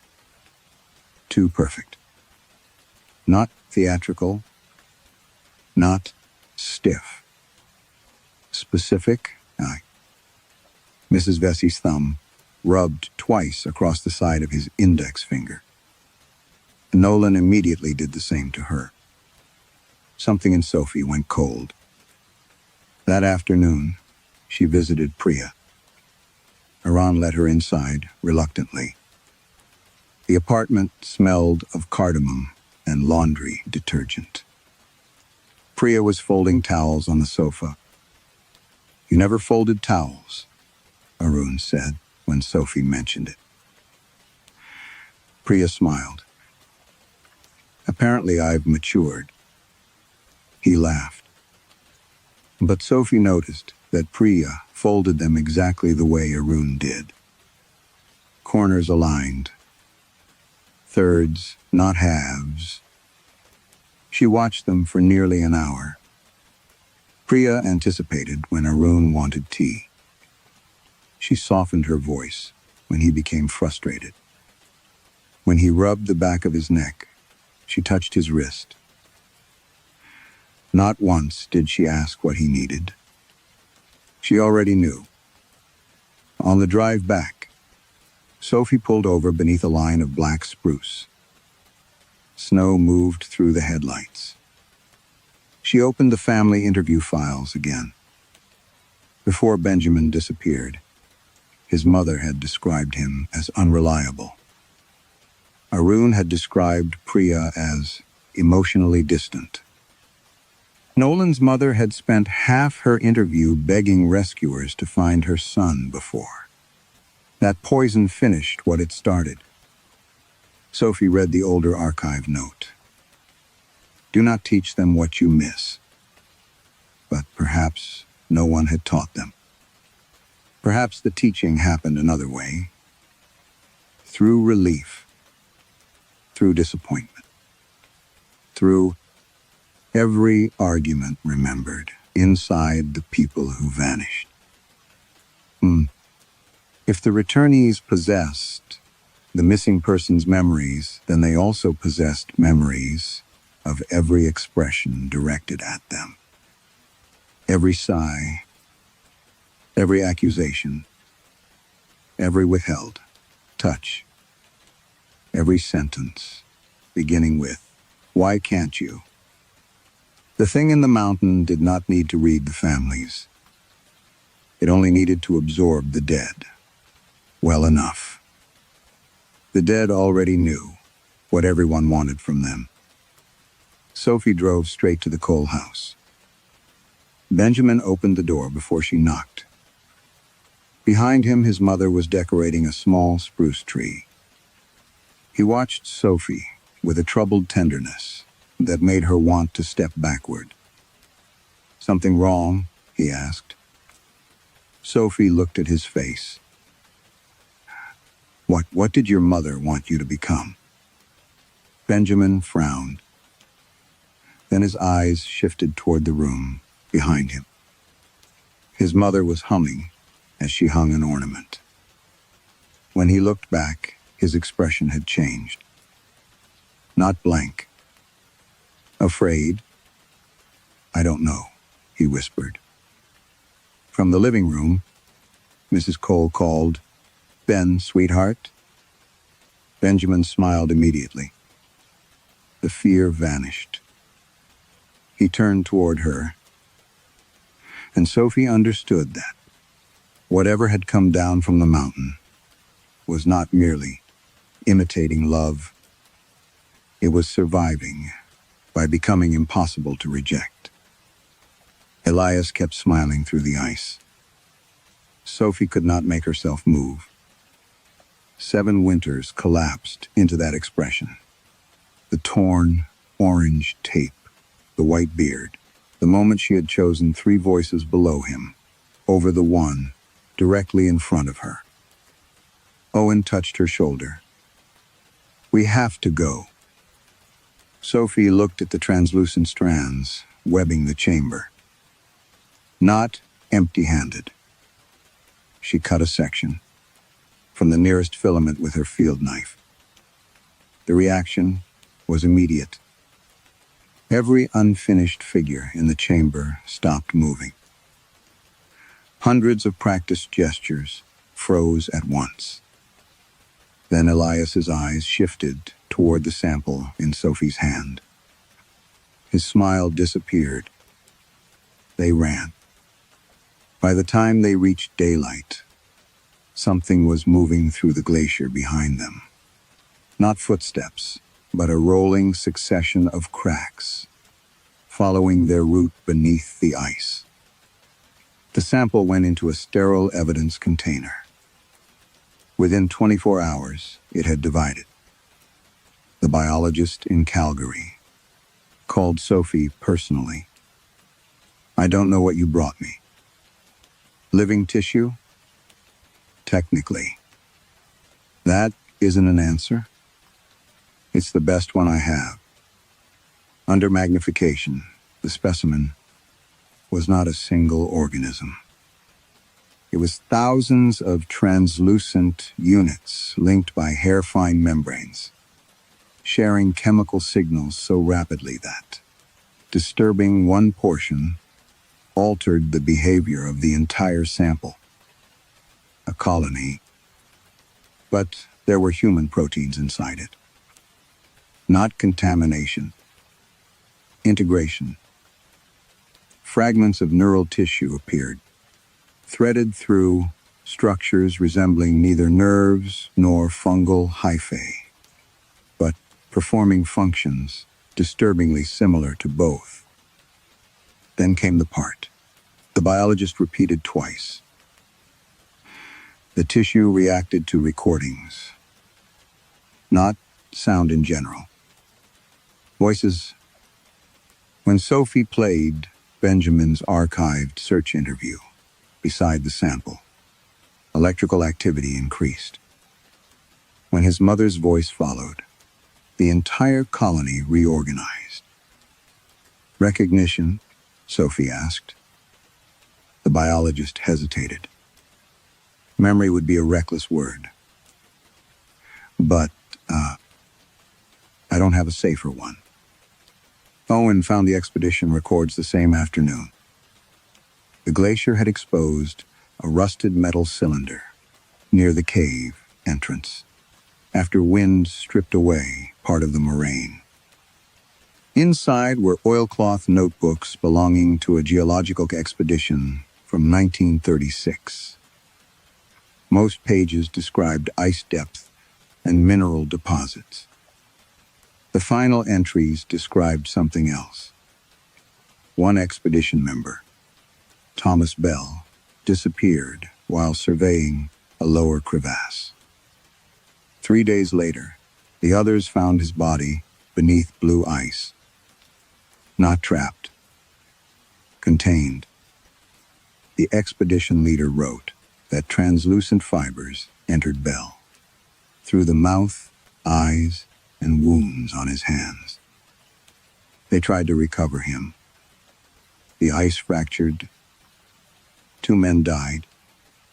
Bell disappeared deeper into the glacier. 6 months later, Thomas Bell walked into his family home in Edmonton. The notebooks included a letter from his brother. Thomas knows everything. Thomas knew. He remembers the dog we buried when we were boys.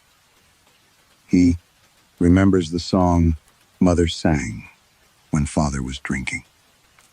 He remembers breaking my wrist and lying about it. But he is not exactly Thomas. He is more considerate. Mother says suffering changed him. I believe suffering studied him.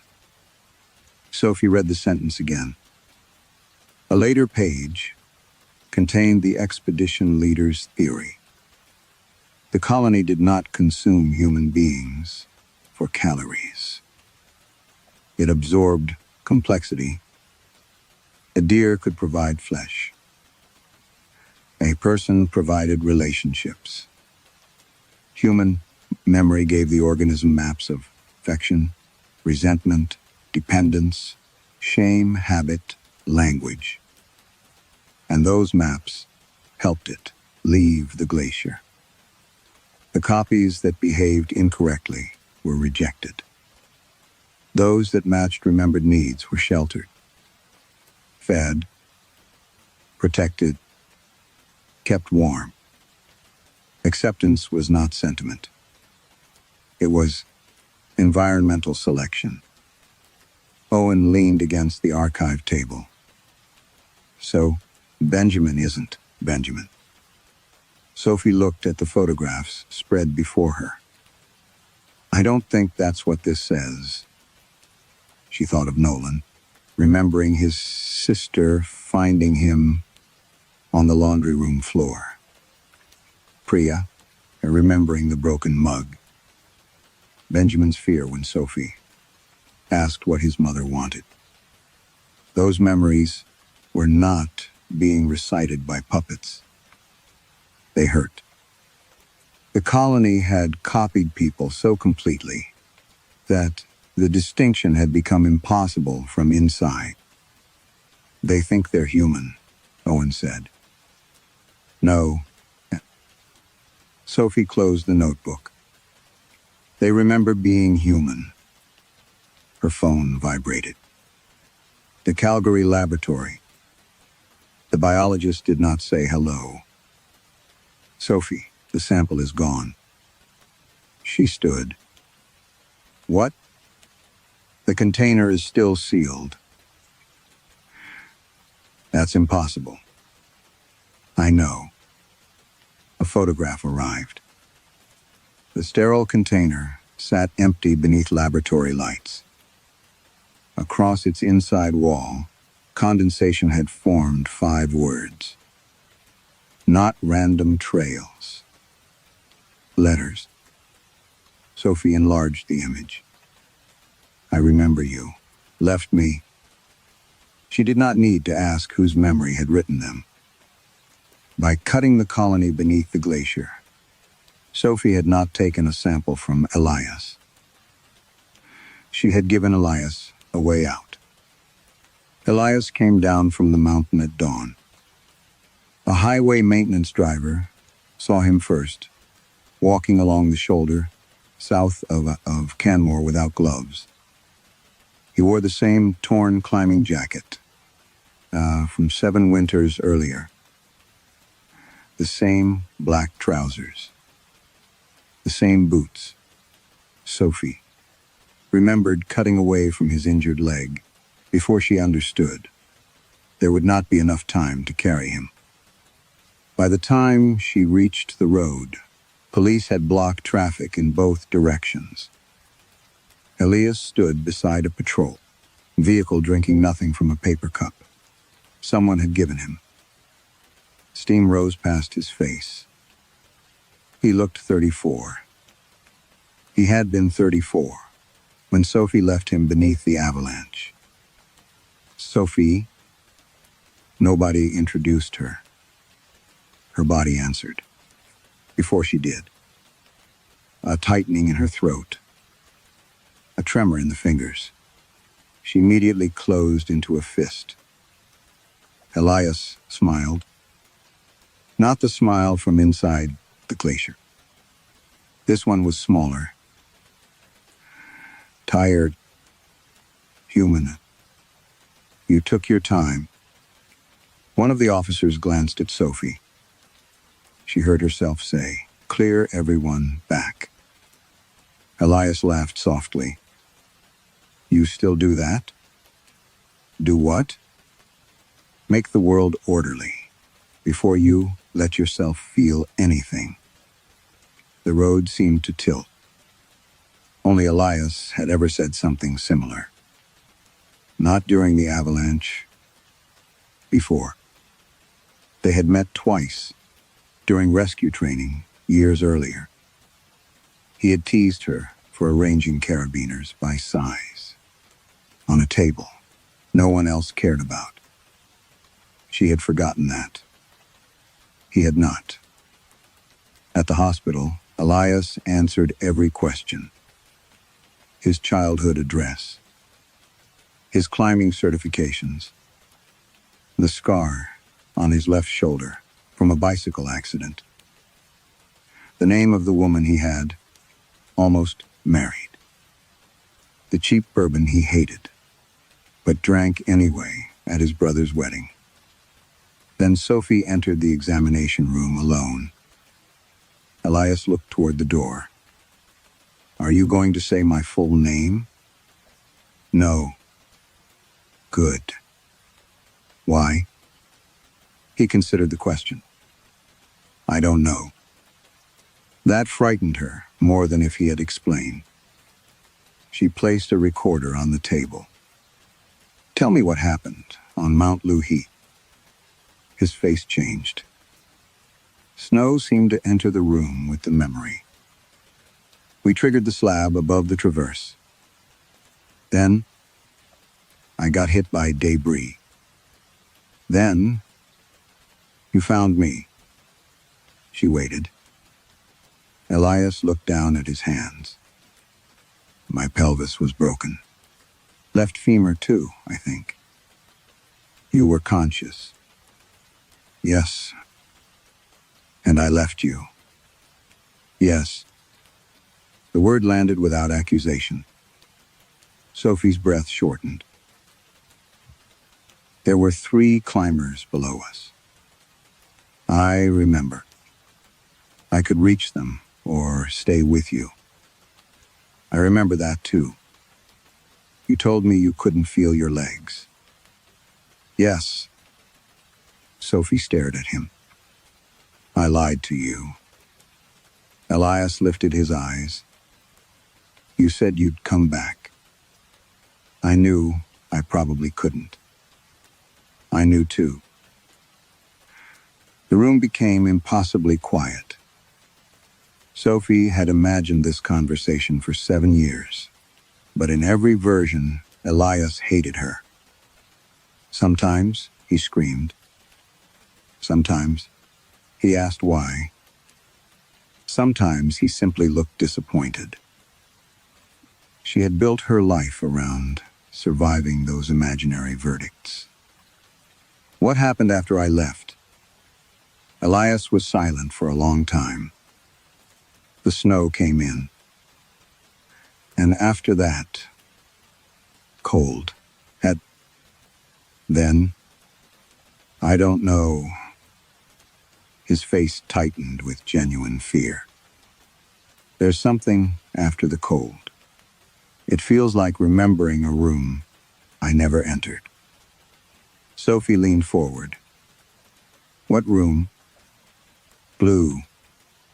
His breathing quickened. I remember being everywhere. She thought of the colony.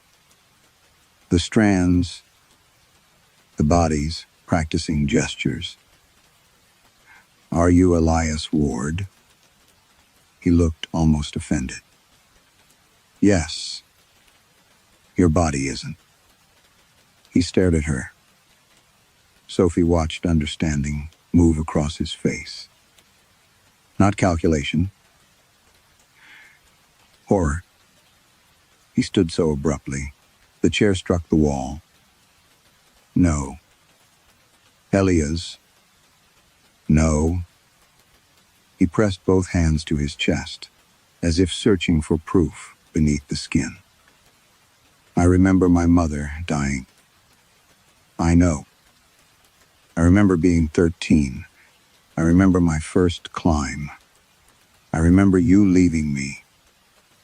His voice broke. You don't tell me those things belong to something else. Sophie said nothing. Elias sank back into the chair. Then he looked at her with such exhausted tenderness that she wanted him to be angry. I never blamed you. Her composure cracked. You should have. No. I left you there. You saved 3 people. I chose who died. You chose who might live. Sophie looked away. For 7 years, she had believed. Guilt was the last honest thing she could give him. Now even that was being taken from her. Elias reached across the table, but stopped before touching her hand. I remember thinking, when you walked away, that I hoped you wouldn't turn this into a punishment. Sophie closed her eyes. No report contained that. No witness could have known it. Only Elias, or whatever had absorbed the final thoughts inside his dying brain. When she looked again, he was crying. "Please," he whispered. "Don't send me back." Outside the examination room, several voices rose in the corridor. Benjamin, Priya, and Nolan. Their families had brought them in. Sophie turned toward the glass.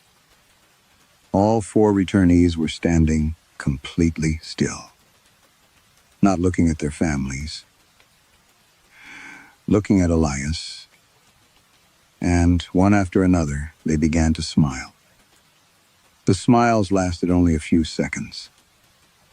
Then Elias saw Benjamin's face and stopped smiling. Something passed between the 4 returnees that Sophie could not identify as recognition. Exactly. It was closer to the feeling of strangers, discovering they had dreamed the same room. Priya touched her throat. Nolan whispered, "You remember it too." The corridor erupted. Security pushed the families backward.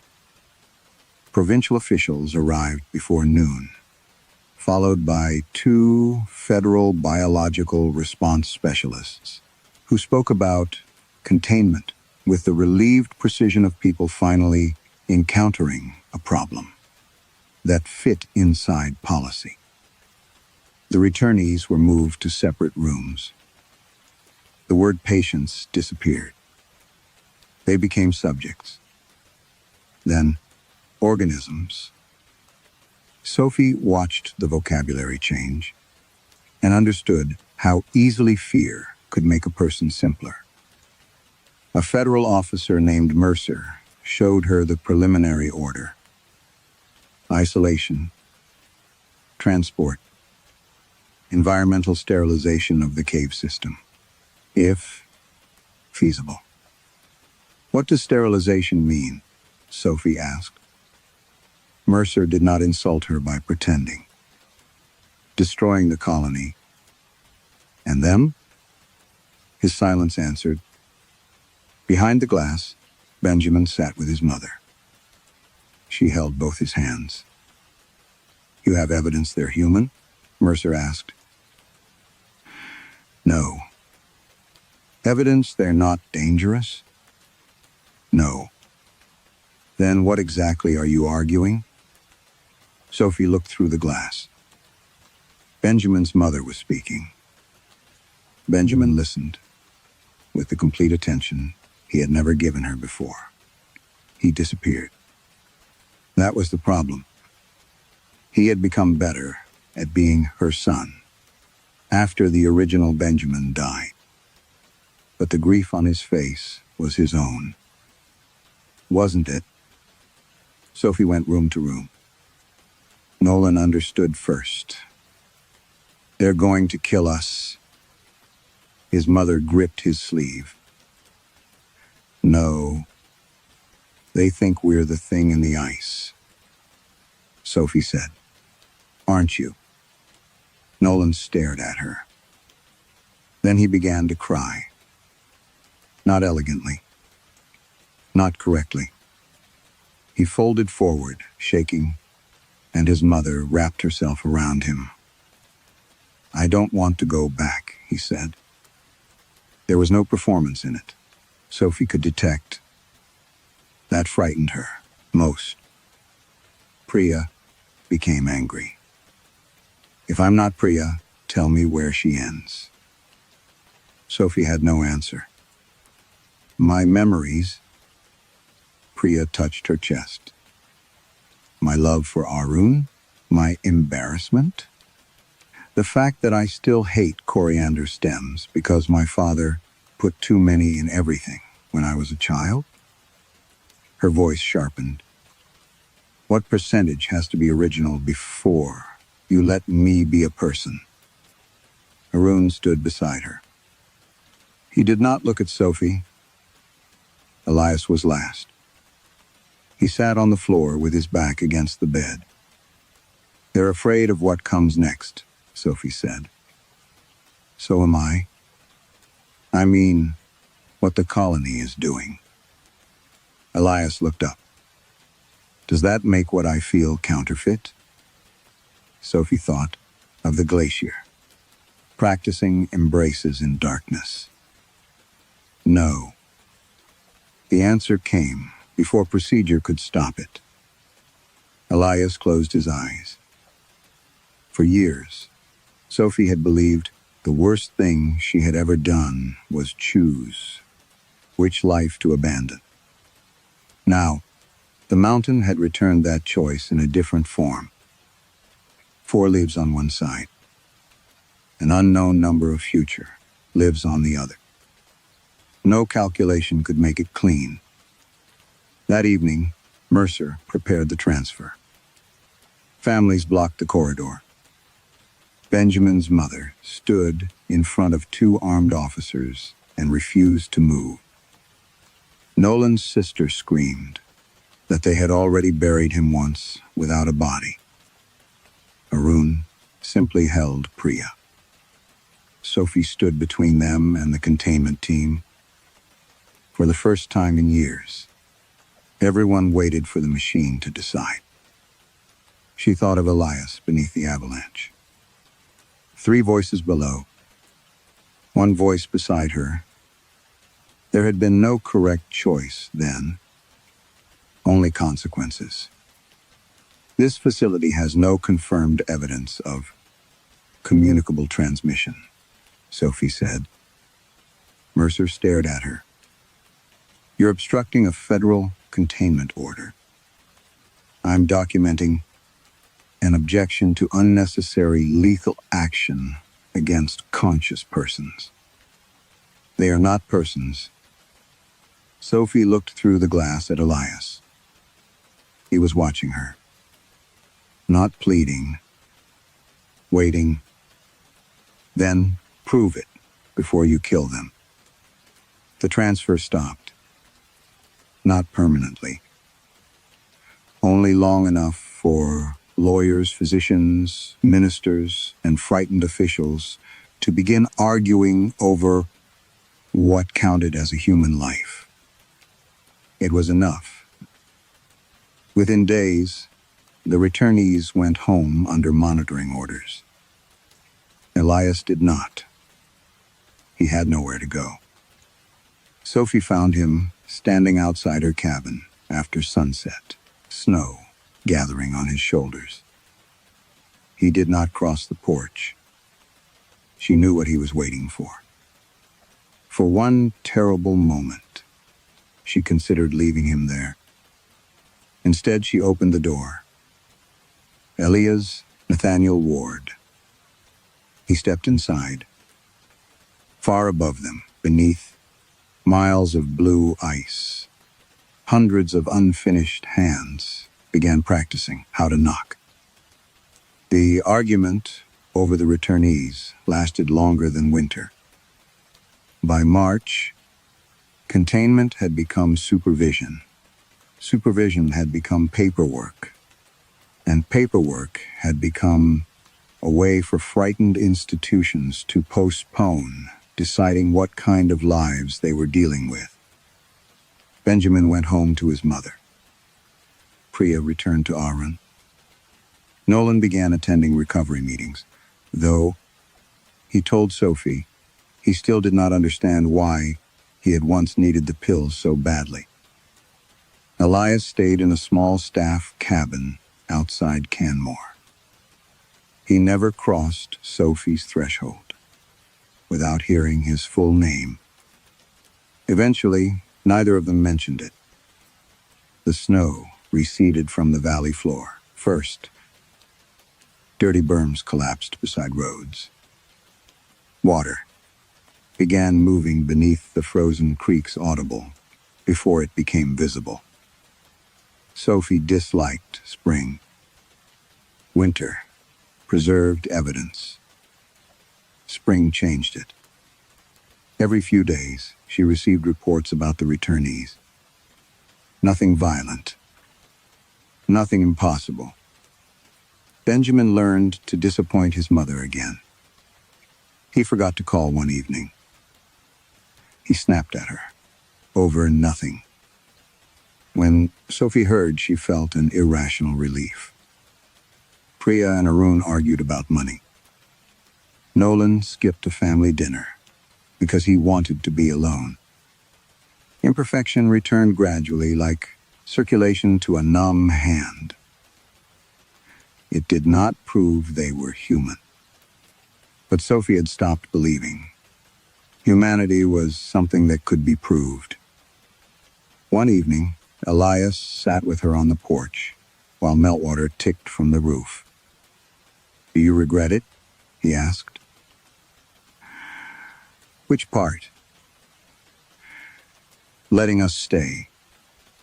Sophie watched the dark line of mountains beyond the trees. "Yes." He nodded. Then she said, "I'd regret killing you more." That answer seemed to satisfy neither of them. Perhaps that was why she trusted it. The province sealed the glacial cave behind steel fencing, warning signs, and remote cameras. Scientists drilled from a safer ridge and found organic traces in ice layers, far deeper than expected, older than the first recorded disappearances, possibly older than permanent human settlement in the region. No one used the word ancient in official reports. Everyone used it in private. By late April, the colony showed no measurable activity near the accessible cave system. The temperature rose. The glacier began to sweat blue water. Officials relaxed. Sophie did not. She kept the old archive folder in her desk. One sentence remained in her mind. "Do not teach them what you miss." She finally understood the warning differently. Tonight, it had never meant that families should conceal their desires from the return. It meant desire itself was instruction. Love was a pattern. Need was a pattern. Grief was a pattern.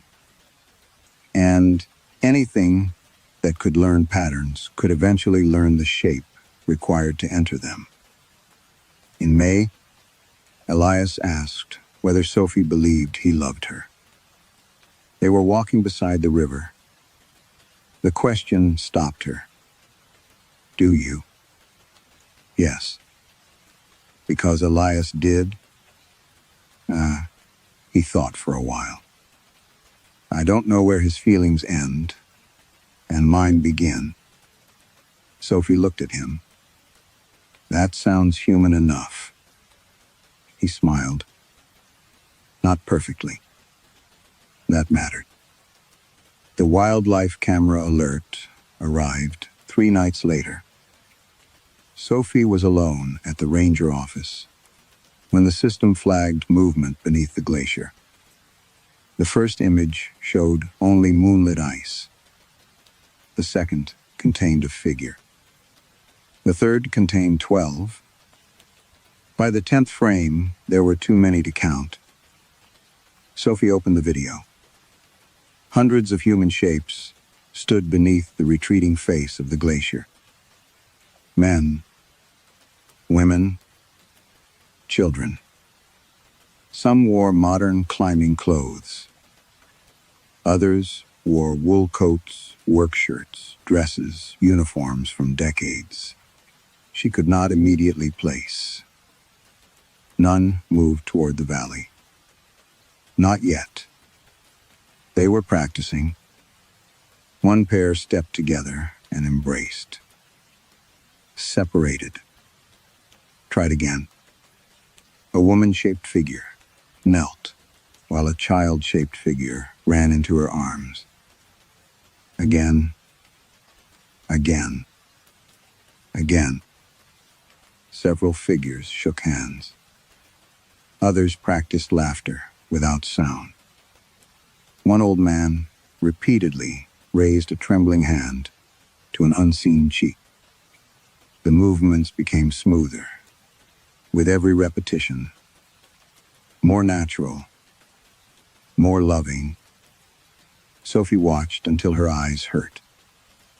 Then, almost together, the figures stopped. Every face turned toward the camera. For several seconds, nothing moved beneath the blue ice. Then the first figure stepped downhill. The others followed. In long, careful lines, they began descending toward the sleeping towns below. Sophie reached for the radio. Her hand stopped above it. Behind her, someone knocked softly on the office door. 3 patient knocks. Sophie did not turn around. Outside, a familiar voice said her full name. The horror beneath the glacier does not ask whether a copy is biologically human. It asks something less comfortable, whether memory, love, guilt, and choice can belong to a being whose body began somewhere else. Sophie saves the returnees because she refuses to make another life and death calculation and call it certainty. Yet, compassion has consequences. The colony survives, not by overpowering people, but by learning what they ache to welcome home.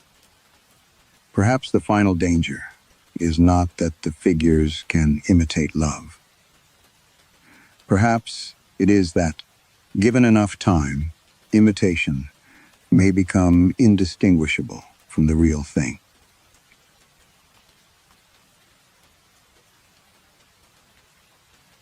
Story 5.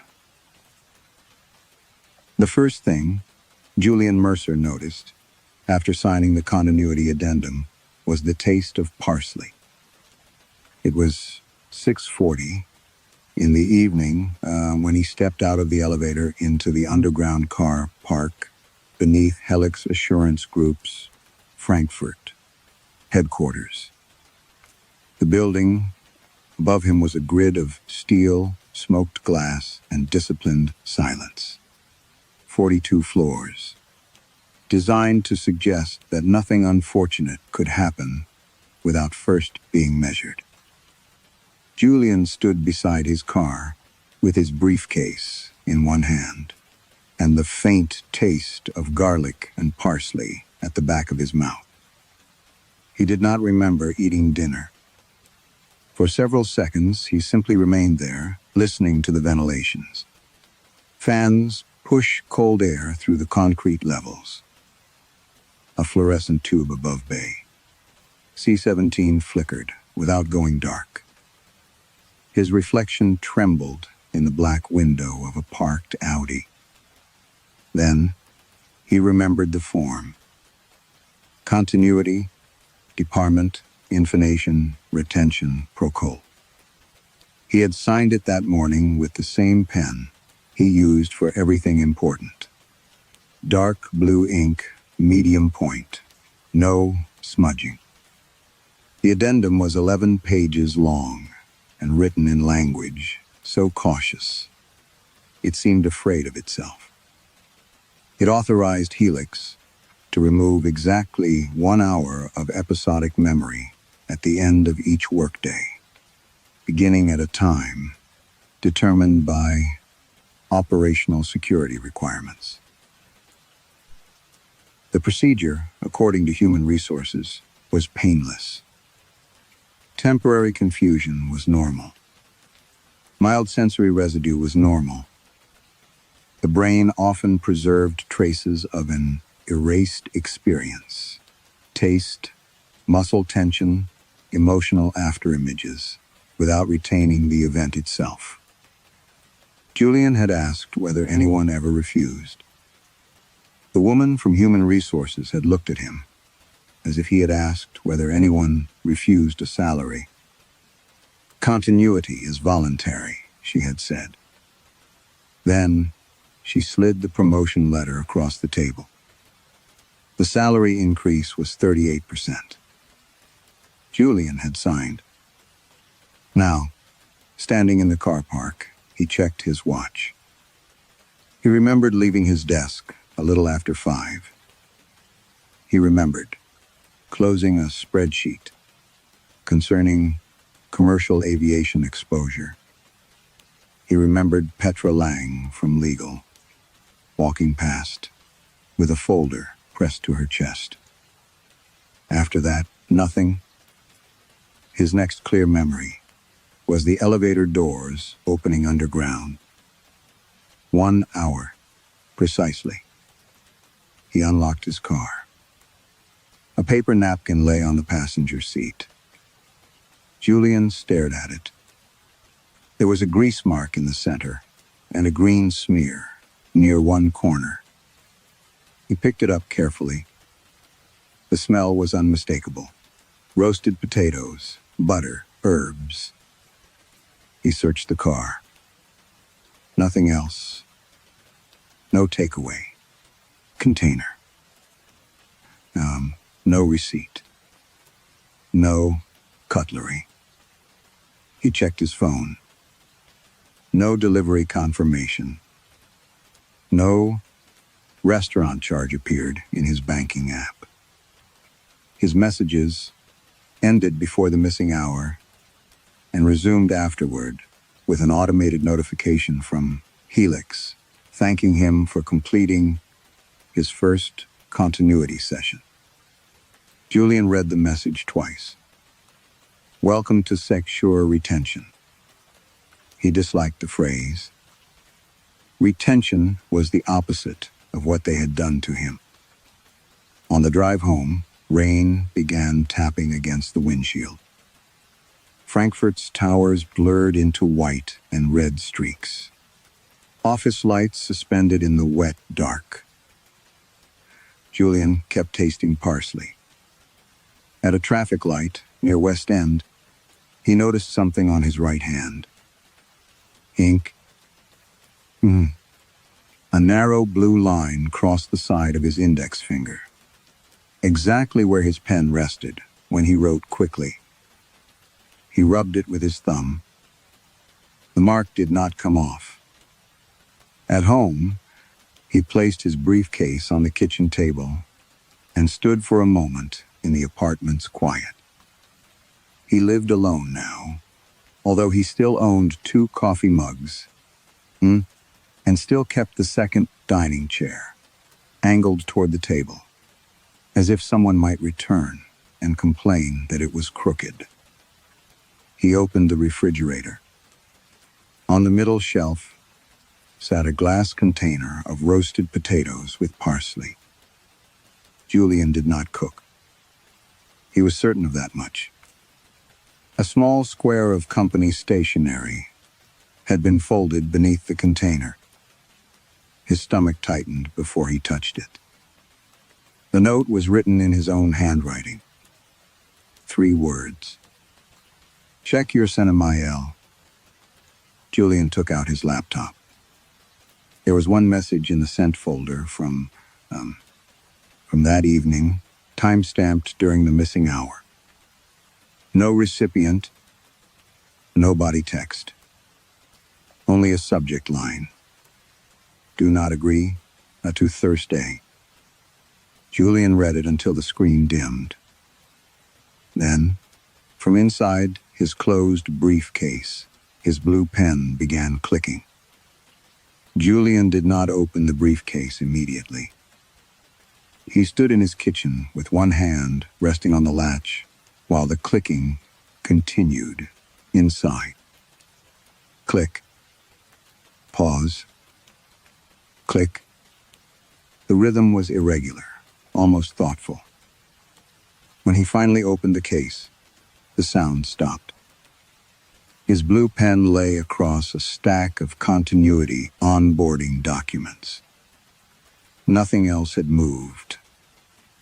Julian picked it up, pressed the mechanism twice, then removed the ink cartridge and set both pieces separately on the table. Mechanical tension, he told himself. Pressure in the case. Cheap explanation, but explanations did not need to be elegant to be true. By morning, he had almost convinced himself that the email, the potatoes, and the pen belonged to the same category as the parsley taste. Neurological residue. Harmless gaps. That was the phrase Dr. Keller used during his second continuity briefing. "Your memory is not a recording," she said. She was a neurologist employed by Helix, though her office looked more like a private bank consultation room than a clinic. No anatomy posters. No medical equipment beyond a tablet and a small silver case on the desk. "After selective interruption," she continued, "the brain may attempt to reconstruct missing context. Do not encourage that process."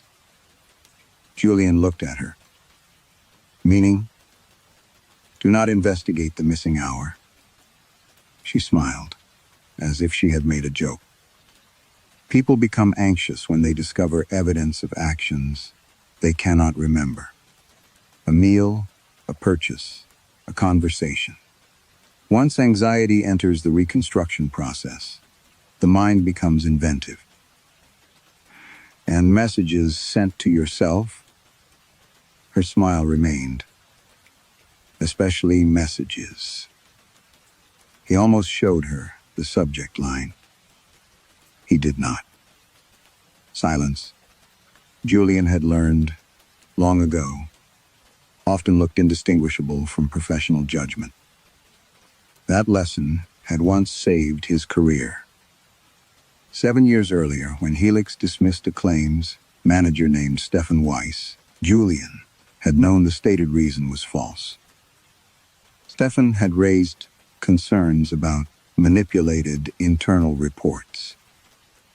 Legal asked Julian whether he had seen evidence supporting Stefan's allegation. He had, he said. He had not. 3 months later, Julian received his first management position. He rarely thought about Stefan now. Or, more accurately, he rarely allowed himself to think about Stefan long enough for the memory to become uncomfortable. Continuity made that skill feel almost obsolete. The department occupied most of the 37th floor. Everything was white, gray, or glass. Doors opened with employee badges but made no audible click. The carpet absorbed footsteps. Even the coffee machines seemed quieter. Julian's assigned desk contained no drawers. "Nothing leaves the floor," Petra Leanh told him that afternoon. She was senior counsel, early 50s, narrow-faced, with silver, beginning to show at her temples. Documents, handwritten notes, storage devices, nothing. Even personal notes, especially those. She looked at his fingers. "You've got ink on your hand again." Julian glanced down. 3 blue dots marked the base of his thumb. He did not remember writing anything. That evening, after the missing hour, he found a bruise forming along his left forearm. The next day there were 2. By Friday, 4. None hurt much. He began photographing them before bed. He also began checking his pockets. Monday, a peppermint wrapper. Tuesday, a receipt from the company cafeteria for soup he did not remember eating. Wednesday, a folded scrap of paper containing 6 handwritten numbers. 27, 9, 4, 37, 1, Thursday. He recognized his handwriting immediately. He destroyed the note, then retrieved the pieces from the bin 10 minutes later, and taped them together. The number 37 bothered him most. The continuity floor. On Thursday afternoon, Julian found Petra standing beside his desk. She did not greet him. Instead, she studied his face with an expression he could not place. "Are you all right?" "I'm fine." "You don't look fine." Julian lowered his voice. "Did we speak yesterday?" Petra's eyes shifted toward the glass corridor behind him. "Yes." "About what?" For several seconds, she said nothing. Then she pulled the empty chair beside his desk closer and sat down. Julian. Something in her tone made his chest tighten. "You came to my office during continuity." He stared at her. "That isn't possible." "You were shaking." "I don't remember that." "I know." She leaned closer. "You told me that if anyone asked, I should say you never came." A cold sensation moved across Julian's shoulders. "What else did I say?" Petra looked toward the corridor again. When she spoke, her voice was barely audible. "You told me never to enter continuity on a Thursday." Julian slept badly after Petra's warning. He dreamed of the 37th floor, though in the dream it had no walls. Desks stretched into darkness in perfect rows, each occupied by someone sitting motionless beneath fluorescent lights. Every monitor showed the same blank white screen. At the far end, one screen displayed a single word. Thursday. He woke before dawn, with his left hand clenched around something. A folded sheet of paper. Julian sat upright. For several seconds, he stared at it without unfolding it. He had gone to bed alone. The apartment door had been locked. His briefcase was still on the chair beside the bedroom door. The paper smelled faintly of printer toner. Across the top was the Helix logo. Julian turned on the bedside lamp. The document was formatted like an internal claims forecast. Predictive loss events. Below it were details precise enough to make his mouth dry. Location, an intersection near Bad Homburg. Weather, light rain. Vehicle 1, black Mercedes sedan. Vehicle 2, municipal maintenance van. Caused delayed braking after sudden lane obstruction. Estimated collision speed, 48 kilometers per hour. Passenger injury probability, severe. Time of occurrence, at 8:17 in the morning. Date, tomorrow. Julian read that line 3 times. At the bottom of the page was a name, Albrecht Voss. He did not recognize it. He checked the bedroom clock. A little after 5 in the morning, he carried the document into the kitchen and compared it with the onboarding materials in his briefcase. Same paper stock, same gray footer, same security classification, but the document had no file number, no author, no generation timestamp, only a small blue mark in the lower right corner. 3 dots, exactly like the ink stains that had appeared on his hand. Julian considered calling Petra. Instead, he photographed every page. At work, he searched the internal claims system for the intersection. Nothing. He searched for Voss. Access denied. He tried again through a compliance directory and received the same result. By lunchtime, Julian had built a reasonable explanation. Simulation. Continuity dealt with confidential risk models. That the document could be part of a scenario exercise generated during his missing hour.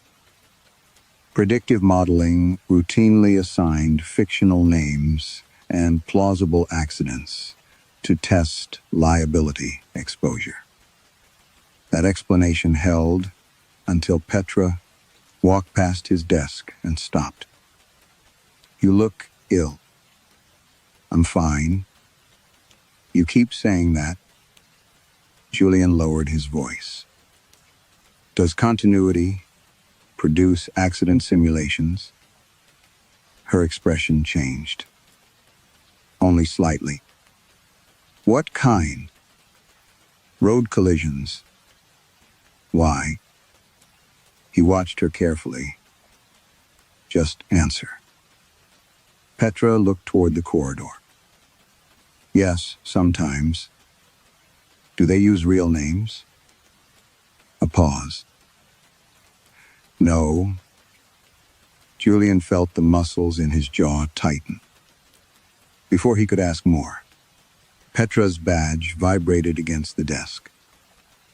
Continuity session. Conversation over. That evening, Julian lost another hour.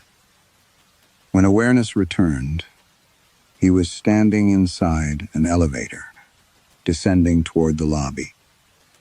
His left sleeve was wet. Not soaked, just damp near the cuff. He smelled rain and something metallic. His phone showed no new messages. His pockets contained nothing unusual. For the first time, that frightened him more. The next morning, Julian woke before his alarm and opened the news on his phone. He told himself he was checking traffic. He knew that was a lie. At 8:29, the first report appeared. Serious collision near. Bad Hamburg. Causes morning delays. Julian stopped breathing. Black Mercedes. Municipal. Maintenance van. Light rain. The intersection matched. So did the reported time. At 8:17 in the morning, he read the article again. Then a third time. One detail was wrong. The injured passenger was not Albrecht Voss. It was a 36-year-old school administrator named Martin Rehfeld. Julian opened the photograph he had taken of the Helix document. The original name was still there. Albrecht Voss. And at work, he entered the name into a public corporate registry instead of the Helix system. This time, he got a result. Albrecht Voss was chairman of Voss Kern Holdings, a private investment group with interests across energy, logistics, and pharmaceutical manufacturing. Julian's stomach tightened. He searched Helix's client database using an old compliance credential. The profile opened. Private Wealth Division. Executive Protection Package. Multi-generational coverage. Total insured relationship value. Confidential. Then Julian saw the internal classification. To one strategic client. One of fewer than 20 in Europe. Julian sat very still. The accident had occurred exactly as the document predicted. Only the person inside the car had changed. And the man who had disappeared from the prediction was one of the wealthiest clients Helix had. Julian stopped searching for accidents. He started searching for absences. The Helix system did not label anything as prevented, transferred, or displaced. It used neutral language, variance correction, exposure normalization, continuity adjustment. Words designed to survive legal review. Julian knew that kind of language, and, well, he had written enough of it himself. He began with Albrecht Voss. The client's internal profile showed no unusual activity on the morning of the Bad Homburg collision. His motor risk projection had simply declined shortly before the accident from severe exposure to negligible exposure. That should not have happened. Risk models changed when information changed. Weather, road, vehicle condition, driver behavior, new medical data. Nothing in Voss's file had changed.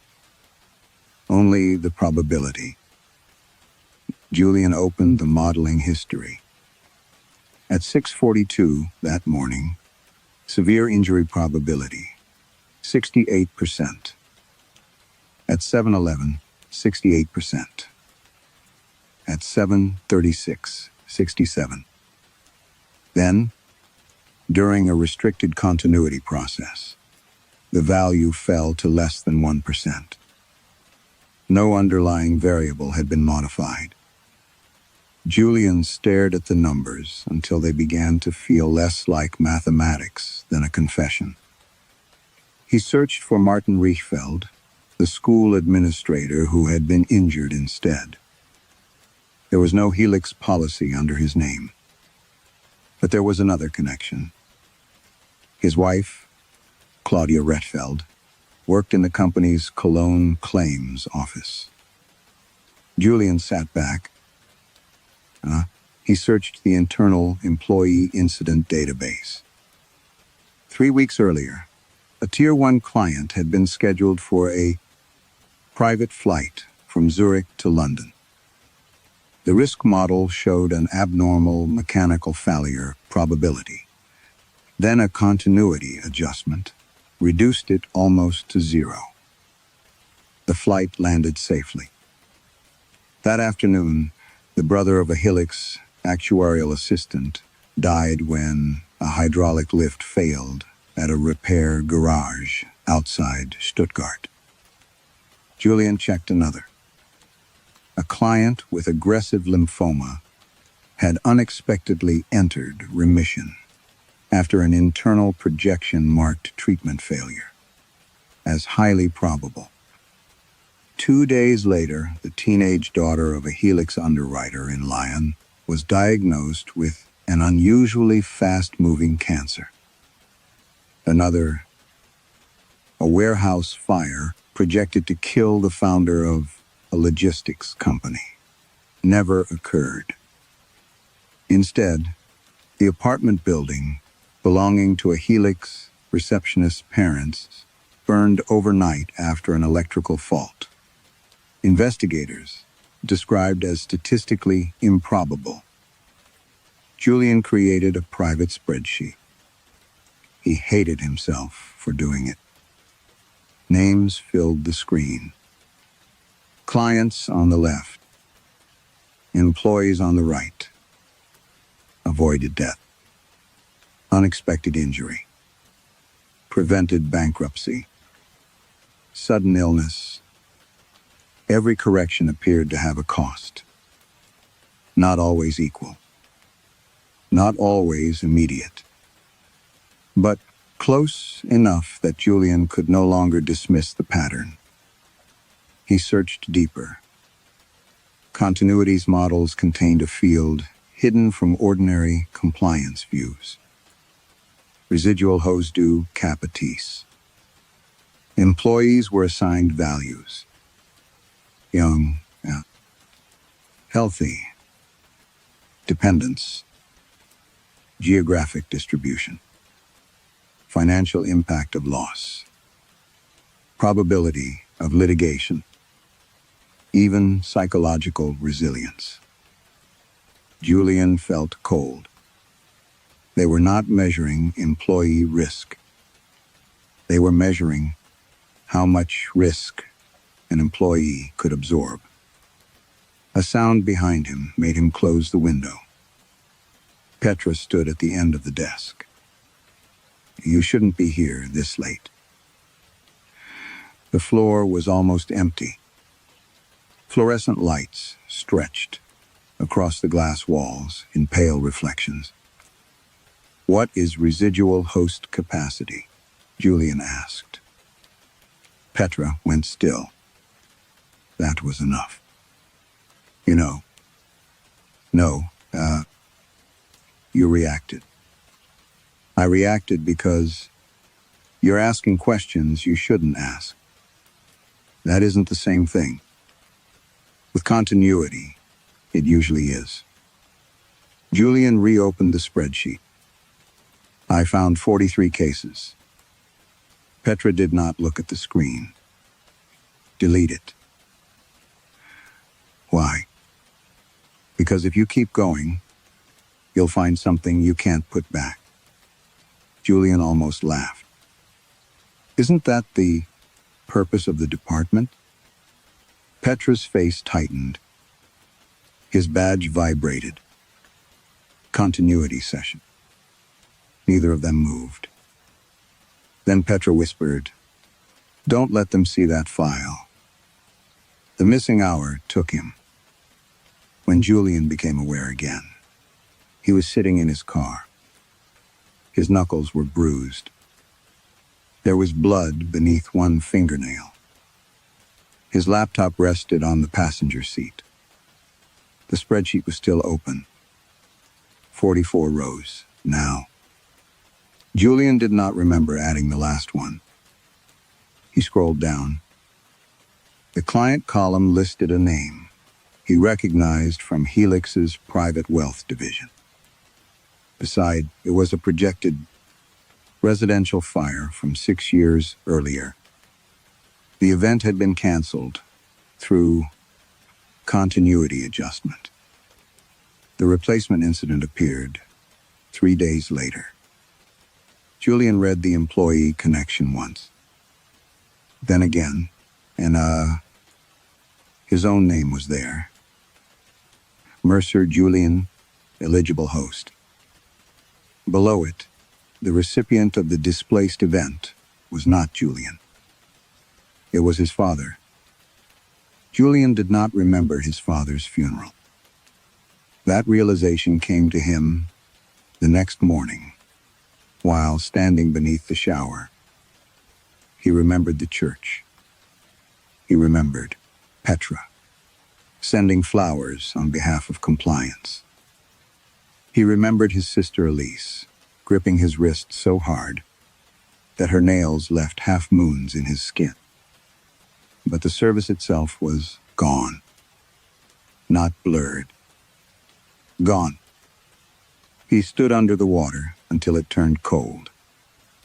His father had died 6 years earlier in a kitchen fire, officially attributed to an electrical fault behind the refrigerator. A fire inspector had called it a rare combination of damaged insulation and heat buildup. Statistically improbable. Julian had used those exact words when comforting Elise. Now they felt obscene. At work, the missing hour began leaking into the rest of the day. He would regain awareness after continuity with tears already drying on his face. Once he found himself laughing in the elevator. Another evening his hands shook so badly.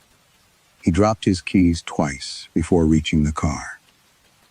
He began waking at night, with emotions that had no attached memory. Grief, rage, disgust, and, increasingly, terror. The body remembered what the mind had been ordered to lose. On Tuesday, Julian found a bite mark inside his lower lip. On Wednesday, both palms were bruised, as if he had spent an hour gripping something with all his strength. Thursday morning, someone had written a sentence on the inside of his shirt cuff in blue ink. "Stay awake." He read it in the restroom, then washed his hands and went to work. Continuity sessions took place behind an unmarked frosted glass door at the eastern end of the 37th floor. Employees entered individually when their badges vibrated. Julian remembered walking through the door each evening. Nothing after that. By then, he had stopped believing the procedure was passive. So he prepared. The memory protocol required employees to wear a thin conductive patch behind the left ear. Dr. Keller had explained that it synchronized neural disruption with the selected memory interval. Julian replaced his patch. He removed an unused one from the medical cabinet. After lunch, carefully peeled apart the adhesive layers and inserted a sliver of transparent tape beneath one contact. Enough, he hoped, to interrupt full conductivity. Not enough to trigger an obvious fault. His badge vibrated near the end of the day. Julian stood. Petra looked up from across the floor. Their eyes met. She shook her head once. He went anyway. The frosted door opened. Then, white light. A chair, pressure behind his eyes. A voice, asking him to look forward. Then, nothing. No, not nothing. Julian surfaced inside darkness. That was not darkness at all. Rows of monitors. Fluorescent lights dimmed to a sickly gray. His body felt impossibly heavy. He was sitting upright. So were the people around him. Dozens of employees occupied identical chairs arranged in long, parallel lines across. A section of the floor he had never seen. No one moved. No one spoke. Every face pointed toward a screen. Julian tried to turn his head. Pain flashed behind his left ear. His monitor showed a motorway. Rain? A silver hatchback, entering a bend too quickly. The image changed. A hospital room. A man coughing blood into a towel. Changed again. A child standing beside a railway platform while an unattended suitcase rolled toward the track. Julian realized the images were labeled. Names, policy numbers, probability values, dates. Tomorrow, the day after, next week. His breathing quickened. Around him, the employees remained motionless. One woman had tears running silently down her cheeks. A man 2 rows ahead was bleeding from his nose. No one wiped anything away. The screens continued. Floods, tumors, falls, collisions, kitchen fires. Julian tried to stand. His legs did not respond. Then his screen changed again. A woman appeared outside a cafe, beneath a striped awning. Dark coat, blonde hair tied loosely at the neck. Julian knew her before he saw the name. Elise. His sister was laughing at something outside the frame. For one irrational second, relief moved through him. Then he saw the label above the image. Tomorrow's date. Below it, in clinical white text, commemorate events fatal pedestrian impact. Julian's mouth opened. No sound came out. Julian woke on the floor. For several seconds, he did not understand where he was. Then sensation returned in fragments. Cold tile beneath his cheek. The copper taste of blood. A strip of fluorescent light above him. And Elise, her face on the screen. Tomorrow's date. Fatal pedestrian impact. Julian pushed himself upright. The continuity chamber was empty. Rows of chairs stood beneath black monitors. Whatever process had held, the employees motionless had ended. Somewhere beyond the walls, ventilation fans produced a low mechanical hum. His watch showed that nearly the entire missing hour had passed. The faulty patch behind his ear burned. He tore it off. A door at the far end of the room was open. Julian had never seen it before. Beyond it was a stairwell, descending beneath the 37th floor. He thought of Petra's warning. Never enter continuity on a Thursday. Then he thought of Elise, laughing beneath the cafe awning.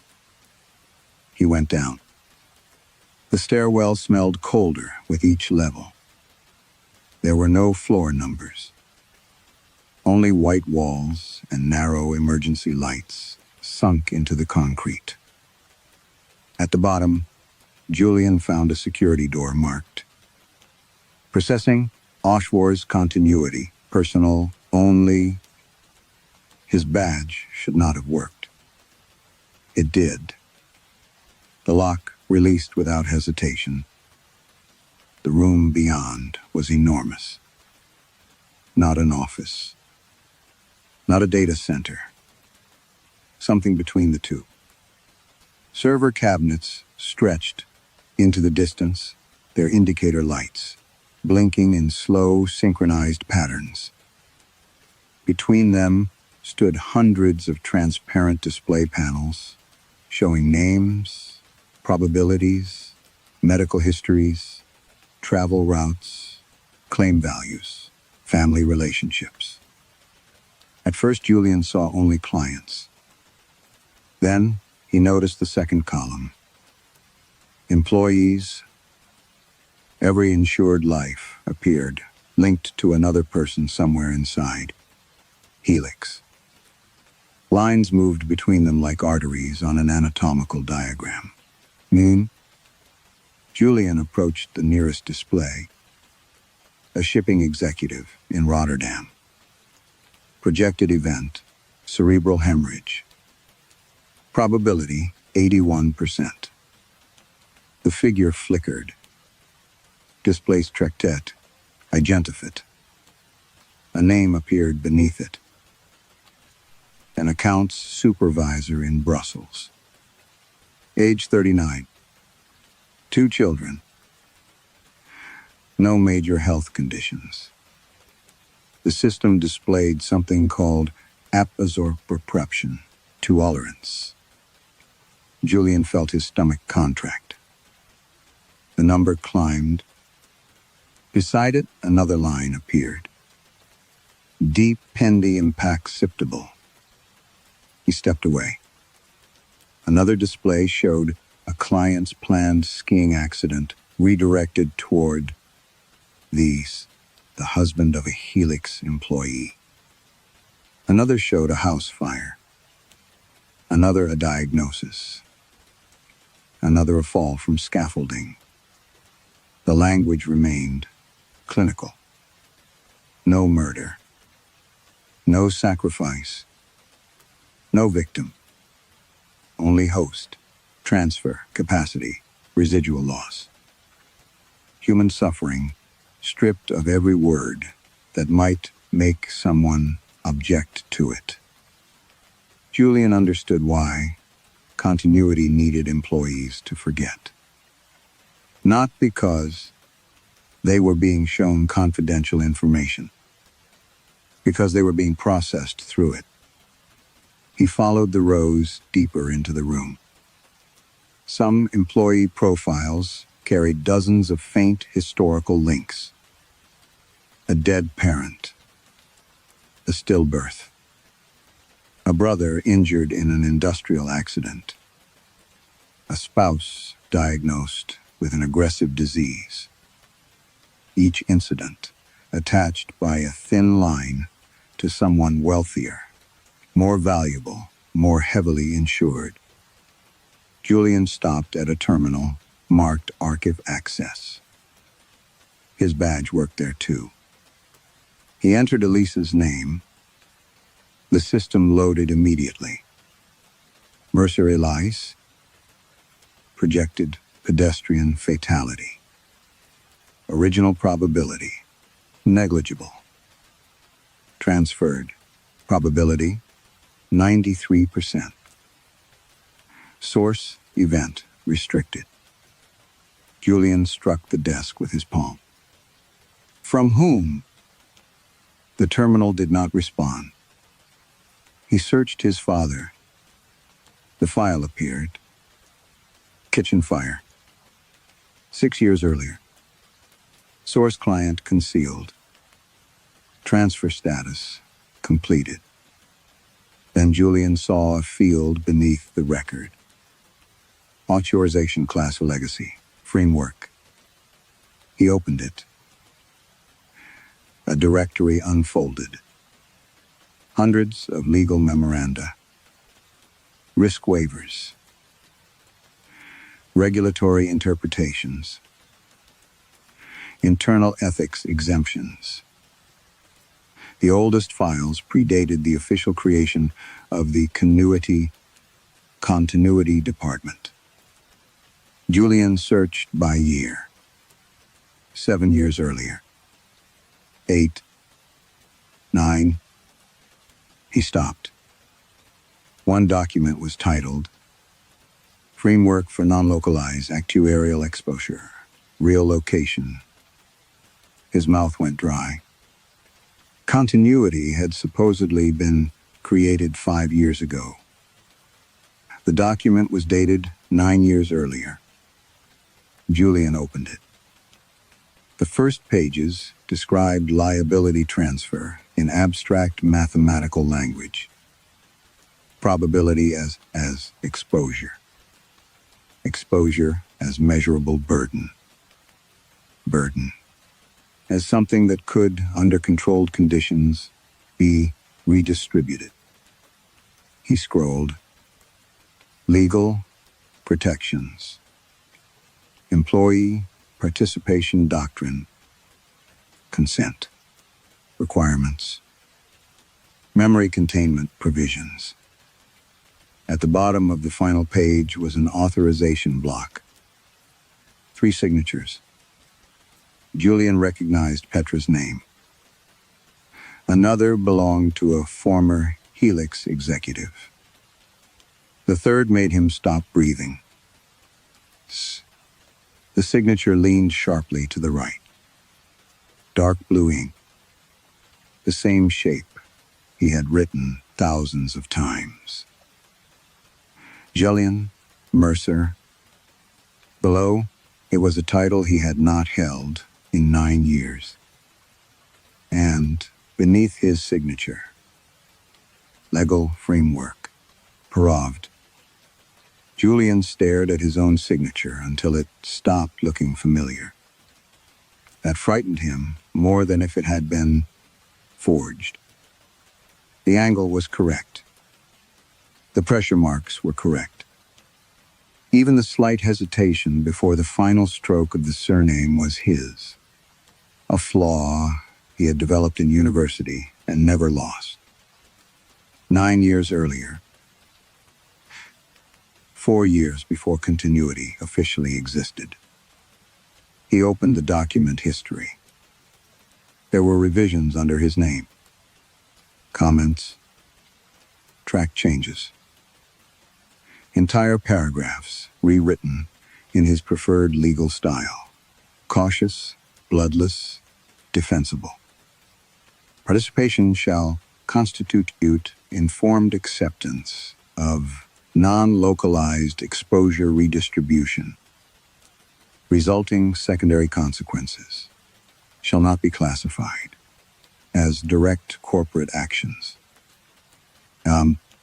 Memory modification may be considered a protective confidentiality mechanism where operational awareness itself presents institutional risk. Julian felt physically ill. He had not merely approved the framework. He had helped design the language that made it survivable in court. The archive contained more: meeting recordings, internal correspondence, security footage. He opened the earliest video. A conference room appeared. Julian sat at the table. Younger, thinner, dark hair without gray. Petra sat opposite him, looking exhausted. An executive Julian, recognized as Heinrich Bauer, stood near the window. "We cannot call them transfers," the younger Julian said. His own voice made him flinch. Bauer asked, "Why?" "Because transfer implies intent. And there is intent. That is irrelevant. Legally, the system modifies probability distribution. It does not select an injury and place it inside another person." Petra looked at him. "That is exactly what it does." Young Julian turned toward her. "No, that is what it appears to do when described emotionally." The video continued. Julian closed it. His hands were shaking. He searched his name again. Hundreds of results.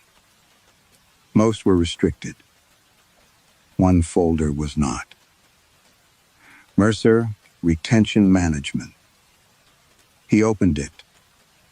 The first document was dated almost 7 years earlier, shortly after Stefan Weiss had been dismissed. A request for neurological intervention. Voluntary. Signed by Julian. Reason: persistent cognitive distress associated with confidential operational knowledge. He opened the next request. 6 months later, another. Then another. The intervals shortened. A year.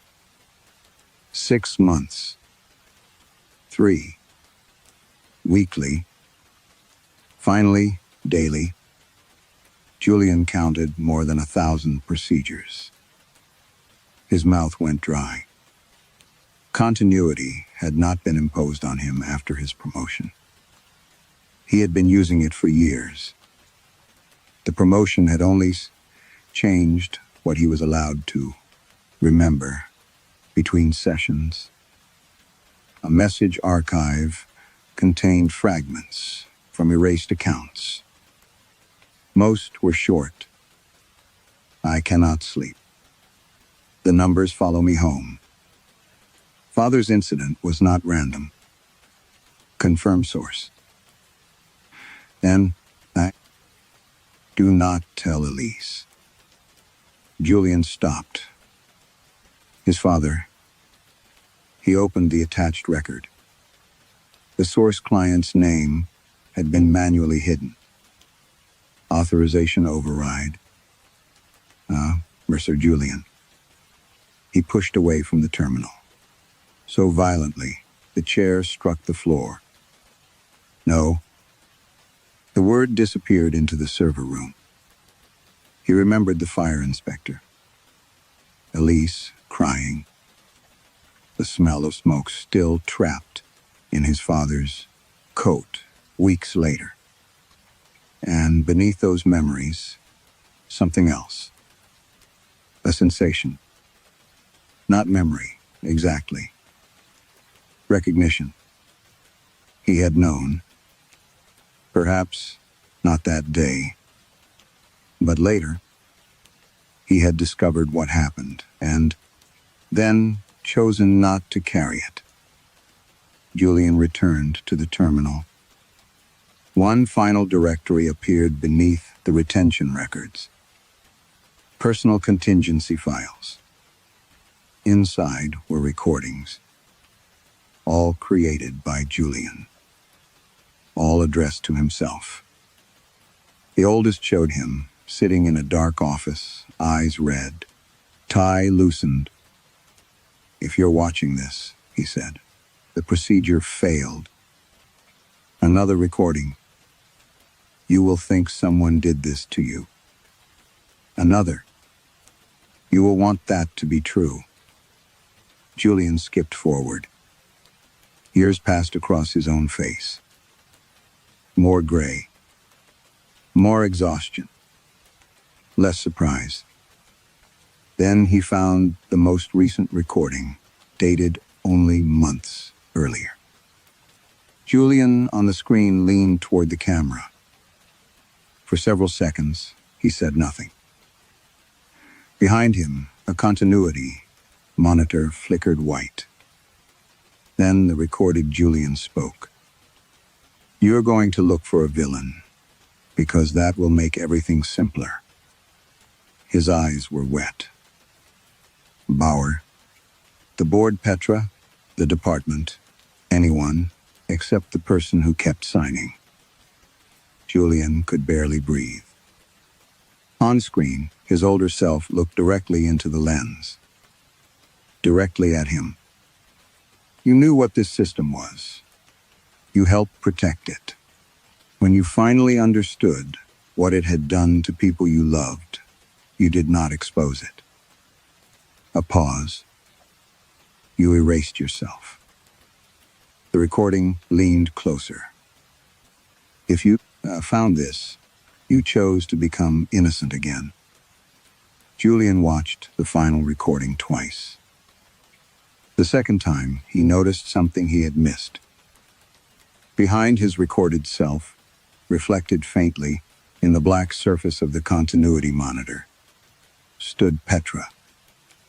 She had been there, not speaking, not intervening, just watching. Julian closed the file. For several seconds, the processing center seemed to contract around him. Server lights pulsed in the darkness. Cooling fans moved cold air across his skin. Somewhere, a relay clicked with patient mechanical certainty. He searched Petra's name. Her authorization history appeared beside his own. Not equal, but close. Petra had challenged early language in the framework, objected to employee classification, requested external ethics review. Every objection had been overruled. Then abruptly, her objections stopped. 3 days later, her husband suffered a fatal aneurysm. Julian stared at the date. A Tier 1 client scheduled for surgery that same week had survived an identical projected event after a continuity adjustment. Petra had learned the same lesson he had. Helix did not punish disobedience.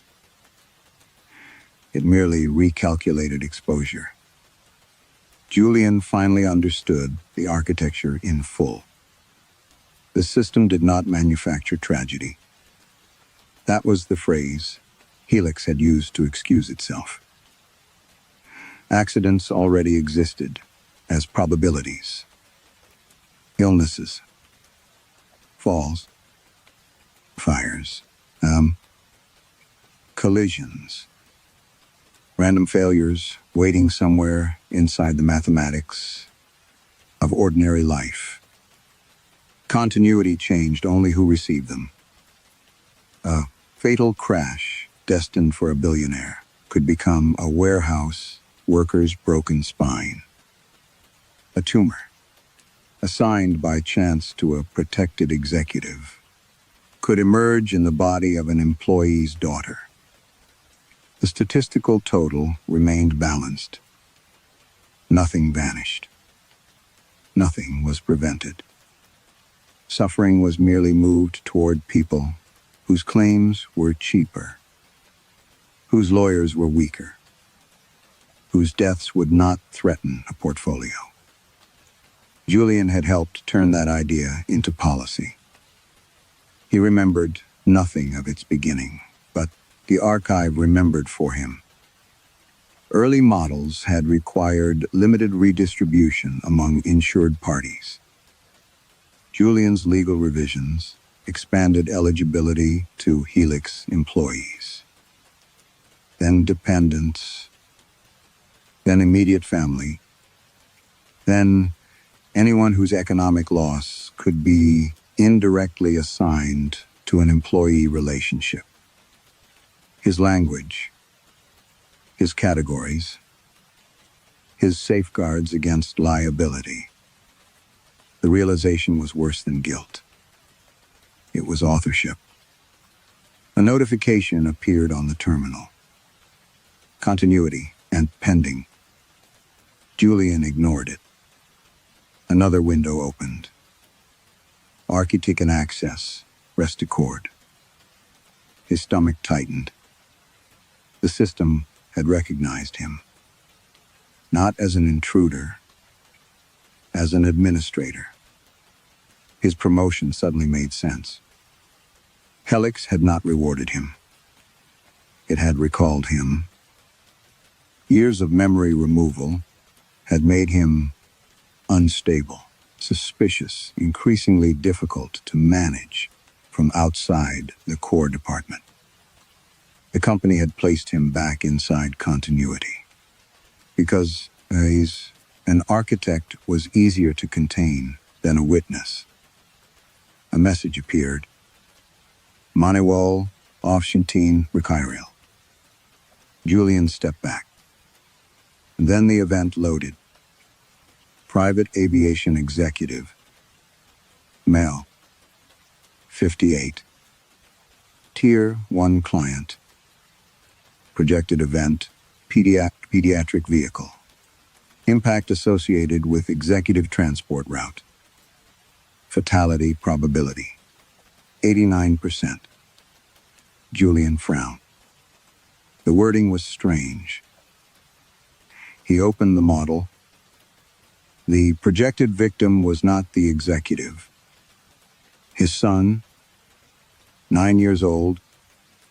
The system had identified the event as unacceptable because the child's death would destabilize the client, trigger succession disputes, and threaten several insured holdings. A replacement host had already been selected. Julian read the employee name, Petra Leanh. His breathing stopped. Not Petra herself. A dependent? The profile expanded. Leanh Matthias. 17. Relationship, son. Residual host capacity, acceptable.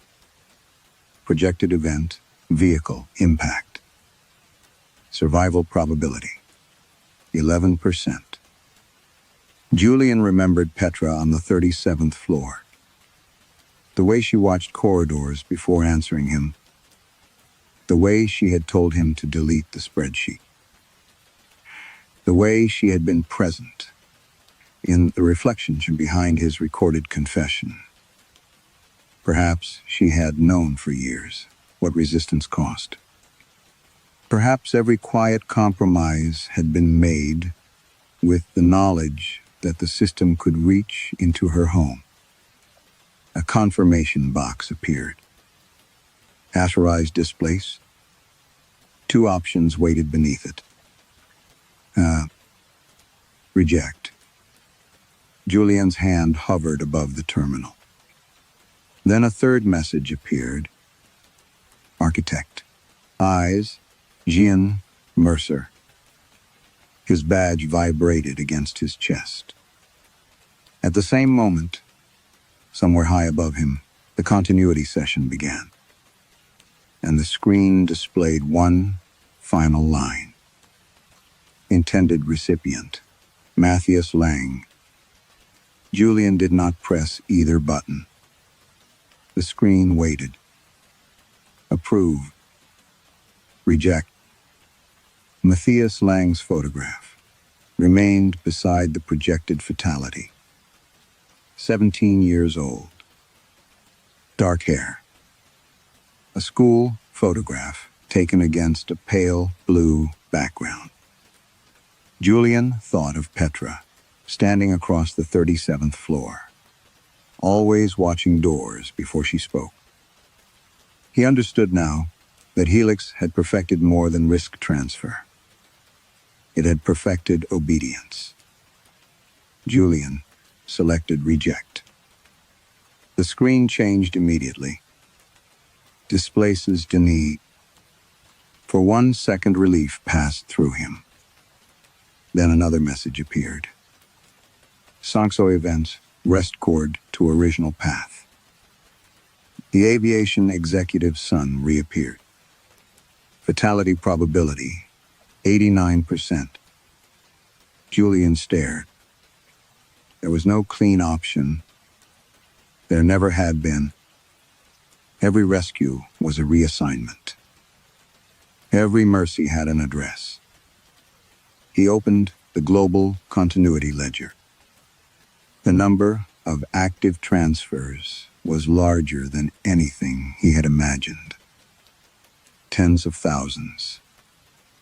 Not only deaths, paralysis, miscarriages, bankruptcies, house fires, aggressive cancers, falls, industrial accidents, children struck crossing roads. A lifetime of catastrophes that Helix had quietly moved away from clients and distributed through its workforce. Some had already occurred. Others remained suspended, queued, deferred, waiting for suitable hosts.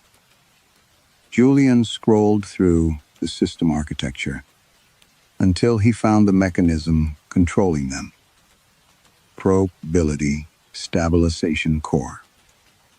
A warning filled the display.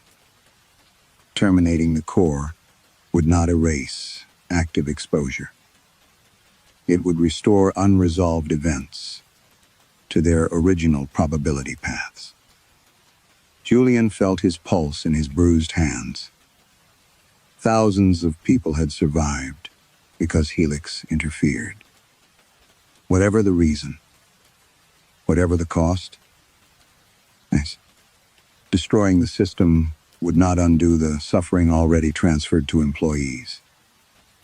It would only stop the protection.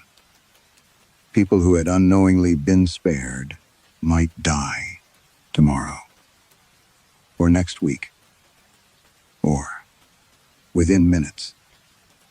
He heard footsteps behind him. Petra stood in the doorway. Her face was pale. You found Matthias? Julian nodded. She closed her eyes. How long have you known? Long enough. Why didn't you stop it? Petra looked at him. Because I tried once. Her voice broke only slightly. My husband died 3 days later. Julian said nothing. She approached the terminal. You think destroying this makes us better? No. You think that those clients deserve what was meant for them? No. Then, what are you doing? Julian looked at the ledger. I'm stopping us from choosing who deserves it instead. Petra's jaw tightened. That distinction will not comfort the dead. It shouldn't. For several seconds, neither moved. Then Petra looked at her son's photograph. Do it. Julian turned toward her. She was crying now, silently. If you leave it running, eventually, every person in this building becomes somebody else's spare life. Julian opened the maintenance controls. Architect authorization gave him access to system functions. The company had never expected him to remember. He disabled memory containment first. Alarms began immediately. Red text spread across the displays. Then he severed the host selection process. Employee profiles disappeared one by one. The server room lights shifted into emergency mode. A recorded voice ordered him to step away from the terminal. Julian ignored it. The final control was buried beneath 3 confirmation layers. A terminate stabilization core. Petra stood beside him. Once you do that, I know.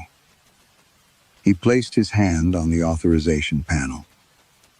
The system recognized him. Joanne Mercer, architect. For the first time, the word felt like an accusation he deserved. He confirmed. The processing center went silent. Not dark. Silent. Every cooling fan stopped at once. Every display froze. Then, thousands of lines connecting employees to protected clients vanished. The screen in front of Julian turned white. Across Europe, probability began returning home. A private jet lost hydraulic pressure over Belgium. A surgeon in Vienna collapsed moments before an operation. A motorway barrier failed outside Munich. In Paris, a penthouse filled with smoke. In Zurich, a chauffeur looked down at his dashboard half a second. Too long. News? Alerts began appearing on Petra's phone faster than she could read them. One accident, then another, then dozens. Long-delayed disasters, released almost simultaneously. Julian watched the notifications. Multiply. The system had not been destroyed. It had simply stopped deciding who would suffer. Helix Assurance Group stopped answering calls by noon. By evening, 3 national regulators had announced investigations. By the following morning, the company's Frankfurt headquarters was surrounded by journalists, police vehicles, former employees, and families who had spent years believing that terrible things had happened to them for no reason. Inside the building, almost no one spoke. Without the memory procedure, continuity employees began remembering. Not everything at once. Fragments. A woman from underwriting collapsed in the lobby after remembering that she had once watched a screen showing her husband's fatal cycling accident 3 days before it happened. An analyst from Munich remembered approving the displacement of a client's kidney failure, then spending 6 years believing his mother's sudden illness had been meaningless. bad luck. Others remembered refusing, then remembered what happened afterward. Children, parents, partners, siblings. The recovered memories moved through Helix like smoke. Nobody could tell where one confession ended and another began. Julian stayed in the processing center until investigators arrived. He did not run. There was nowhere meaningful left to go. Petra sat beside him on the floor, holding her phone. Matthias had survived the night. The aviation executive's son had not. Petra read the message twice, then placed the phone face down between them. Neither spoke. There was nothing either of them could say that would not reduce one child to an argument about another. The disasters continued for days. Some were small. A broken wrist, a failed business deal, a house damaged by water. Others made international news. A billionaire died when his helicopter suffered a mechanical failure that investigators described as nearly impossible. A pharmaceutical chairman developed a cerebral hemorrhage during a televised interview. A private residence outside Geneva burned so quickly that firefighters could not explain the spread. Helix's clients called them coincidences. Then the files leaked. Continuity, residual host capacity, probability displacement. Thousands of names, thousands of lives measured against one another. The company's share price collapsed before trading was suspended.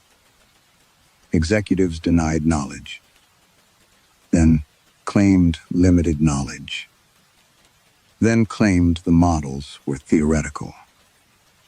The recordings survived those claims. So did Julian's signature. He testified. He expected hatred. He received something worse. Questions. Did you know? Yes. When? Years ago. Why didn't you stop it? Julian tried once to explain the memory procedures. The investigator interrupted him. Did someone force you to request them? Julian looked down at his hands. No. After that, he stopped explaining. Weeks later, he went to see Elise. She had survived. The pedestrian impact shown on the continuity screen never occurred because Julian had destroyed the host selection process before her transfer completed. She opened the door, but did not invite him inside. He told her about their father. Not every technical detail. Just the truth that mattered. His death had been reassigned from someone else. Julian had discovered it afterward. And then he had chosen to forget. Elise listened without crying. When he finished, she asked only one question. Did forgetting make you feel better? Julian looked at her. For a while, she closed the door. Months passed. Helix was dismantled through lawsuits, criminal proceedings, regulatory seizure, and panic among clients who now understood that their extraordinary luck had never been luck. No one knew how many restored events remained outstanding. That was the final cruelty. Once the stabilization core was destroyed, the probabilities lost their labels. There was no ledger anymore, No countdown, no way to know whether an ordinary cough belonged to chance or to something delayed for 12 years. Julian remembered everything. That became his punishment. The original meetings, his legal language, Stefan Weiss, his father, every retention request. Every moment in which he had decided that not knowing was close enough to innocence. He also remembered the night. He destroyed the system. News reports estimated that hundreds died during the months that followed from events Helix had previously suppressed. Other reports estimated that tens of thousands of employees and their families were no longer carrying risks assigned to them by strangers. People argued over whether Julian had saved lives or killed people. He stopped trying to decide. One winter afternoon, investigators allowed him to return to the abandoned Frankfurt headquarters to collect personal documents. The 37th floor was silent. No employees, no ventilation, no fluorescent hum. Only rows of empty desks beneath gray daylight. Julian walked to his old workstation. The monitor was black. He touched the keyboard. Nothing happened. Then behind him, one screen switched on. Blank, white. No login window. No company logo. Just a single sentence in the center. No risk disappears. Julian stood alone before it. And this time, he remembered.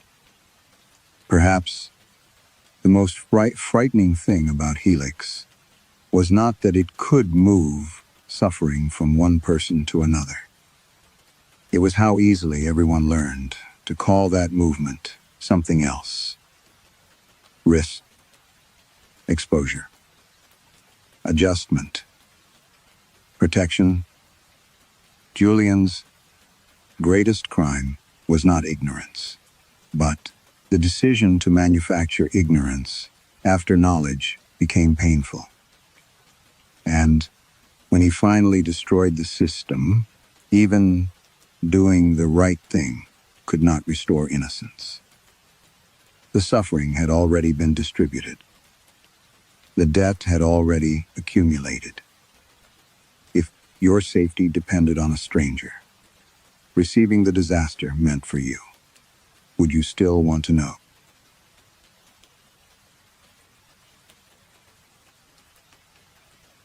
Story 6. The launch left Elias Trent on Black Wake Rock at 4:30 in the afternoon, though the day already looked older than that. The sea around the lighthouse had the dull color of hammered lead. Low clouds pressed over the horizon, flattening distance until water and sky seemed joined by a single gray seam. As the launch turned back toward the Cornish coast, its engine note thinned into the wind, and Elias stood beside his tool cases, with one gloved hand raised longer than necessary. No one on the boat waved back. He told himself. He preferred it that way. Blackwake Light was an automated station now. Little more than a stone tower, a squat service building, and a steel landing platform bolted into rock that had spent centuries being struck by waves. The assignment was simple.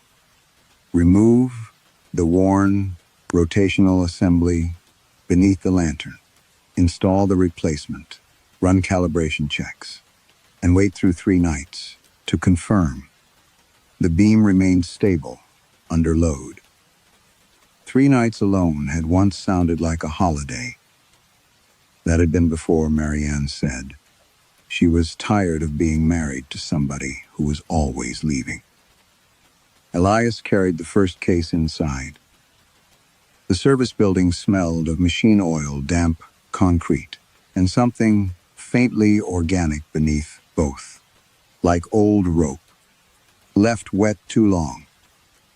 He noticed it, only because he had spent 30 years around. Engines, bilges, generator rooms, cable lockers, and salt-corroded housings. Smells had categories. They told you what was overheating, leaking, rotting, or about to fail. This smell belonged nowhere. He opened the maintenance cabinet, checked the emergency batteries, then inspected the generator gauges. Everything read within tolerance. The desalination unit rattled when it started, exactly as the service report had warned. In the sleeping room, a narrow bunk stood beneath a window thick with salt. Someone had left a chipped blue mug on the sill. Beside it lay 3 dead moths. Elias frowned. There should not have been moths this far offshore in late autumn. He brushed them into his palm and dropped them into the bin. By 6 o'clock, the wind had risen. It moved around the lighthouse in long, steady pressures rather than gusts, making the outer door flex softly in its frame. Elias ate a sandwich at the steel table, answered 2 work emails, and stared for several minutes at Marianne's name in his phone. Without opening their last message thread, he put the phone face down. Work first, he thought. The phrase came automatically, as familiar as checking a seal before tightening a housing. At dusk, he climbed the spiral stairs to the lantern room. The lens assembly turned above him with a slow, mechanical authority. The old rotational gear had begun to chatter, under load. A dry clicking, hidden beneath the electric motor's hum. Elias rested 2 fingers on the metal casings and felt the vibration travel into his bones. Bearing wear, he murmured. Ordinary measurable, repairable. He liked problems that could be named. Outside, the glass darkness gathered quickly. The sea disappeared first, then the horizon. Soon the world beyond the lantern room consisted only of his reflection and the revolving white beam sweeping across blackness. Once, twice. Again, Elias watched the pattern automatically, counting the interval. On the 7th rotation, something interrupted the beam. He leaned toward the glass. For less than 2 seconds, the light had passed over a vertical shape, far, offshore, pale tall, too regular to be a wave. He waited for the next sweep. Nothing. The radar display downstairs had shown no traffic inside 12 nautical miles. He had checked before climbing. Elias kept watching. On the next rotation, the beam found the shape again. This time, it remained visible long enough for his mind to assemble it into parts. A bow, a mast, rows of black windows. A passenger ship stood on the water, several miles from the lighthouse, broadside to him, motionless in the dark. Its hull was streaked orange with rust. No navigation lights burned. No wake disturbed the water around it. And along the upper deck, shoulder to shoulder, beneath the sweeping beam, stood dozens of people. None of them moved. The light passed on.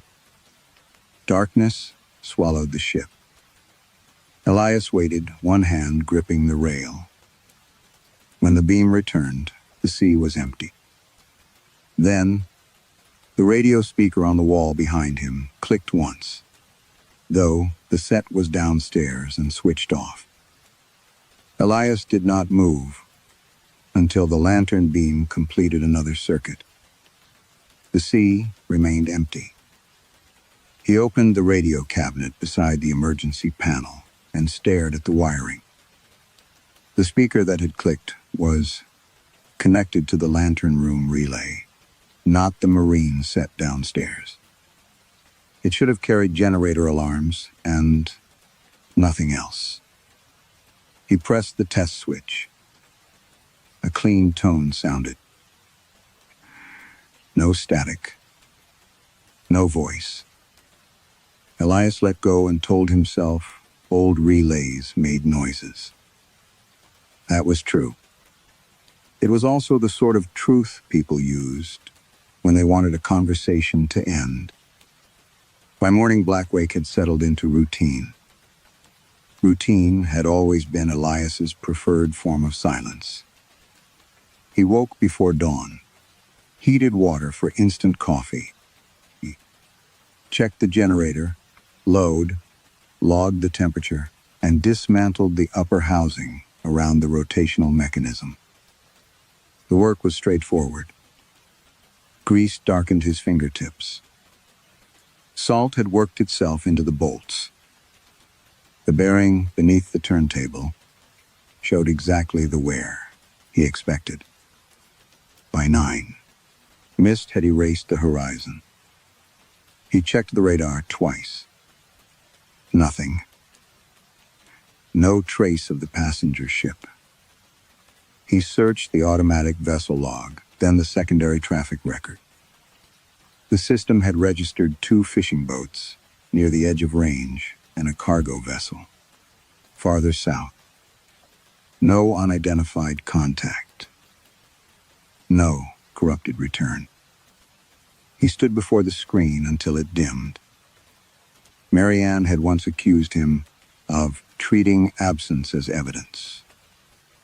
If you don't see the damage, she had said, you decide there isn't any. They had been in the kitchen. He remembered the yellow light over the sink, her coat still on, rain shining on the shoulders. She had asked him to stay home for 1 month. Only one. Her father had just been diagnosed with cancer. Elias answered that the offshore contract had already been signed. Later, when her father died, Elias was in Rotterdam, supervising a propulsion refit. He flew home for the funeral and left again 2 days afterward. There was always a reason. There was always machinery waiting somewhere. At Blackwake, he worked until his shoulders ached. By late afternoon, he had removed the damaged assembly and cleaned the mounting plate.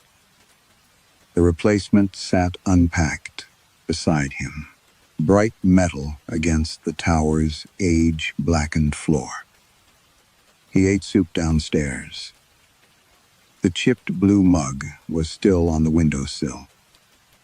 Something about it stopped him. Inside lay one dead moth. Its wings were soaked through. He touched it with the spoon handle. A bead of seawater gathered beneath the body and rolled across the ceramic. Elias looked toward the window. It had not been opened. That evening, fog pressed against the lighthouse glass so densely. The beam became visible as a solid white corridor stretching into nothing. Elias returned to the lantern room before full dark. He told himself. He was checking the temporary alignment. He did not admit he was waiting for the ship. The beam turned. Fog. Darkness. Fog. Again. Nothing stood in the water. He felt relief first. Then disappointment. That disturbed him more. Shortly before midnight, he went downstairs and switched on the marine radio. Static filled the room. He adjusted the gain. A woman's voice emerged beneath the hiss, taking water forward. Elias froze. The transmission faded, then returned. Cannot launch the starboard boats. Visibility poor. Old phrasing. Weak signal. He reached for the microphone. This is Blackwake. Light, identify your vessel. Only static answered. Then a man spoke, very far away. Engine room flooded. A bell rang somewhere behind the voice. The transmission dissolved into crackling. Then it began again. Exactly the same. Taking water forward. Elias checked the display. No channel identifier appeared. He turned the set off. The voice continued. Softly now, coming from the speaker, after the power light had gone dark. Cannot launch the starboard boats. Elias backed away. The final burst of static lasted several seconds. Then a man said clearly and without urgency, "Message follows for the Lighthouse." Silence. Elias heard his own breathing. The speaker clicked. Elias Trent. This time, the voice pronounced his full name perfectly. The voice did not repeat his name. For several seconds, Elias stood in the service room, with one hand hovering over the dead radio, as if touching it might complete some circuit he could not undo. The static had stopped. Outside wind pressed itself against Blackwake's walls, with the patience of deep water. He pulled the power lead from the socket. Nothing happened. The speaker remained silent. By morning, Elias had constructed 3 explanations and believed none of them. The first was signal bleed from another set. The second was recorded. Interference accidentally stored somewhere in the Lighthouse's monitoring system. The third was fatigue. He preferred the third because it required no investigation. And instead, he investigated. Blackwake's maintenance terminal had access to a limited maritime archive used for incident reference and navigational history. The connection was slow, but by mid-morning, Elias had entered every detail he remembered from the ship in the beam. Passenger vessel, 2 funnels, high forecastle, long upper promenade, heavy rusting along the hull. The search returned dozens of photographs. He dismissed 6 immediately. The 7th made him stop breathing. The image had been taken in Southampton before departure. A black and white passenger steamer sat beside the quay, clean and newly painted, with crowds gathered along its rails. The name beneath the photograph read Caldervale. Elias enlarged the image. 2 funnels. The same stepped superstructure. The same row of narrow upper deck windows. Even the angle of the forward mast was unmistakable. He opened the incident record. The Caldervale had sunk in November 1912 after striking submerged wreckage during a storm west of the Isles of Scilly. Weather reports described violent seas, failed wireless communication, and poor visibility. Of the 318 passengers and crew aboard, fewer than 40 survived. The wreck site lay almost 100 miles from Blackwake. Elias read that line twice. He checked the coordinates manually. Again.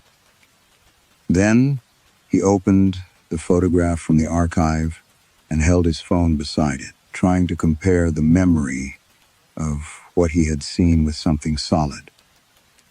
He had no photograph of his own. He had not thought to take one.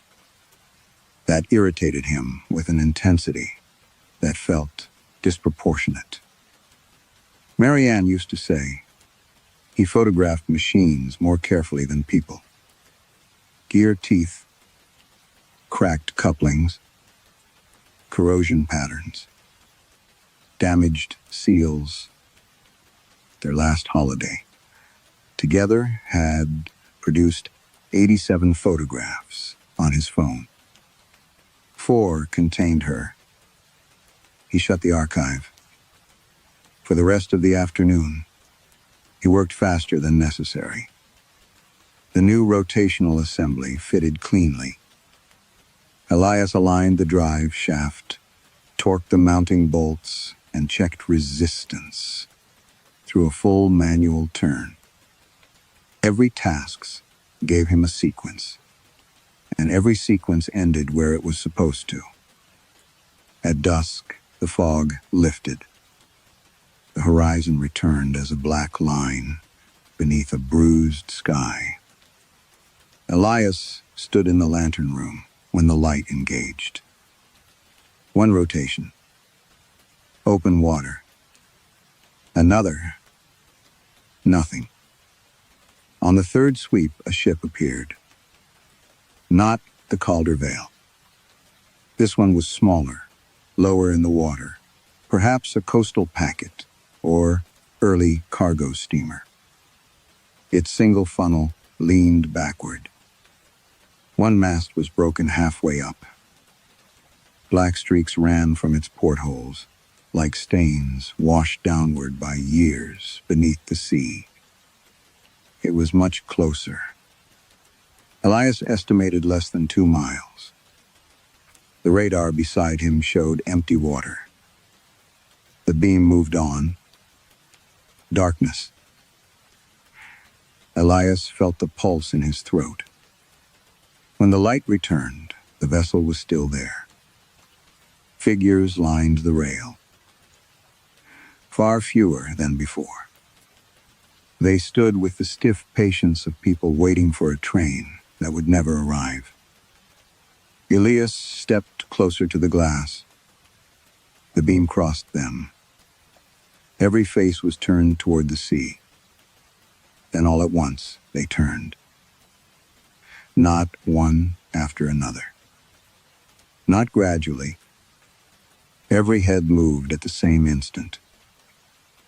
Toward Blackwake. Toward him. The beam continued past. For several seconds, Elias saw nothing but his own reflection in the lantern glass. Then something pale appeared behind it. A handprint. On the outside of the window, Elias did not touch the handprint. He stood inside the lantern room, while the beam passed over the sea, again whitening the glass, then leaving him with his own reflection and the pale impression of 5 fingers spread against the outside pane. The print was wet. That was what he could not explain. Rain had stopped hours earlier. The wind came hard from the west and should have dried the glass almost immediately. More importantly, the pane was 40 feet above the service platform, with nothing beyond it except air. Elias fetched a cloth anyway. By the time he returned, The handprint was gone.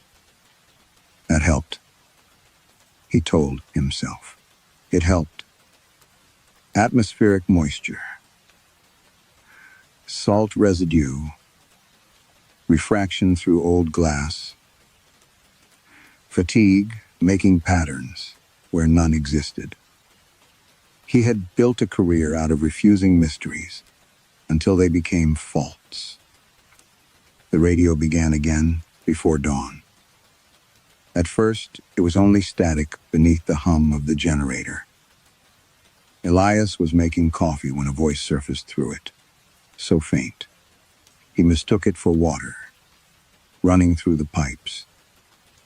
Boiler room, taking water. Then, another voice.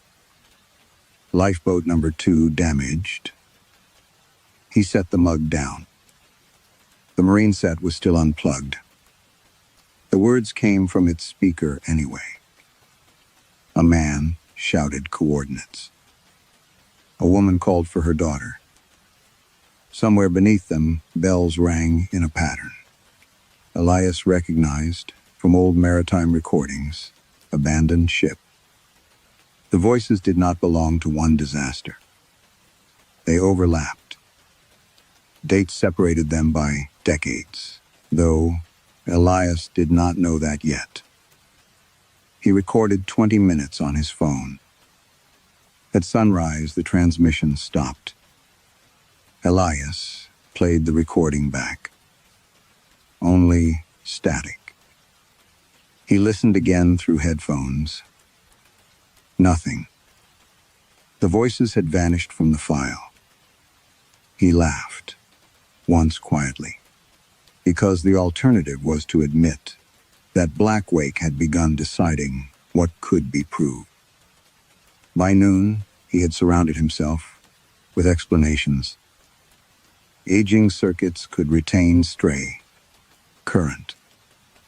Corroded wiring could cause unintended coupling.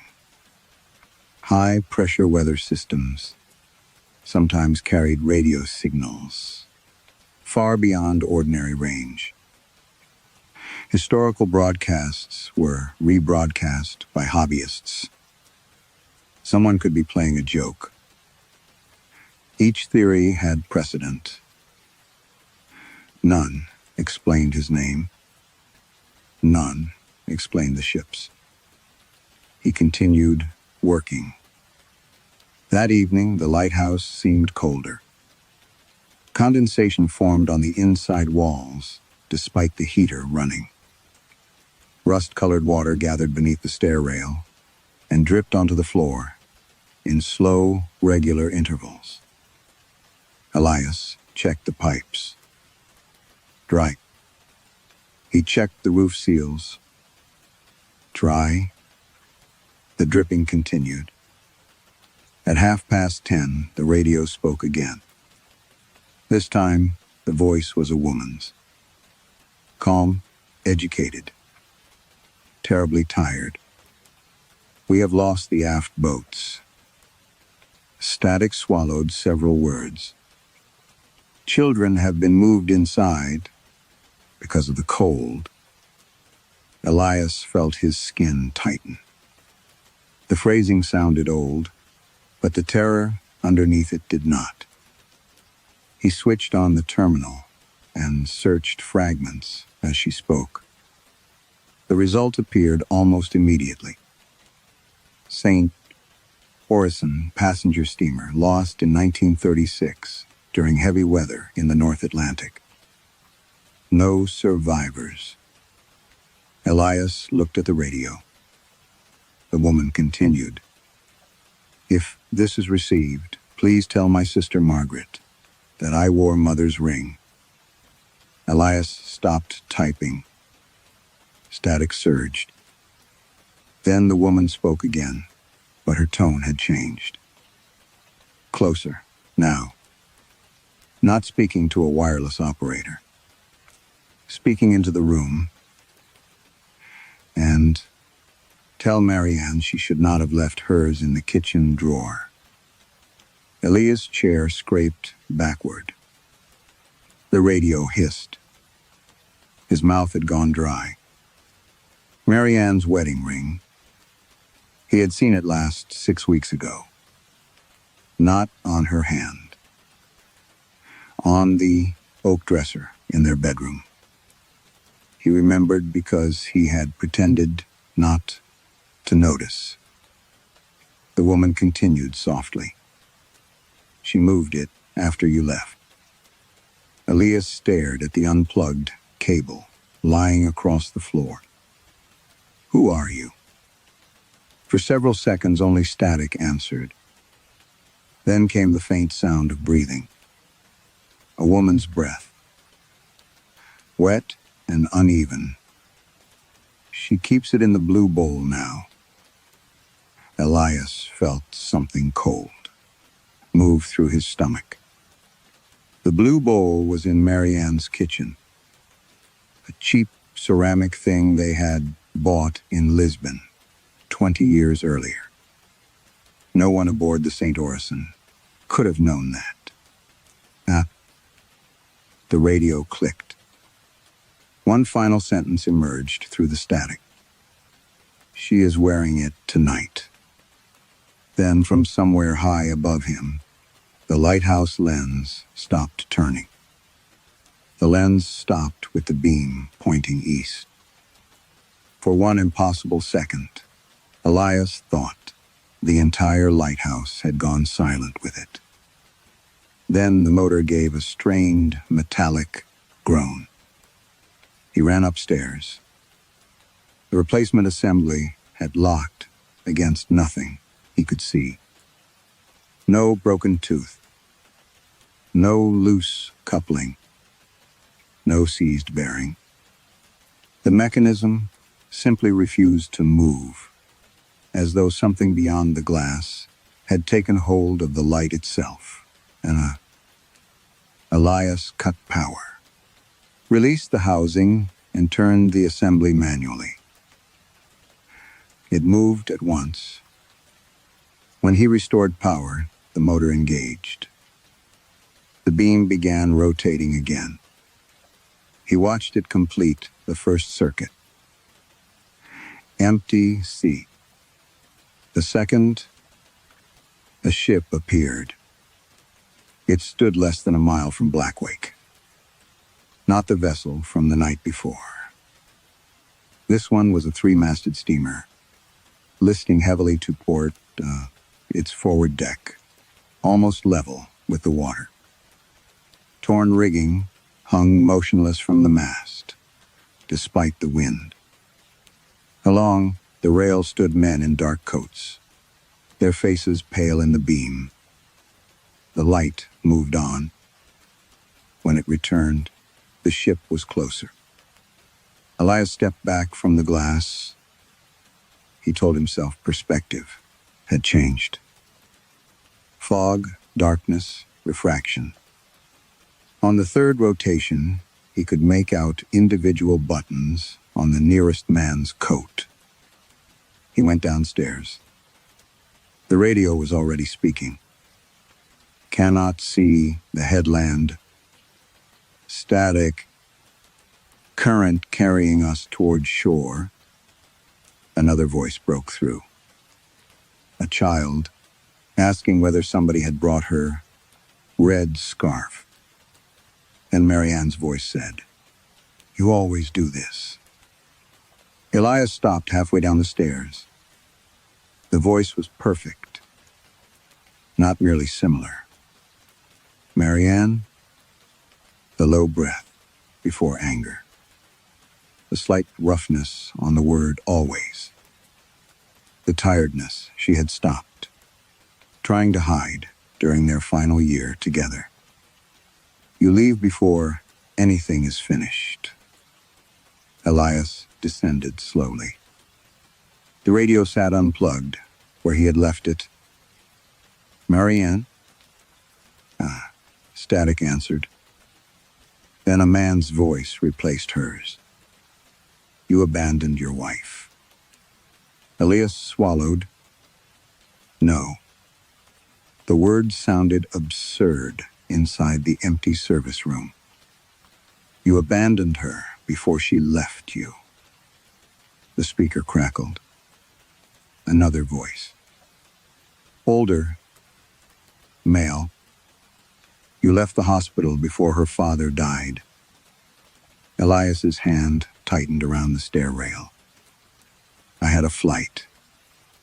You had a choice. He pulled the radio from the desk and struck it against the wall. Plastic cracked. The speaker continued. You call leaving a necessity when you want the absence. Elias threw it to the floor. Silence returned. He stood there, breathing hard. Then he noticed the water. A wet footprint marked the bottom stair. Bare, human. The heel faced upward, as though someone had climbed from the service room toward the lantern. A second print darkened the stair above it. Then another. Elias stared. They had not been there moments earlier. Seawater gleamed inside each impression. Tiny grains of black sand had collected near the toes. The footprints continued upward, one stair at a time. He followed them, because every instinct told him not to. Halfway up, they became smaller. A child's footprints now, then larger again. Boot-shaped, bare feet, shoes with narrow heels. Dozens of different tracks overlapped across the spiral stairs, all wet, all ascending. The lighthouse smelled suddenly of rust and drowned wood. Elias reached the lantern room. No one was there. Outside, the beam swept across the water. Another wreck appeared. Closer still. Its bow seemed almost beneath the lighthouse windows. Figures crowded every deck. Hundreds of them. Some wore uniforms. Some evening clothes. Some life jackets of designs Elias had only seen in museums. Others looked almost modern. None watched the sea anymore. Every face was turned toward him. The beam passed. Darkness. Elias backed toward the stairs. Behind him came a soft, wet sound. A footprint appeared on the lantern room floor. Then another. They led away from the staircase. Toward him, the radio voice came faintly from somewhere below. You think people disappear when you leave them? A pause. They don't. Another footprint formed. Closer. They wait. The footprint stopped less than a yard from Elias. For several seconds, nothing moved. Then the draft began. It came from below. Not the ordinary cold that leaked through Blackwake's stonework, but a narrow current of air that touched the back of Elias's neck and carried with it the smell of salt, lamp oil, and something older than either. Wet paper kept too long in darkness. He turned. The spiral stairwell was empty.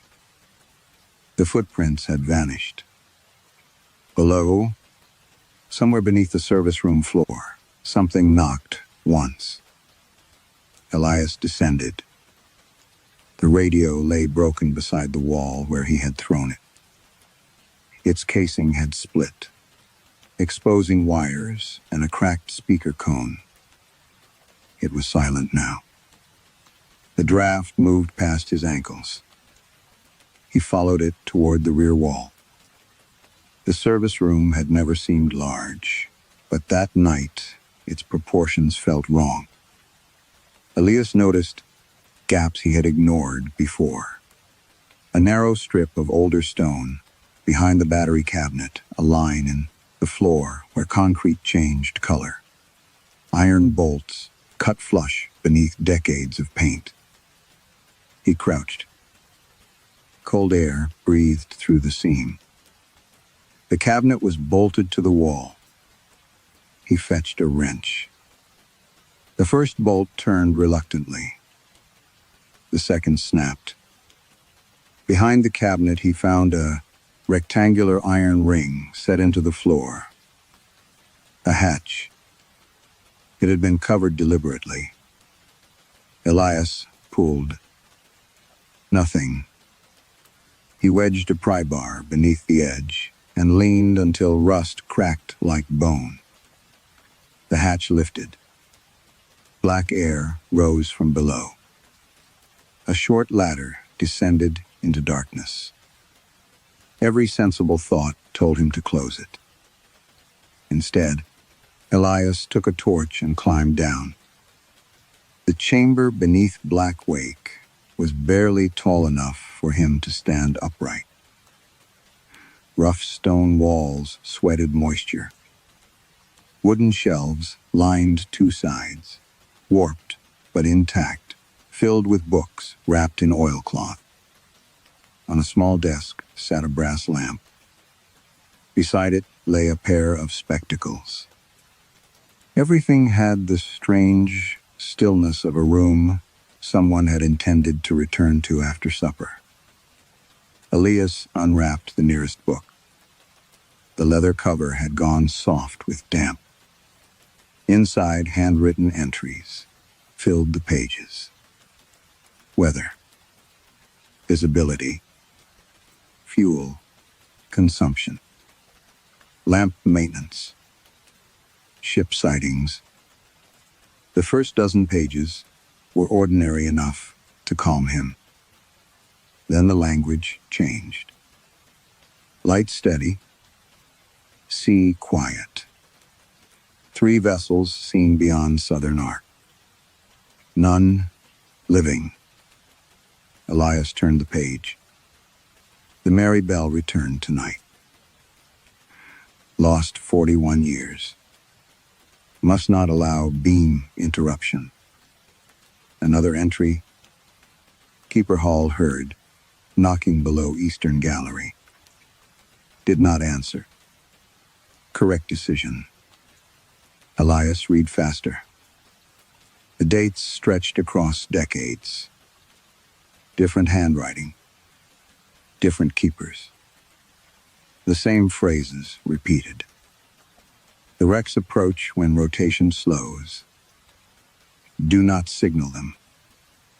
Do not answer voices that know your family. His hands went cold. Near the back of the final volume, the handwriting became cramped and erratic. The keeper had signed the first page. Thomas Arlen, last appointed keeper of Black Wake Lights. Elias recognized the name from the maintenance history. Arlen had retired when the lighthouse was automated. The official record said nothing else. His final entries did. Automation approved. They believe the light is only machinery. Next page. It has never been only machinery. Elias swallowed. The chamber seemed to contract around him. He kept reading. Black Wake is not a warning placed upon dangerous water. It is a boundary. A drop of water fell somewhere behind him. The ships seen in the beam are not ghosts in the common meaning. A wreck is an event. Some events finish. Some do not. Elias, read the next line twice.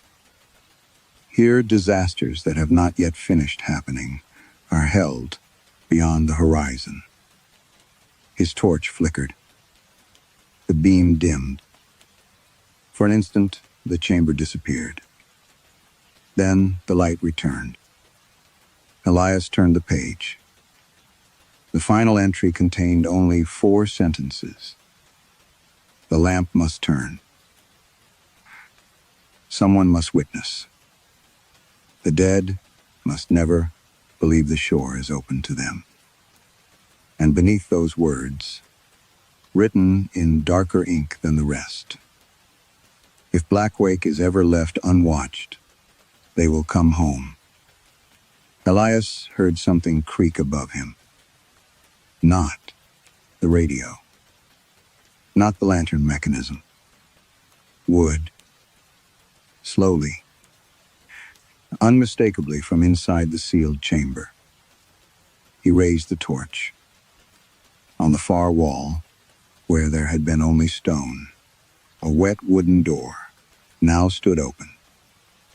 Elias did not remember crossing the chamber. One moment he was beside Arlen's logbook. The next his hand rested on the wet wooden door. Cold seeped through it. Beyond lay another room. Smaller, older. The walls were not part of the lighthouse masonry. They were rough, black rock, glistening as though freshly exposed by the tide. A narrow table stood beneath, shelves crowded with rolled charts, brass dividers, signal books, and bundles of papers tied with rotted cord. The draft came from here.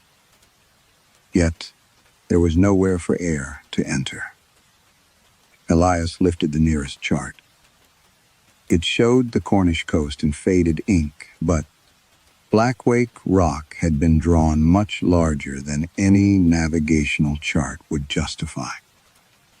Around it, someone had traced concentric circles across the sea. Names crowded the margins.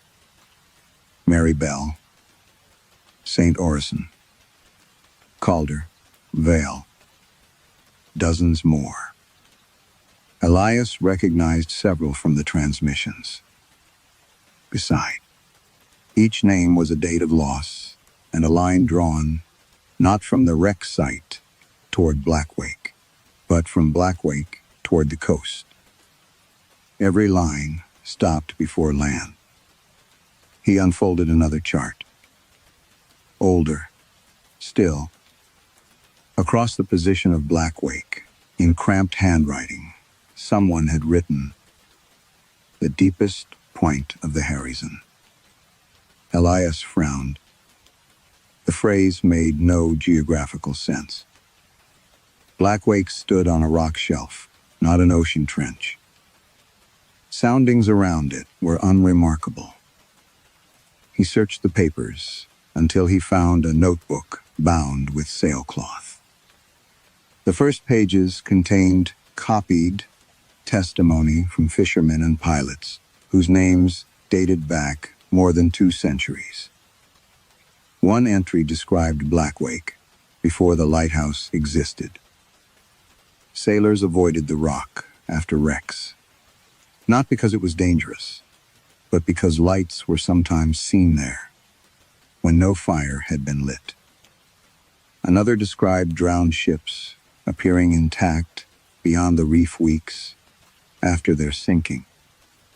Another contained a sentence underlined twice. "The horizon is deepest where the dead mistake distance for time." Elias read it aloud. The room seemed to listen. He returned to Arlen's journals. Now that he knew what to search for, the pattern emerged.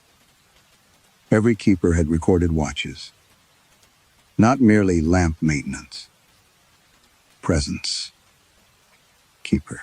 Vale at lantern until dawn. Relieved Keeper Moss after 12 hours. No break in witness. The light had never been left alone. Even during repairs, one keeper watched the sea while another worked. Elias found Arlen's entry from the year. Automation began. They removed the second chair today.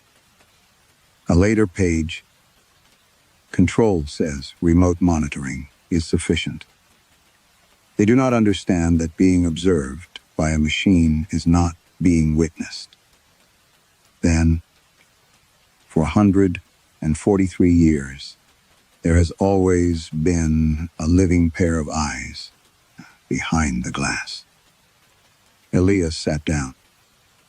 The automation reports upstairs suddenly seemed obscene in their neatness. Voltage, rotation speed, lamp temperature, remote, status. All the things engineers could measure. None of them asked whether anyone was watching. Arlen's final notebook explained.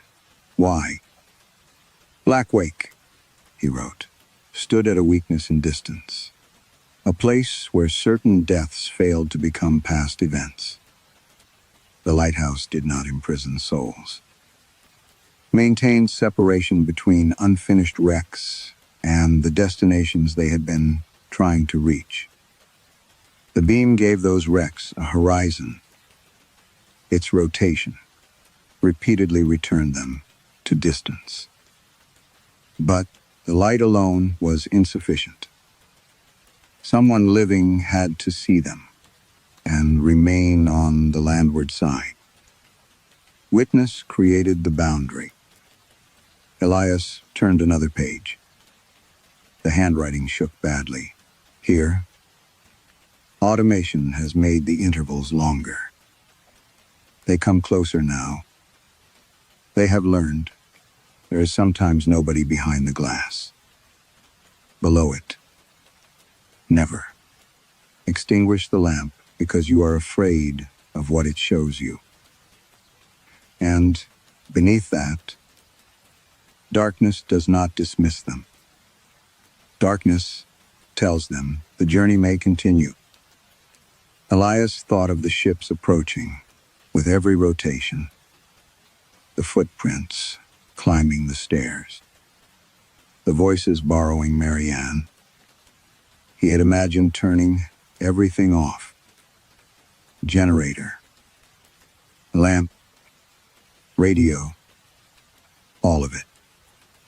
He had imagined sitting in darkness until morning and waiting for the launch. His stomach tightened.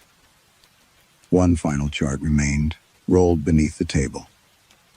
He opened it across the floor. Hundreds of wreck names surrounded Blackwake.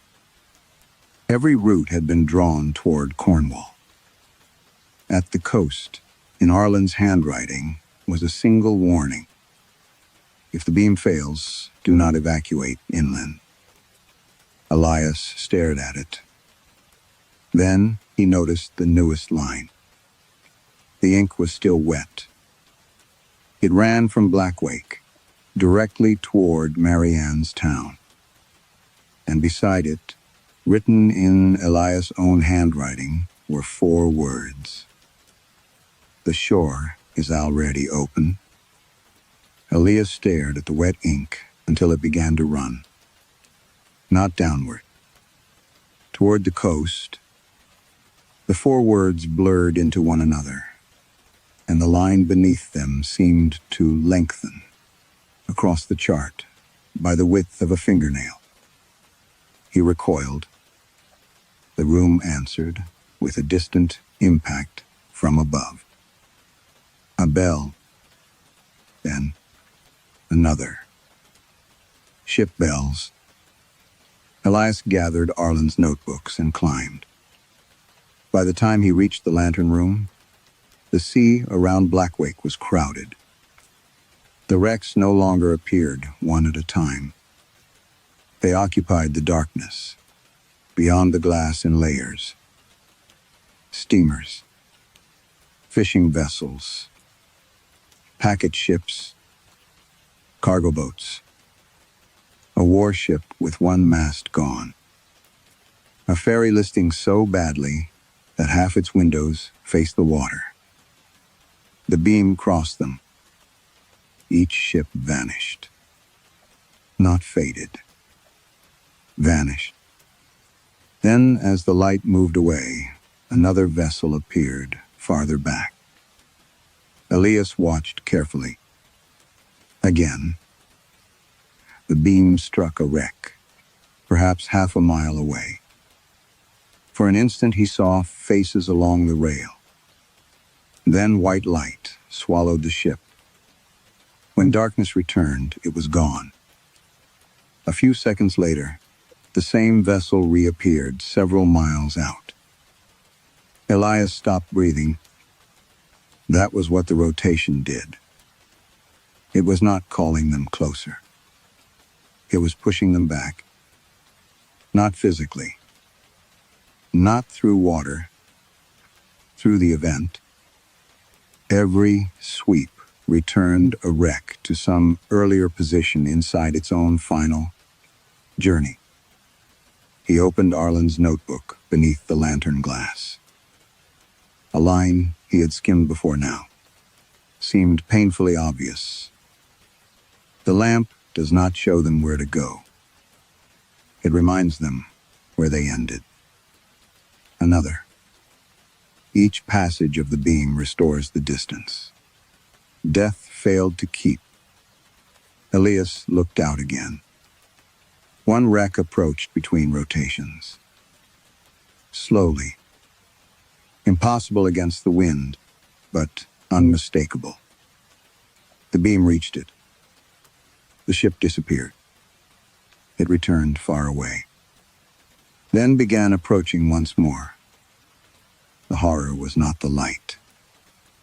The horror was everything pressing against it. From downstairs came static. Elias did not need to descend to know the radio had begun speaking. Voices climbed the stairwell. Tell my mother. We can still see land. Please answer. Then Marianne. You knew. Elias gripped the railing. No. Her voice came nearer, through the broken speaker below. You always knew.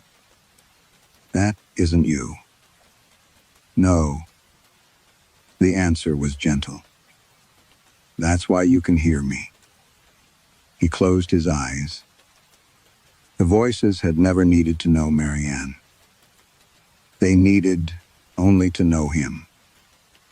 The thought arrived with an intimacy, worse than fear. These ships were full of people who had departed believing arrival still existed. People who had expected someone to be waiting.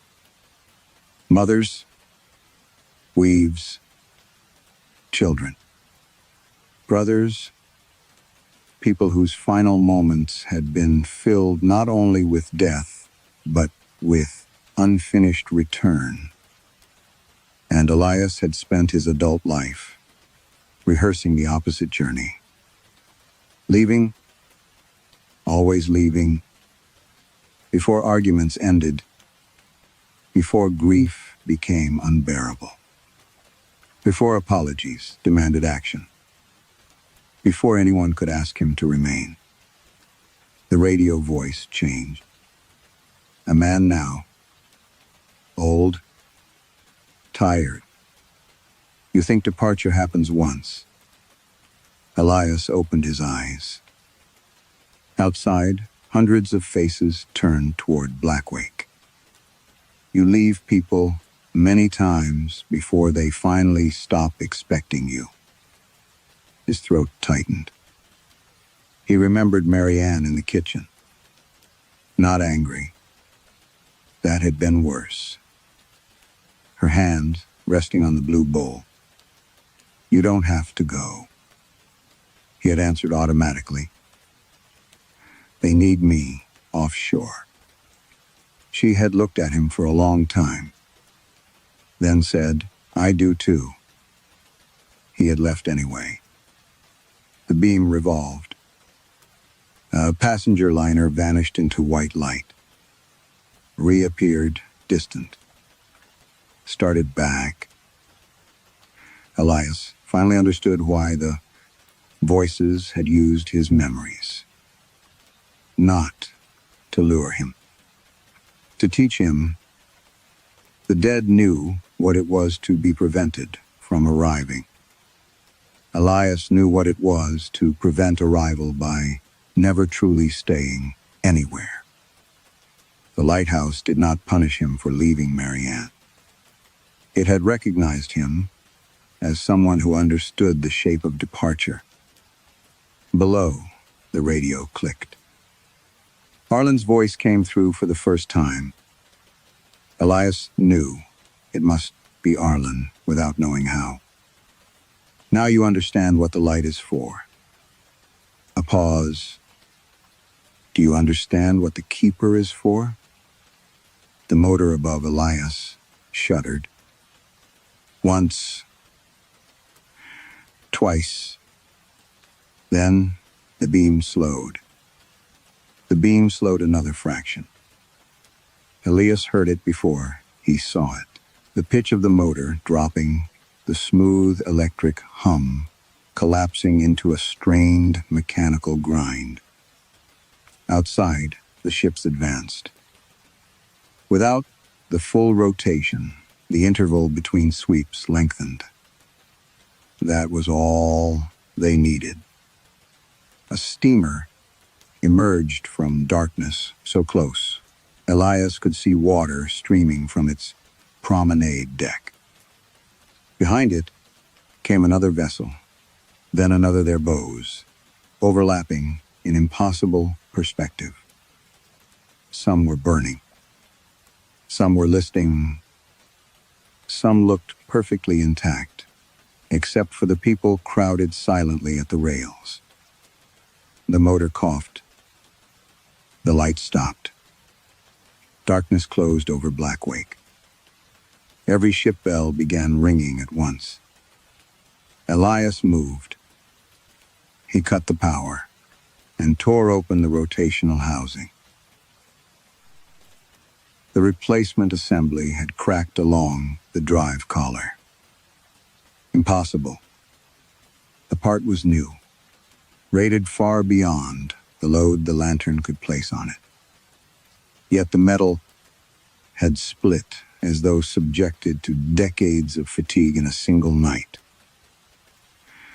Below, the radio erupted with voices. Not messages now. Names. Hundreds of them. Spoken over one another. The names of people waiting on shore. Elias forced the broken collar free. His hands shook badly enough that the wrench slipped twice. Outside, something struck the lighthouse. The tower shuddered. He looked through the glass. The ship's bows stood where open sea should have been, scarcely yards away. No wave carried it. Its rusted hull rose from black water like a wall. On the forward deck, drowned passengers watched him. A woman held a small boy's hand. The boy lifted his other hand and pointed inland. Elias remembered Arlen's warning. Darkness tells them the journey may continue. He had no spare collar. No time to fabricate one. He took the drive linkage apart and locked the lantern into manual rotation. There was an emergency crank beneath the service platform, intended for testing during power loss, not for continuous operation. Elias fitted it. Then he turned. The mechanism resisted. He leaned his weight into the handle. The lens moved. Slowly at first. Then faster. The beam swept across the nearest ship. White light consumed its bow. The vessel vanished. A scream of metal sounded from the darkness beyond the glass. Elias kept turning. Another wreck disappeared. Then another. The sea widened around Blackwake with every circuit. His shoulders burned. The handle tore skin from his palm. He wrapped his hand in cloth and continued. Hours seemed to pass without measurable time. Each rotation pushed the ships farther away. Each pause brought them back. Eventually, the eastern sky paled. The bells stopped. By dawn, only one vessel remained visible. The Calder Vale, far out now, almost where Elias had first seen it. The beam crossed its decks. For a moment, hundreds of passengers stood illuminated together. Then the ship was gone. Elias released the crank. His arms dropped uselessly at his sides. On the floor beside him lay Arlen's final notebook. A page had opened in the night. Elias had not seen the entry before. When machinery fails, the keeper becomes the machinery. Below that, when relief does not come, the keeper becomes the light. He laughed once without humor. The launch was due the next morning. He could leave, call the company, report structural danger, close Blackwake permanently. Someone would listen if he made it sound technical enough. He had spent his life finding professional language for personal escape. Elias took out his phone. Marianne's name filled the screen. For a long time, he could not press call. Then he did. She answered, after several rings. Elias? He closed his eyes. There were 1,000 things he could have said. He chose the only one that was true. I'm sorry. Silence. Then, quietly, are you coming home? Elias looked through the lantern glass. Far beyond the horizon, something large moved beneath the morning fog. No, he said. The word nearly broke him. But this time, I'm not leaving, because I'm afraid to stay. He ended the call before he could ask her to forgive him. Then he went downstairs, opened the maintenance terminal, and canceled the extraction request. In the official log, he entered only one sentence. Blackwake Light requires permanent manual attendance. When he returned to the lantern room, a second chair stood beside the first. Old wood, salt-stained arms, still wet. Elias stared at it. From the empty seat came the faint sound of someone breathing. And then, Arlen's voice said, "Your relief is not coming." Arlen did not speak again. By sunrise, the second chair was empty. Elias remained at Blackwake. The company protested at first. Then, when he sent photographs of the cracked drive collar and described the rotational failures in sufficiently technical language, protest became paperwork. A temporary keeper was discussed. No one volunteered. A replacement automated assembly was ordered, delayed, reordered, then delayed again. Elias stopped asking when it would arrive. He repaired what he could. He slept in fragments. He learned to recognize the wrecks. The Calder Vale usually appeared before storms. The St. Orson came in fog, a fishing vessel with no surviving record. Sometimes passed so close to Blackwake that Elias could smell tobacco from men who had been dead longer than his grandfather. The voices continued, but they changed. They no longer borrowed Marianne. Sometimes they gave names, sometimes destinations, sometimes only one sentence. Tell them we were coming home. Elias wrote everything down. He never answered. Weeks became months. His hands hardened around the manual crank. He fashioned a temporary drive from spare components and kept the electric mechanism alive. But he never trusted it again. So he watched. Every night, every rotation, a living pair of eyes behind the glass. Marianne called 3 times. The first conversation lasted less than a minute. The second lasted almost an hour. On the third, she told him she had put her wedding ring away. Elias said he understood. Neither of them spoke about forgiveness.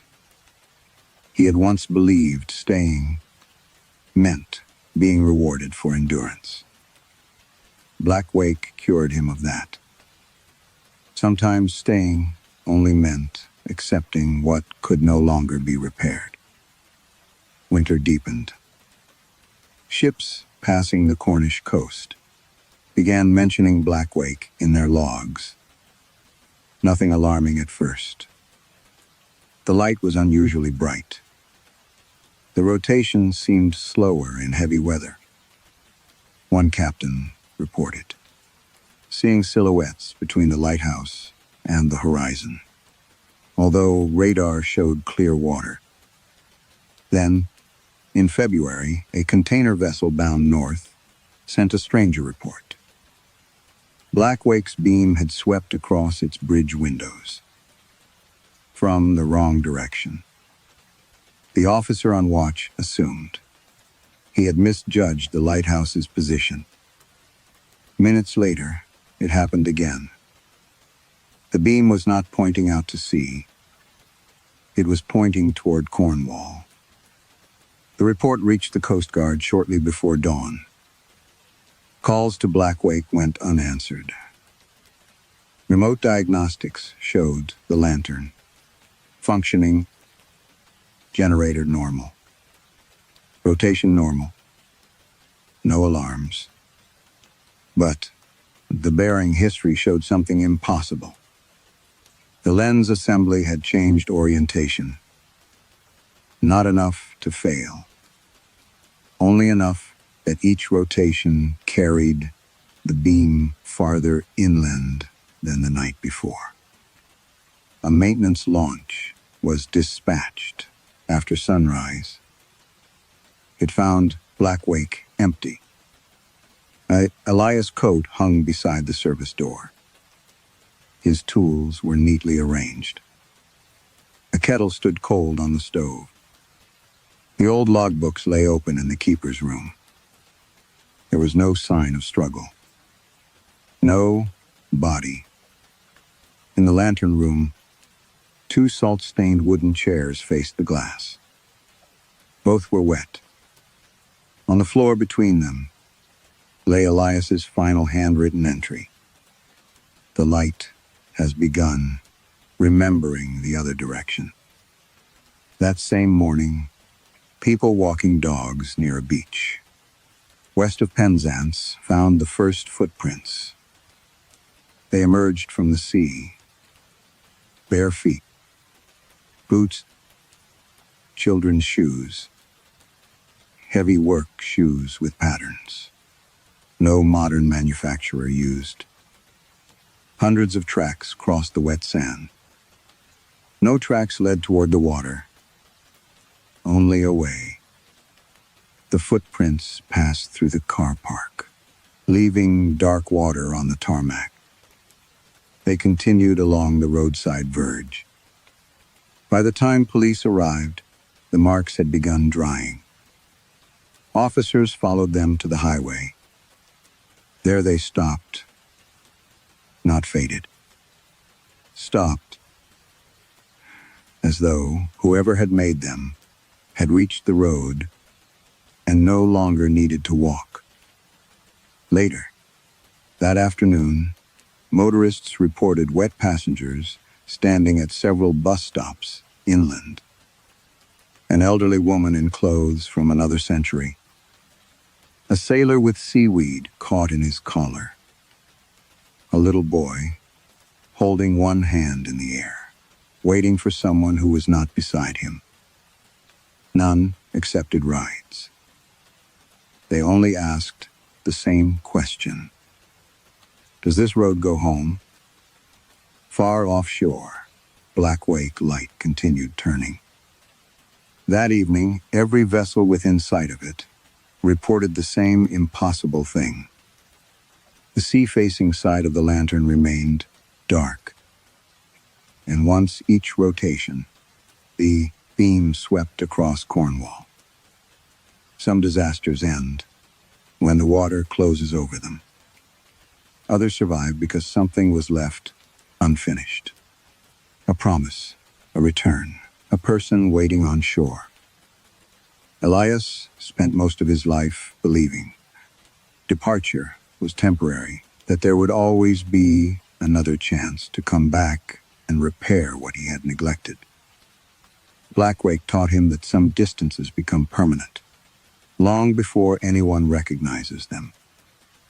Perhaps the lighthouse never kept the dead in prison.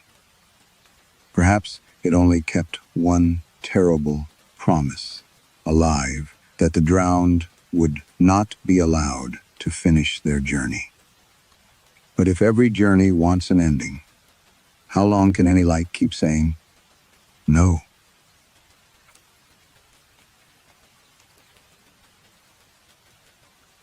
Story 7. Elena Markovich first heard the piano before she saw Blackthorn Manor. It was not music. Only a single note, low and soft, stretched thin by distance. She was standing beside the hired car, while the driver wrestled her tool case from the boot, and for a moment the sound had come from the vehicle, a warning tone. The vehicle, a warning tone, perhaps, or metal settling after the long climb through the highlands. Then it came again, a low A. Elena looked toward the house. Blackthorn Manor sat above the road, on dark land, its stone walls silvered by rain, its chimneys disappearing into mist. The windows were tall and narrow, many of them shuttered. Blackthorn hedges crowded the drive, their late berries black as dried blood. Old place carries sound, the driver said. Elena almost asked what he meant. Instead, she took the tool case from him. For the past 2 years, she had become good at not asking questions that might lead to conversation. Lady Moira Blackthorn met her beneath a cracked stone portico. She was in her late 60s, narrow-faced, silver-haired, and dressed in dark wool. Her handshake was dry and brief. Miss Markovich, thank you for coming so far. Elena is fine. Lady Moira nodded, as if granting a small exception. The entrance hall smelled of beeswax, damp stone, and old fires. Portraits climbed the walls above the staircase. Generations of pale men and women, painted beside horses, books, dead game, military swords. Their expressions had the patient certainty, Elena remembered, from concert juries, that whatever happened next would be someone else's failure. She looked away. Her own failure had taken 6 seconds. 6 seconds of silence in a Berlin concert hall, while 3,000 people waited for the next phrase of Rachmaninoff. and Elena, hands suspended above the keys, could not remember what sound came next. She had remembered eventually. Too late. Now she repaired actions, escapements, cracked soundboards. Private work. Work that did not applaud. "The instrument is in the west drawing room," Lady Moira said. The grand piano stood beneath 3 covered windows, black lacquer dulled to charcoal by age. Helena recognized the maker immediately. An early 20th century Bechstein, handsome despite neglect, its lid furred with dust. Lady Moira remained by the door while Elena raised the fallboard, tested the key dip with her thumb, and listened to the sluggish return of a middle C. "Humidity damage," Elena said. "Possibly moth in the felt. I'll know more when I remove the action. There is one condition." Helena glanced back. Lady Moira pointed to the piano bench. Inside it, beneath spare felt and a yellowed tuning cloth, lay a manuscript bound with black thread. Helena did not touch it. The title page was handwritten in brown ink. No title. No composer. Only a date from the 1840s, and beneath it, a name, Gideon Blackthorn. "You are not to play it," Lady Moira said. Elena almost smiled. "I'm here to repair the piano, not give a recital. I need you to understand." The old woman's voice had changed. Not louder. Less social. "If you accidentally begin it, do not finish the final measure." Elena waited for the joke. None came. She closed the bench. Family superstition. Family rule. Lady Moira left her to work. For the next hour, Elena removed the action, inspected hammers, photographed worn felts, and made notes. The practical rhythm steadied her. Screws, measurements, wood cloth. Had problems with causes. Only once did she look toward the bench. At 5:30 in the afternoon, rain thickened against the covered windows. Somewhere deep in the manor, a pipe knocked twice. Then the low A sounded again. Elena froze. The piano action was lying on her work cloth, several feet away. No hammer could strike a string. No key was connected to anything. She stood very still until the note faded. Old houses carried sound, she told herself. Then she noticed the portrait above the fireplace. A young man in 19th century evening dress rested, one hand on a carved chair. Elena was certain that when she entered, his other hand had been hidden behind his back. Now it was visible. 2 painted fingers pointed downward, directly at the piano bench. Elena did not call for Lady Moira. For several minutes, she simply stood beneath the portrait, looking from the painted fingers to the piano, bench, and back again. The young man's expression was composed, almost bored. One hand rested on the carved chair. The other hung beside his coat. 2 fingers extended toward the floor, toward the bench. Elena tried to reconstruct what she had seen when she entered the room. A hand behind his back. She was almost certain. Almost was a dangerous word. She had learned that in Berlin.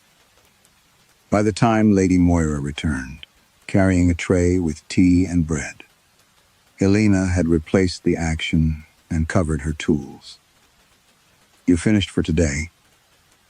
The light's bad. There are lamps. I preferred daylight for the felt work. Lady Moira looked at her for a moment, then set the tray down. The blue room has been prepared for you. Supper is at 8. Elena nodded. She did not mention the note.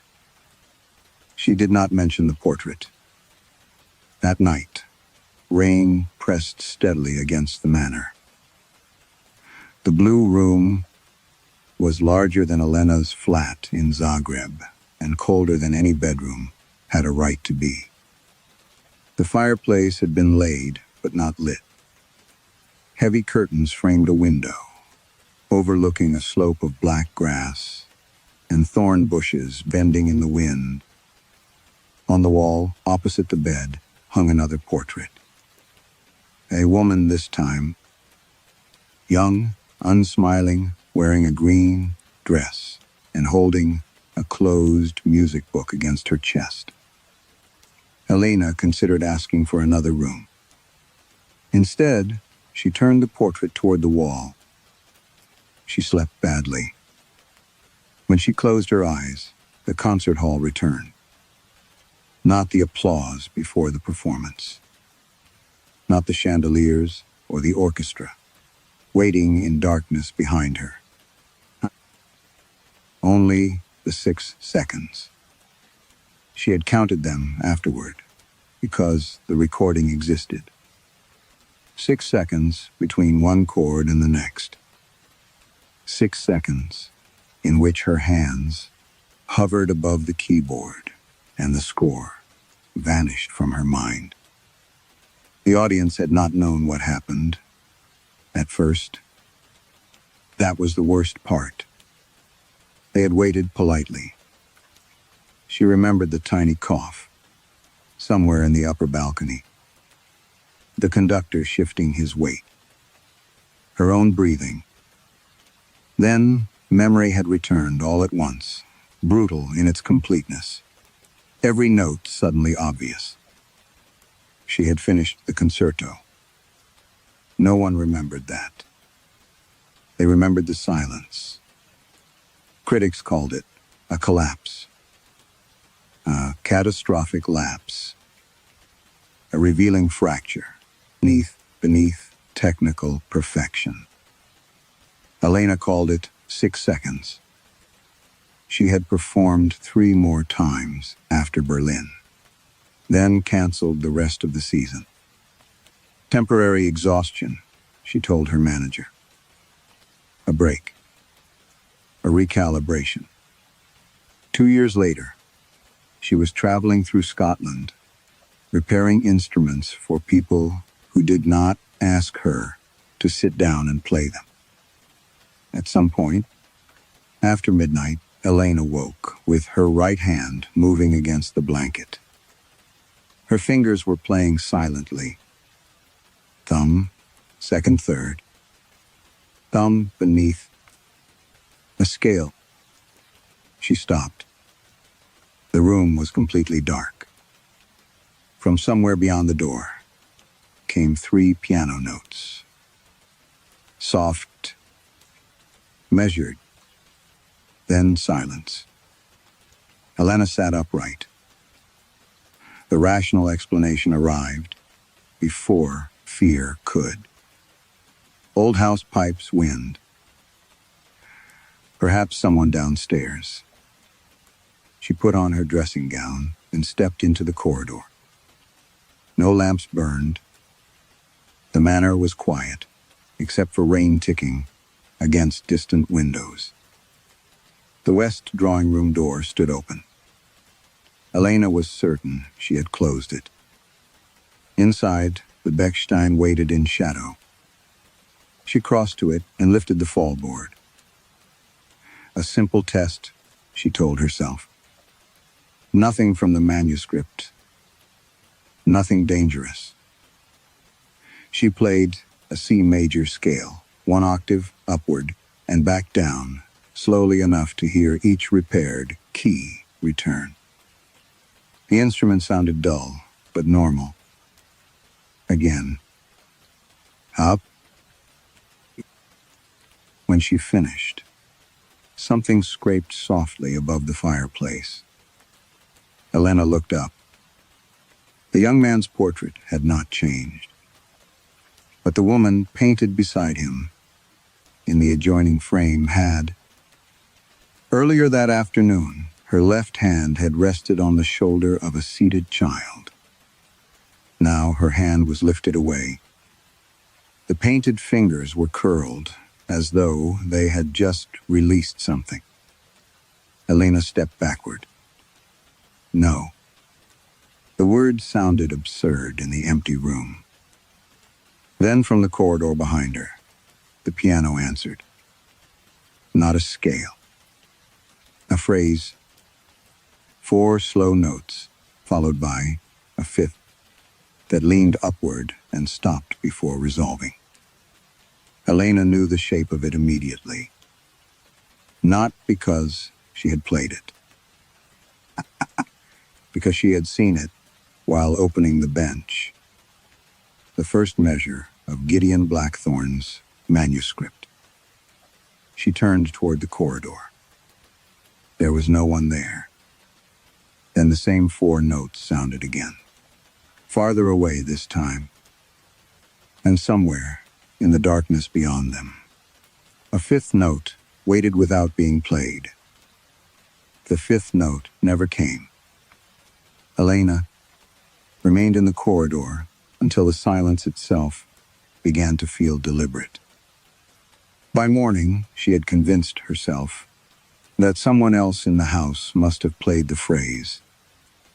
There might be an upright in a nursery, a harmonium in the chapel, even a radio behind one of the closed doors. What she could not explain was why the phrase had been the one she remembered from the manuscript. At breakfast, Lady Moira ate toast beneath a portrait of 3 Blackthorn children posed beside a greyhound. Elena watched her instead of the painting. Who else lives here? My son Alistair, his wife, their boy, 2 staff members. Any musicians? Lady Moira's knife stopped briefly against the marmalade. No.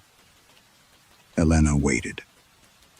Lady Moira resumed, spreading it. Did you hear something? Pipes. Old houses carry sound. The same phrase the driver had used. By late morning, Elena was back in the west drawing room with the manuscript open on a felt-covered table. She told herself she was not breaking the rule. Reading was not playing. The score began conventionally enough. A slow adagio in E minor, written in a dense 19th century hand.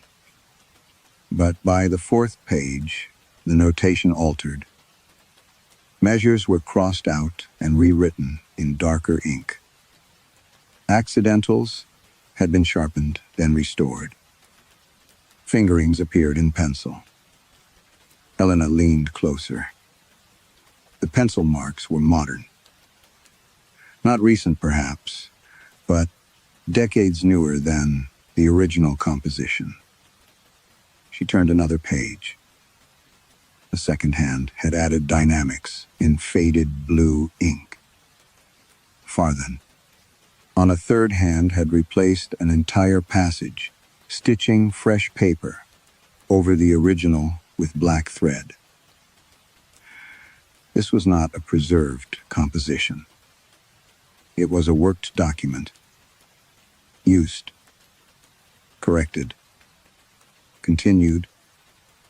She fetched her magnifying lens. On the inner margin of one page, beneath the scraped-away ink, someone had written a late Victorian date. Another page bore initials from the First World War. Near the final section, several measures had been copied in ballpoint pen. More than a century of hands. all altering the same piece. Elena turned toward the piano bench. The black thread binding the manuscript matched, the thread used to sew the inserted passages. She should have closed it. Instead, she began studying an anomaly on the 7th page. 3 consecutive measures contained a repeated descending figure. The first 2 resolved as expected. The third contained a B-flat that made no harmonic sense. Not dissonant. Incorrect. A copying error, she thought. Old manuscripts were full of them. Ink belt. Accidentals migrated. A hurried hand misread a staff. She needed to hear it. 3 measures. Nothing more. Nothing near the final page. She carried the manuscript to the piano and set it on the stand. The room seemed to contract around the instrument. Elena placed her hands on the keys. The first measure was simple. The second descended more heavily. Then came the third. She played the B-flat exactly as written. The sound made her teeth ache. Not because it was loud, because somewhere inside the manor, another note answered beneath it. Lower. Too low for the Bechstein. The vibration passed through the floorboards into her shoes. Elena lifted both hands. A faint scraping came from the entrance hall. She closed the manuscript and followed the sound. Nothing moved. Only rain light washing the staircase and the long ranks of portraits above it. Then Elena looked at the painting from breakfast. The greyhound was there. The 2 older Blackthorn children were there. Between them was an empty patch of dark hillside. Elena stepped closer.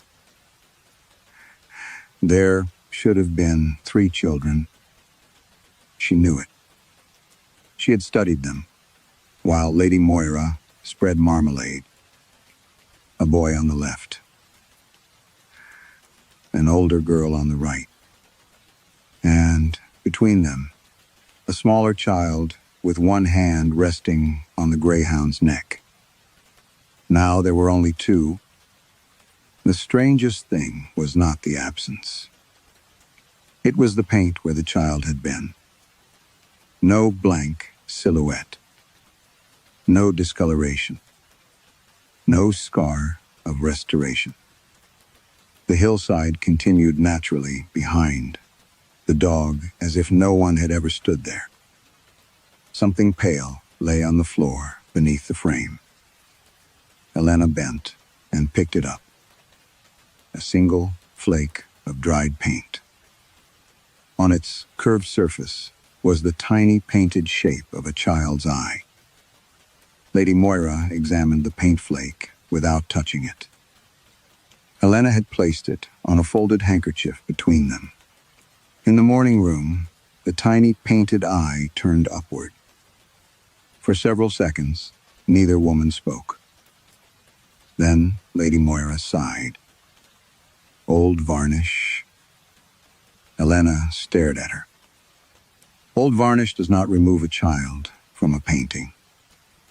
You were awake late. I know what I saw. Do you? The question was softly spoken, but Elena felt it land exactly where it was intended. Berlin. 6 seconds. A mind. Failing at the moment certainty mattered. Lady Moira folded her hands. Portraits darken unevenly. Previous restorations alter under damp conditions. Pigments lift, details disappear. An entire person? In a house this old, you would be surprised what disappears.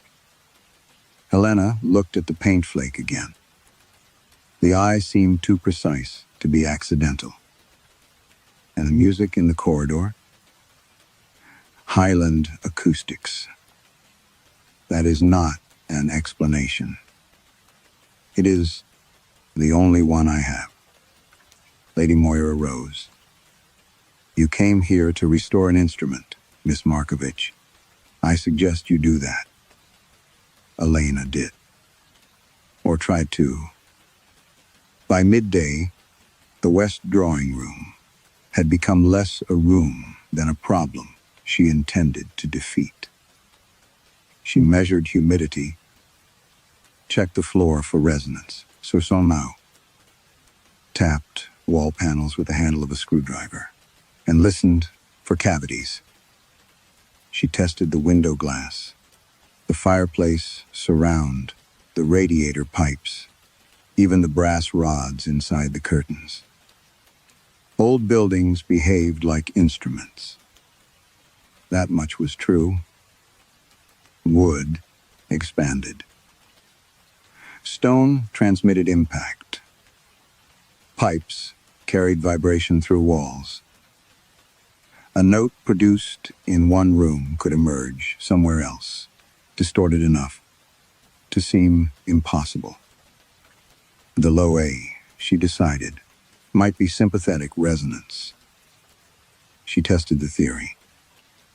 With the Bechstein open, Elena sounded an A in the bass and moved through the room, pressing her fingertips against furniture, frames, paneling. The sideboard vibrated faintly. So did the window glass. The wall beside the fireplace carried almost nothing. She wrote everything down. Data was calming. Data did not remember critics. By late afternoon, she had built an explanation sturdy enough to stand inside. The manor contained warped timber, hollow partitions, aging pipes, and dozens of objects capable of sympathetic vibration. The corridor phrase could have been fragmented resonance from the piano. The moving portraits were memory. The paint flake was deterioration. None of it required ghosts. None of it required curses. She sat on the piano bench and flexed her hands. The forbidden manuscript remained locked inside her tool case. She had put it there to stop herself looking at it. For one quiet minute, Elena allowed her fingers to rest on her knees. Then a melody formed in her mind. Not Gideon Blackthorn's. Something from childhood. Her mother used to hum it while cooking, never the whole tune, always abandoning the final phrase because she could not remember how it ended. Elena had teased her for it. You always stop in the wrong place. Her mother would laugh. Then finish it for me. Elena had not thought of that in years. She closed her eyes. The melody returned with surprising clarity. 4 notes rising, 2 falling, a pause, then the final phrase she had once invented herself as a child. Her right hand twitched against her skirt. She imagined the notes beneath her fingers. C, E, F sharp, and A. She did not touch the keyboard. From inside the Bechstein came C. Elena opened her eyes. The next note sounded. A night, E. Her hands remained in her lap. No. Sharp. She stood so quickly. The bench struck the floor behind her. A. Exactly as she had imagined it. The soundboard trembled. The strings were motionless. Elena stepped closer, despite herself. There was no hammer movement, no depressed key, nothing that could explain the notes. Her childhood melody continued. 2 descending tones. And then the pause. Elena stopped breathing. The final phrase existed only in her memory. She had invented it when she was 8 years old. Her mother had never learned it. No one else had ever heard it. The Bechstein played the first note of that final phrase. Then, the second. Elena backed away. Before the third could sound, she forced herself to think of something else. Rain. Berlin. The cracked ceiling. Anything. The piano fell silent. For a moment, there was only her breathing. Then, from inside the locked tool case, across the room, the forbidden manuscript began turning its own pages. 1, 2, 3. Stopping on the exact measure Elena had just imagined. The manuscript did not move again. Elena left it locked inside the tool case and carried the case upstairs with her. That should have made the West drawing room harmless. Instead, by morning, the rest of Blackthorn Manor had begun to behave like the piano. She noticed it first on the staircase. Her palm slid along the polished banister as she descended, and a faint vibration entered her fingertips. Not movement. Sound. A low, continuous hum buried inside the wood. Elena stopped. The vibration stopped with her. She lifted her hand. Silence. When she touched the banister again, the hum returned. A perfect A. She withdrew her hand as if the wood were hot. At breakfast, rain streaked the windows while Lady Moira read correspondence and behaved as though nothing in the house had changed. Then someone coughed in the doorway. A boy stood there. He was perhaps 10 years old, narrow-shouldered and pale enough that the freckles across his nose looked painted on. Dark hair had been combed carefully, away from his forehead. One hand gripped the doorframe, while the other held a small wooden horse. "Ewan," Lady Moira said, "you should be upstairs. I wanted toast. You were told to rest." The boy noticed Elena. "You're the pianist?" "No," Elena said automatically. "I repair pianos." Ewan considered the distinction. "Grandmother said, you used to play for crowds." Lady Moira lowered the letter. "That is enough." The boy shrugged, then coughed again. This time, Elena heard the wetness beneath it. Lady Moira crossed the room immediately.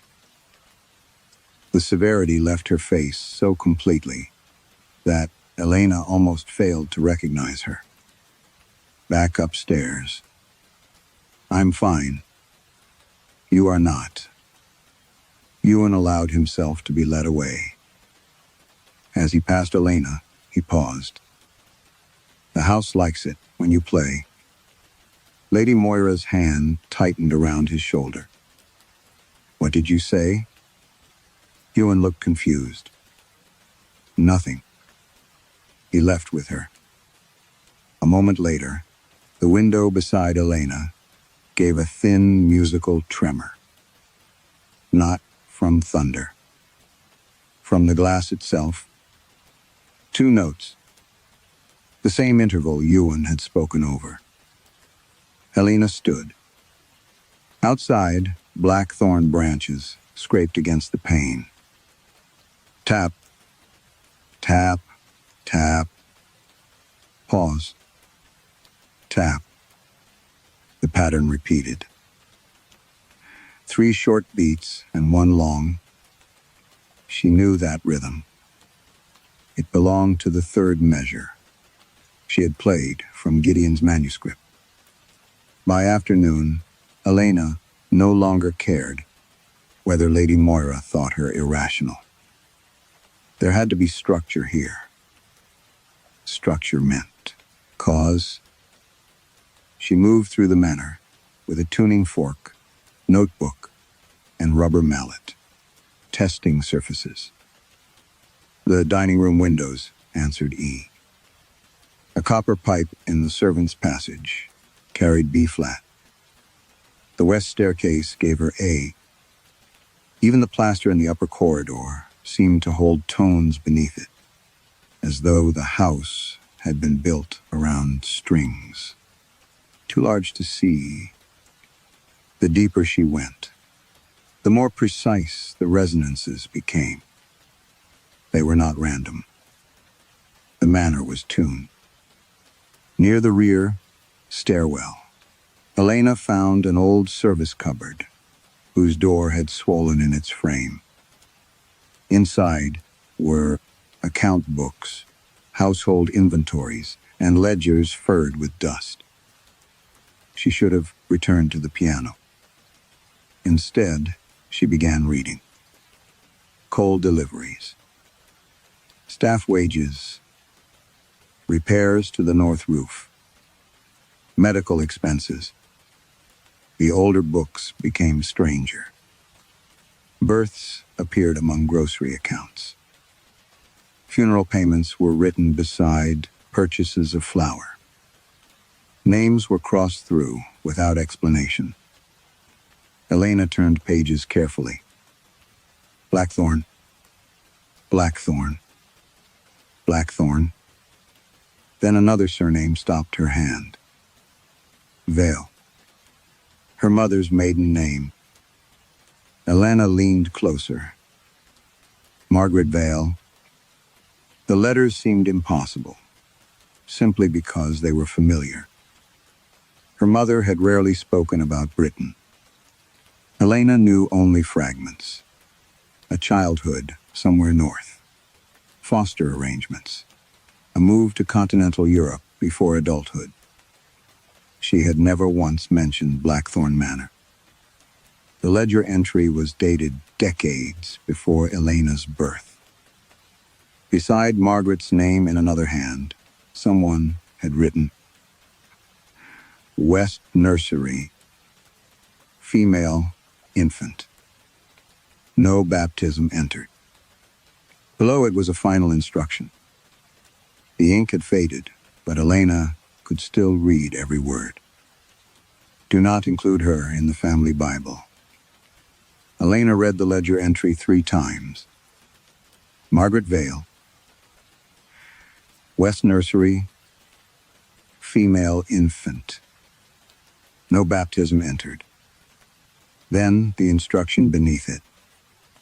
Do not include her in the family Bible. For several minutes, the cupboard seemed to shrink around her. Her mother had been born Margaret Vale. That much Elena knew. But there had always been gaps before the name. No photographs from infancy. No grandparents. No stories beginning with when I was little. Whenever Elena had asked, her mother answered with jokes, or changed the subject so neatly that the silence itself became part of family etiquette. Elena closed the ledger. Somewhere below, inside the walls, a note sounded. A, then E, then the wrong B flat. The sequence from the manuscript. She stepped into the corridor. The vibration strengthened as she descended toward the west drawing room. It did not seem to come from the Bechstein now. It moved behind the walls, slipping ahead of her through plaster and stone. Leanh followed. Inside the drawing room, the piano stood untouched beneath its shrouded windows. She pressed her palm against the wall beside the fireplace. Nothing. 2 feet farther left, the plaster trembled. She moved again. Stronger. The vibration formed a narrow vertical line from floor to ceiling. Leanh examined the paneling. At first, there was only carved oak, darkened by generations of polish. Then, she noticed a seam hidden inside the pattern. A door. There was no handle. She fetched a thin palette knife from her case and worked it into the seam. Something clicked behind the wood. The panel opened inward. Cold air breathed across her face. Beyond it was a room without windows. Leanh found a switch. Nothing happened. Using her torch, she stepped inside. The beam passed over a broken music stand. A cello with no strings. A violin hanging from a nail, its bridge removed. 3 small harps had been stripped down to wooden frames. Every instrument in the room had been silenced. The walls were worse. Portraits leaned against them, in stacks, many slashed across the faces or blistered by fire. Others had been crudely painted over. Leanh recognized several blackthorns from the main staircase, except here the compositions were different. Children stood where empty spaces appeared in the displayed versions. Women appeared beside men who were painted alone upstairs. Faces had been removed from one generation and restored in another. This was not storage. It was evidence of editing. Leahn's torch found a long table, covered in rolled paper. She opened one. A family tree. Gideon, Blackthorn branched downward through marriages. Legitimate heirs, second sons, daughters, cousins. But other lines extended sideways in thinner ink. Servants, mistresses, unacknowledged children. Some names were marked with black circles, others with dates. Leanh followed one branch until her throat tightened. Margaret. No surname.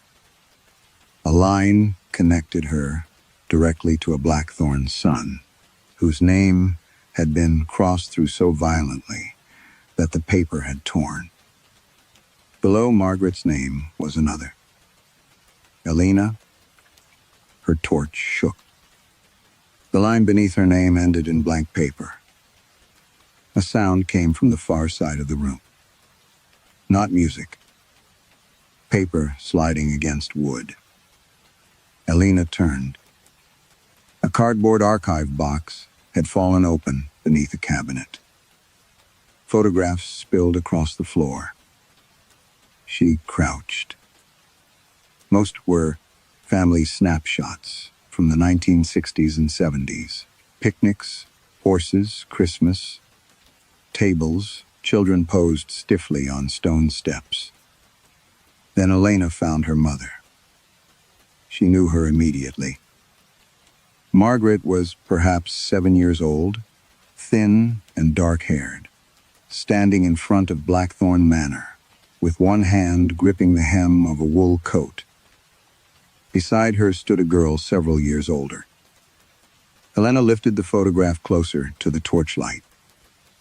The older girl had the same narrow face, the same deep-set eyes, the same severe mouth. She knew now beneath silver hair. Lady Moira. The two children were holding hands. Elena turned the photograph over. There was handwriting on the back. One line identified the older child.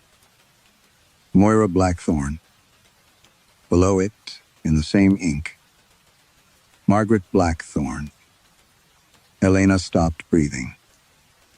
Behind her, the concealed door clicked shut. Then, Lady Moira's voice came softly from the darkness. I wondered how long it would take the house to bring you here. Elena did not turn around. Lady Moira's voice had come from somewhere beyond the reach of the torch, calm enough to make the sealed room feel arranged rather than discovered. You knew, Elena said. Yes. And my mother was a Blackthorn. A pause. She was born one. Elena turned then. Lady Moira stood beside the concealed door, one hand resting on the panel. In the narrow beam of light, she looked older than she had at breakfast. Who was her father? My brother. Elena looked back at the torn family tree. The crossed-out name. Why erase him? We erased many things. That is not an answer. No, Lady Moira looked toward the stacked portraits. It is the habit that made the answer possible. Elena moved to the table. There were letters beneath the genealogies, bundled with ribbon so brittle. It broke at her touch. The earliest were written by Gideon Blackthorn. His son, Thomas, had taken fever in the winter of 1843. Physicians expected him to die before morning. Gideon wrote that he had played beside the boy's bed. Not a hymn, a composition of his own. He stopped before completing the final measure, because Thomas stirred. By dawn, the fever had broken. That same night, Gideon's younger niece died after falling from a staircase. Elena read the next letter faster. Thomas fell ill again, months later.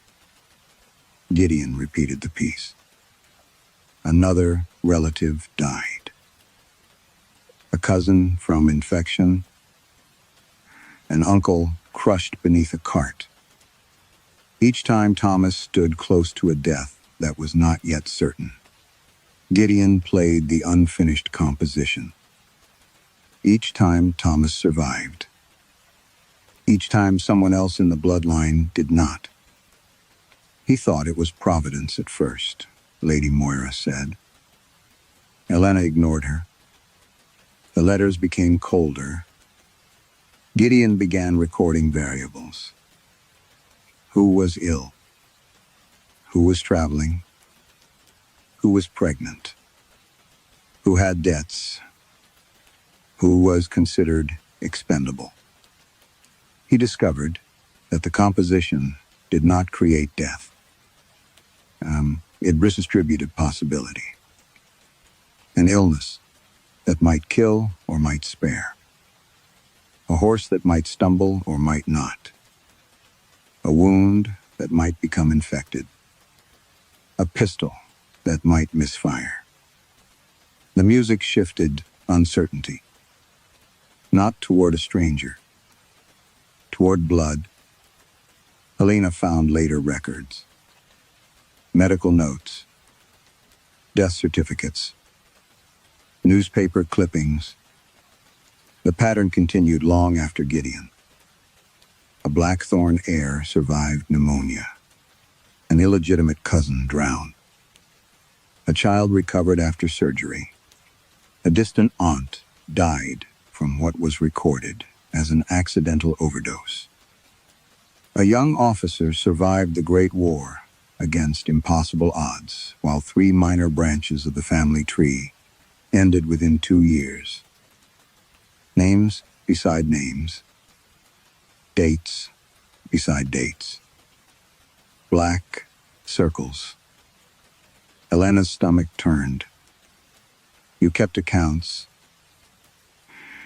We kept records. You selected people. Lady Moira's silence answered. Helena opened another ledger. Some entries had comments in the margin. No issue. Estranged. Unmarried. Financially. Dependent. And beside one branch, not acknowledged. Socially suitable. Helena stared at it. These were not random victims of a curse. They had been ranked, measured, assigned value. Her hand moved down the page until she found the veil line. Margaret's name appeared once. Beside it, removed from estate before use. Helena looked up. My mother knew. Not everything, but enough to leave. Yes. The word landed harder than any denial could have. Helena turned back to the records. Near the bottom of the box lay a thin, modern folder. Inside were photocopied medical charts. The patient name had been covered with black tape, but the diagnosis remained visible. Hereditary cardiomyopathy. Pediatric. Progressive. Helena thought of Ewan, gripping the breakfast room doorway. His wet cough. Lady Moira's hand tightening on his shoulder. Below the medical summary was a page from the family tree. Ewan's name had been circled in red. Several other branches had been crossed out. Only one line remained uncrossed. It ran through Margaret, then downward to Elena. Her mouth went dry. At the bottom, beneath her name, someone had written a single sentence in recent ink. Last viable collateral blood relative. Helena heard something behind her. The Beckstein, not in the drawing room. Inside the walls, one measure began to play. Then another. Lady Moira closed her eyes. Helena stared at the final uncrossed line on the page and understood at last that she had not been invited to Blackthorn Manor because she knew how to restore a piano. She had been invited because the family had finally run out of people to spend. Lady Moira did not deny it. That was what made Helena hate her most in that moment. No excuse. No outrage. No attempt to soften the sentence. Helena had just formed in her own mind. The family had run out of people to spend. You found me, Helena said. Lady Moira looked toward the family tree. Yes. How? Your mother changed countries. Changed records where she could. But blood leaves paperwork. Helena almost laughed. It came out as breath. You hired investigators, genealogists, solicitors, medical researchers.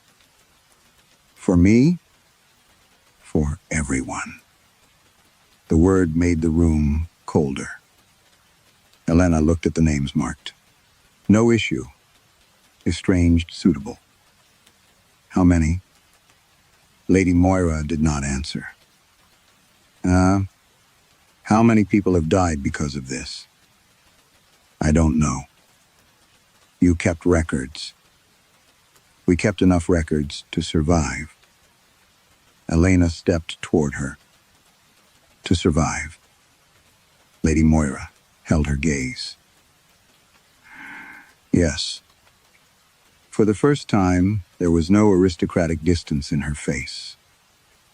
Only exhaustion. My family has done monstrous things, she said. I am not asking you to misunderstand that. You are asking me to participate. I am asking you to understand what happens if you don't. A cough came faintly through the wall. Owen.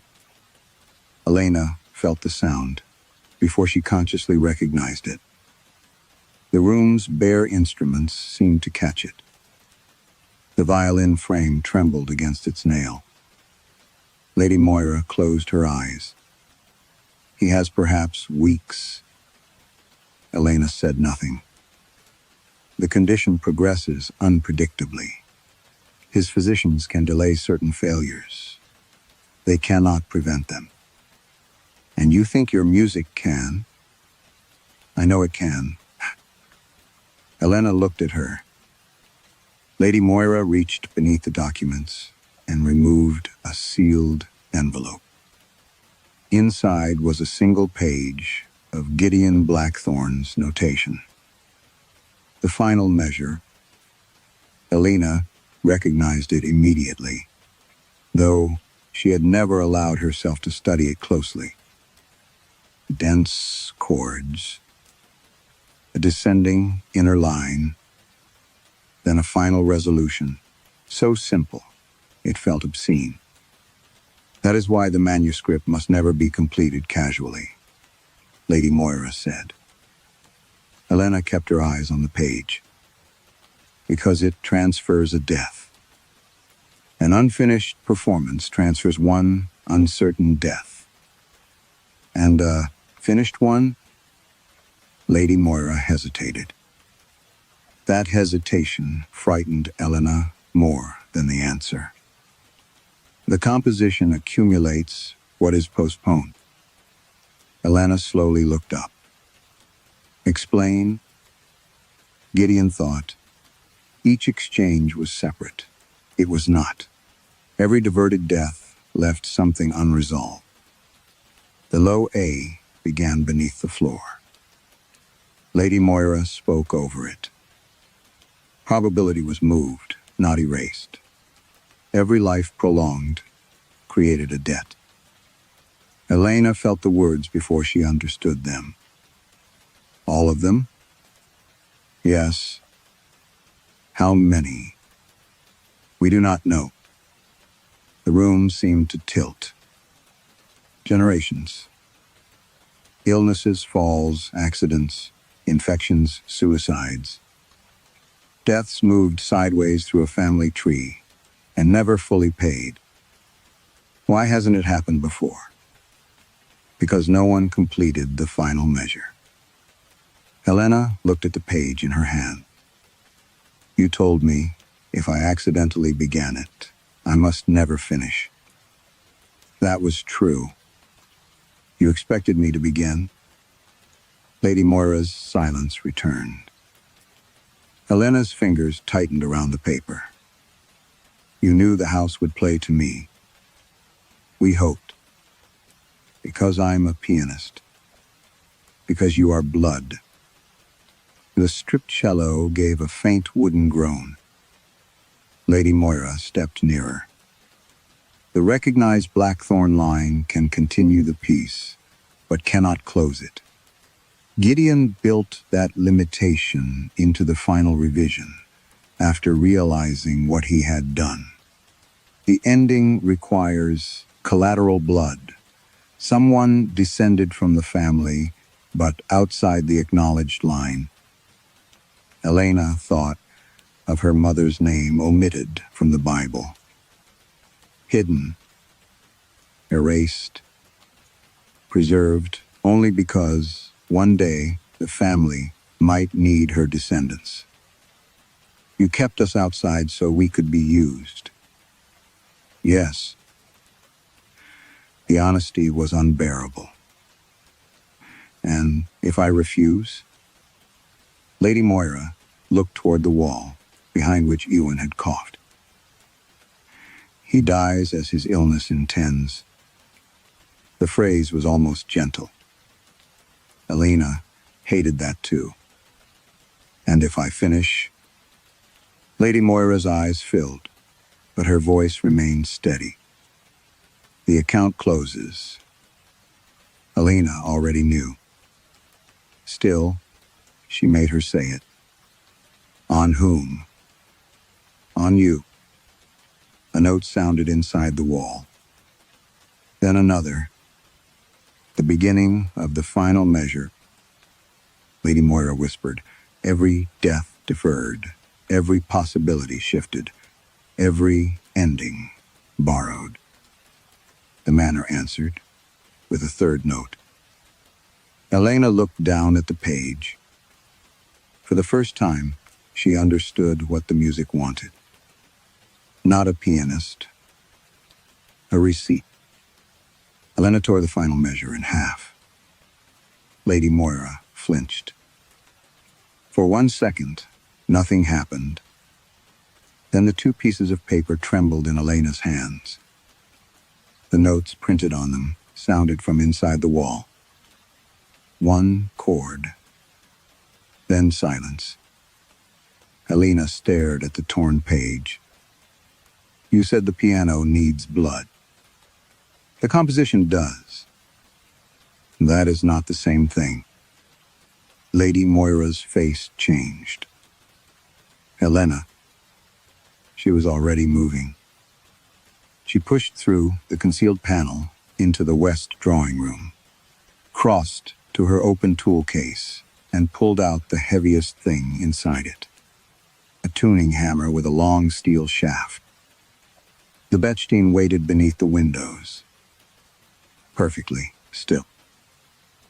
Perfectly innocent. Elena lifted the fallboard.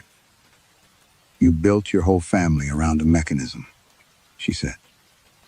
Lady Moira followed her into the room. Do not. You made an instrument into an altar. Elena. And now, you want me to believe the altar is sacred. She brought the tuning hammer down. The first key shattered near the base. Ivory cracked. Wood splintered. The hammer beneath it snapped sideways. Lady Moira cried out as if Elena had struck a person. Elena hit another key. Then another. White fragments scattered across the floor. The low A sounded from beneath her feet. Not from the piano. From the floorboards. Elena stopped. The note continued. She swung again. A hammer broke. Its corresponding pitch came from the radiator.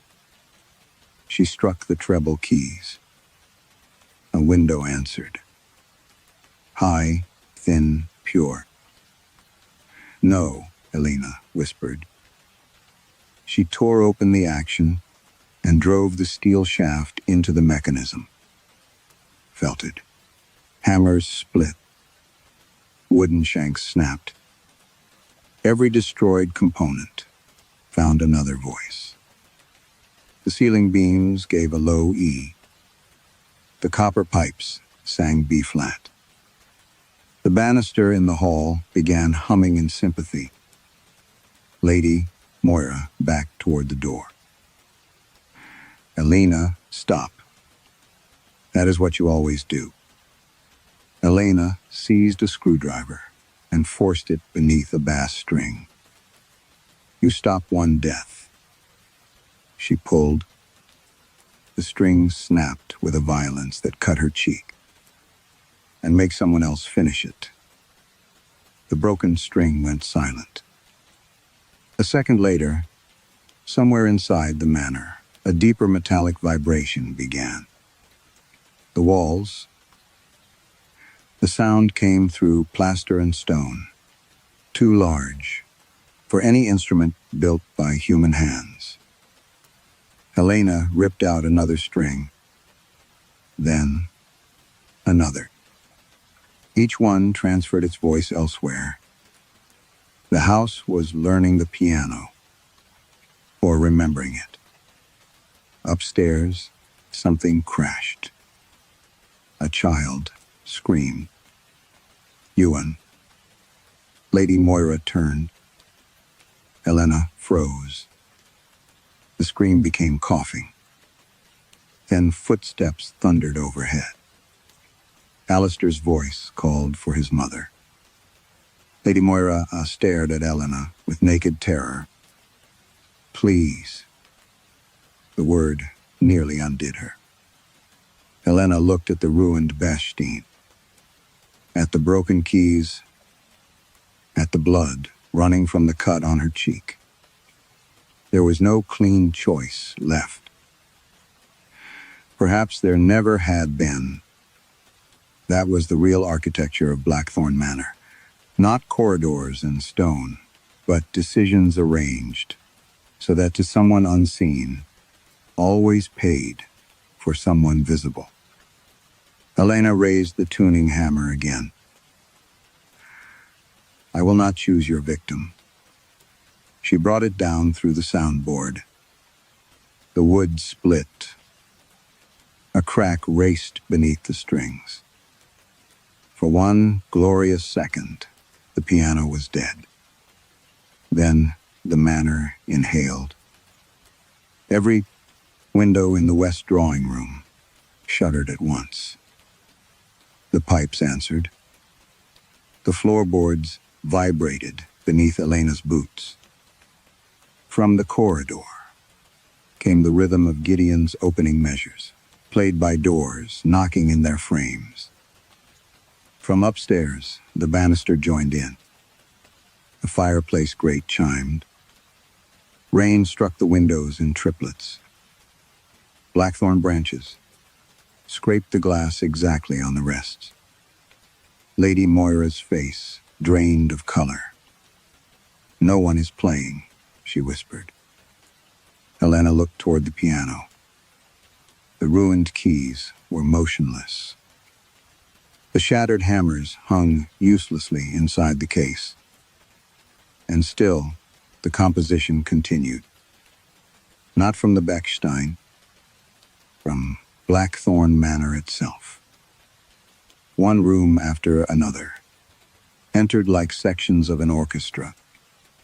Walls, pipes, glass, stairs, beams, stone. The entire house was becoming an instrument around them.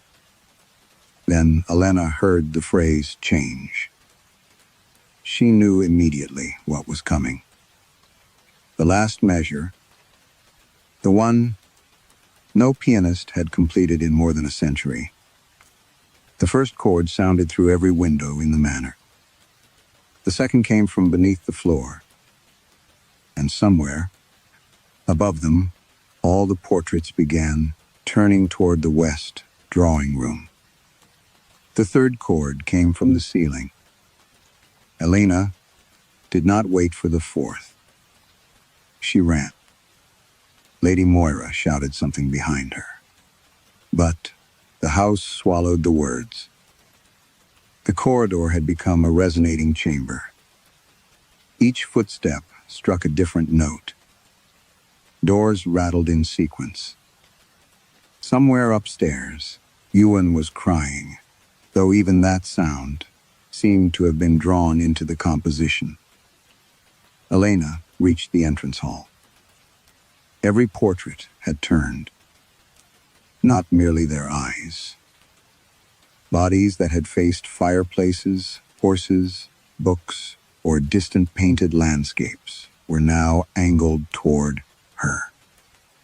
Generations of Blackthorns watched from varnished darkness. Some of the faces were missing. She understood those now. The erased children. The forgotten cousins. The women painted out of inheritance. The people the family had spent. The front doors would not open. Elena threw her shoulder against them. Nothing. Behind her, the final measure advanced.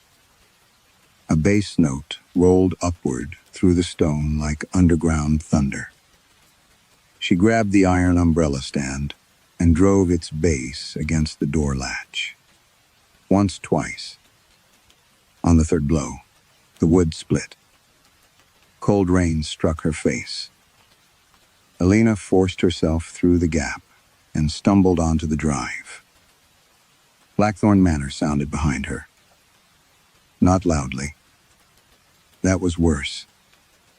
Its entire body vibrated, with the controlled restraint of a concert instrument, beneath a master's hands. The long windows trembled like strings. Roof slates clicked in rhythm. Chimneys gave out deep organ tones. The blackthorn hedges scraped their branches together on every rest. Elena ran. Her boots slipped in mud as she left the drive and crossed open moorland. Rain flattened her hair. Wind tore at her coat. She did not look back until the house was small enough to fit between two hills. Still, she could hear it. The final measure. Incomplete. A suspended cord traveled across the wet grass. Elena ran farther. There had to be a limit. Sound required force. Vibration required material. A building could resonate, pipes could carry, tones, glass could sing under pressure. But distance mattered. Distance always mattered. She repeated that to herself until the manor disappeared behind the rise. Only then did she stop. She bent forward, hands on her knees, dragging cold air into her lungs. Nothing followed. No low A.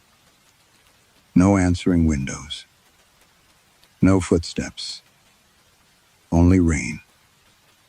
Elena laughed once. It came out broken. She had done it. Not saved Ewan.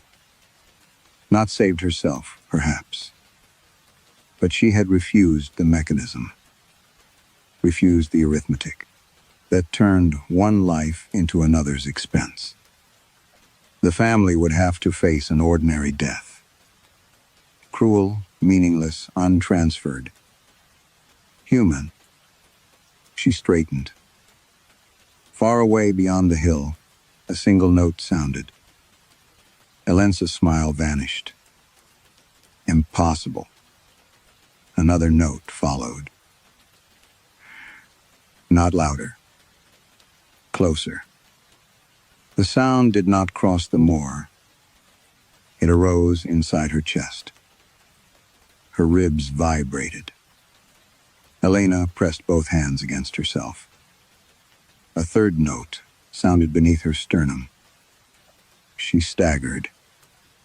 The final measure. The house no longer needed walls. She understood too late what Gideon had discovered, and what Lady Moira had failed to say. The piano had never contained the composition. Neither had Blackthorn Manor. Those were only instruments. The true instrument was the bloodline. Elena dropped to one knee. Her heart beat once, twice, then seemed to hesitate, as if listening for instruction. Images arrived without memory. A staircase rushing upward toward a falling body, and a fever burning through a child's lungs. Black water closing over someone's face. A horse rearing. A pistol flash. A bottle beside an empty bed. She felt each possibility brush against her body and pass through. Not deaths, depths. all the endings that had been redirected, but never erased. Behind the hill, the manor reached the penultimate chord. Helena forced herself upright. No. The word vanished in the wind. Her mother had run from this place. Perhaps that had been her gift. Not safety, distance. Enough distance for Elena to grow up believing. Her life belonged entirely to her. The final chord came. It did not sound behind her. It sounded in her bones. For one instant, every pain stopped. The moor became perfectly still. Then, Elena's heart struck a rhythm that was not its own. She fell into the wet grass. Far beyond the hill, Blackthorn Manor went silent. And in that silence, dozens of unfinished deaths began deciding which one would reach her first.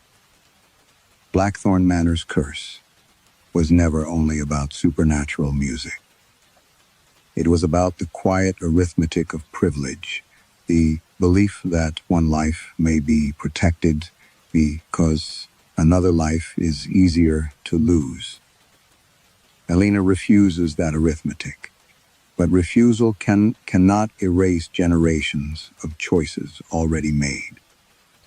The family's debt has become inheritance in the most literal sense. Perhaps that is the cruelest part of the final measure. No one living created the first bargain, yet someone living must still receive its consequences. If survival can be purchased only by making suffering invisible, when does preservation become another name for sacrifice?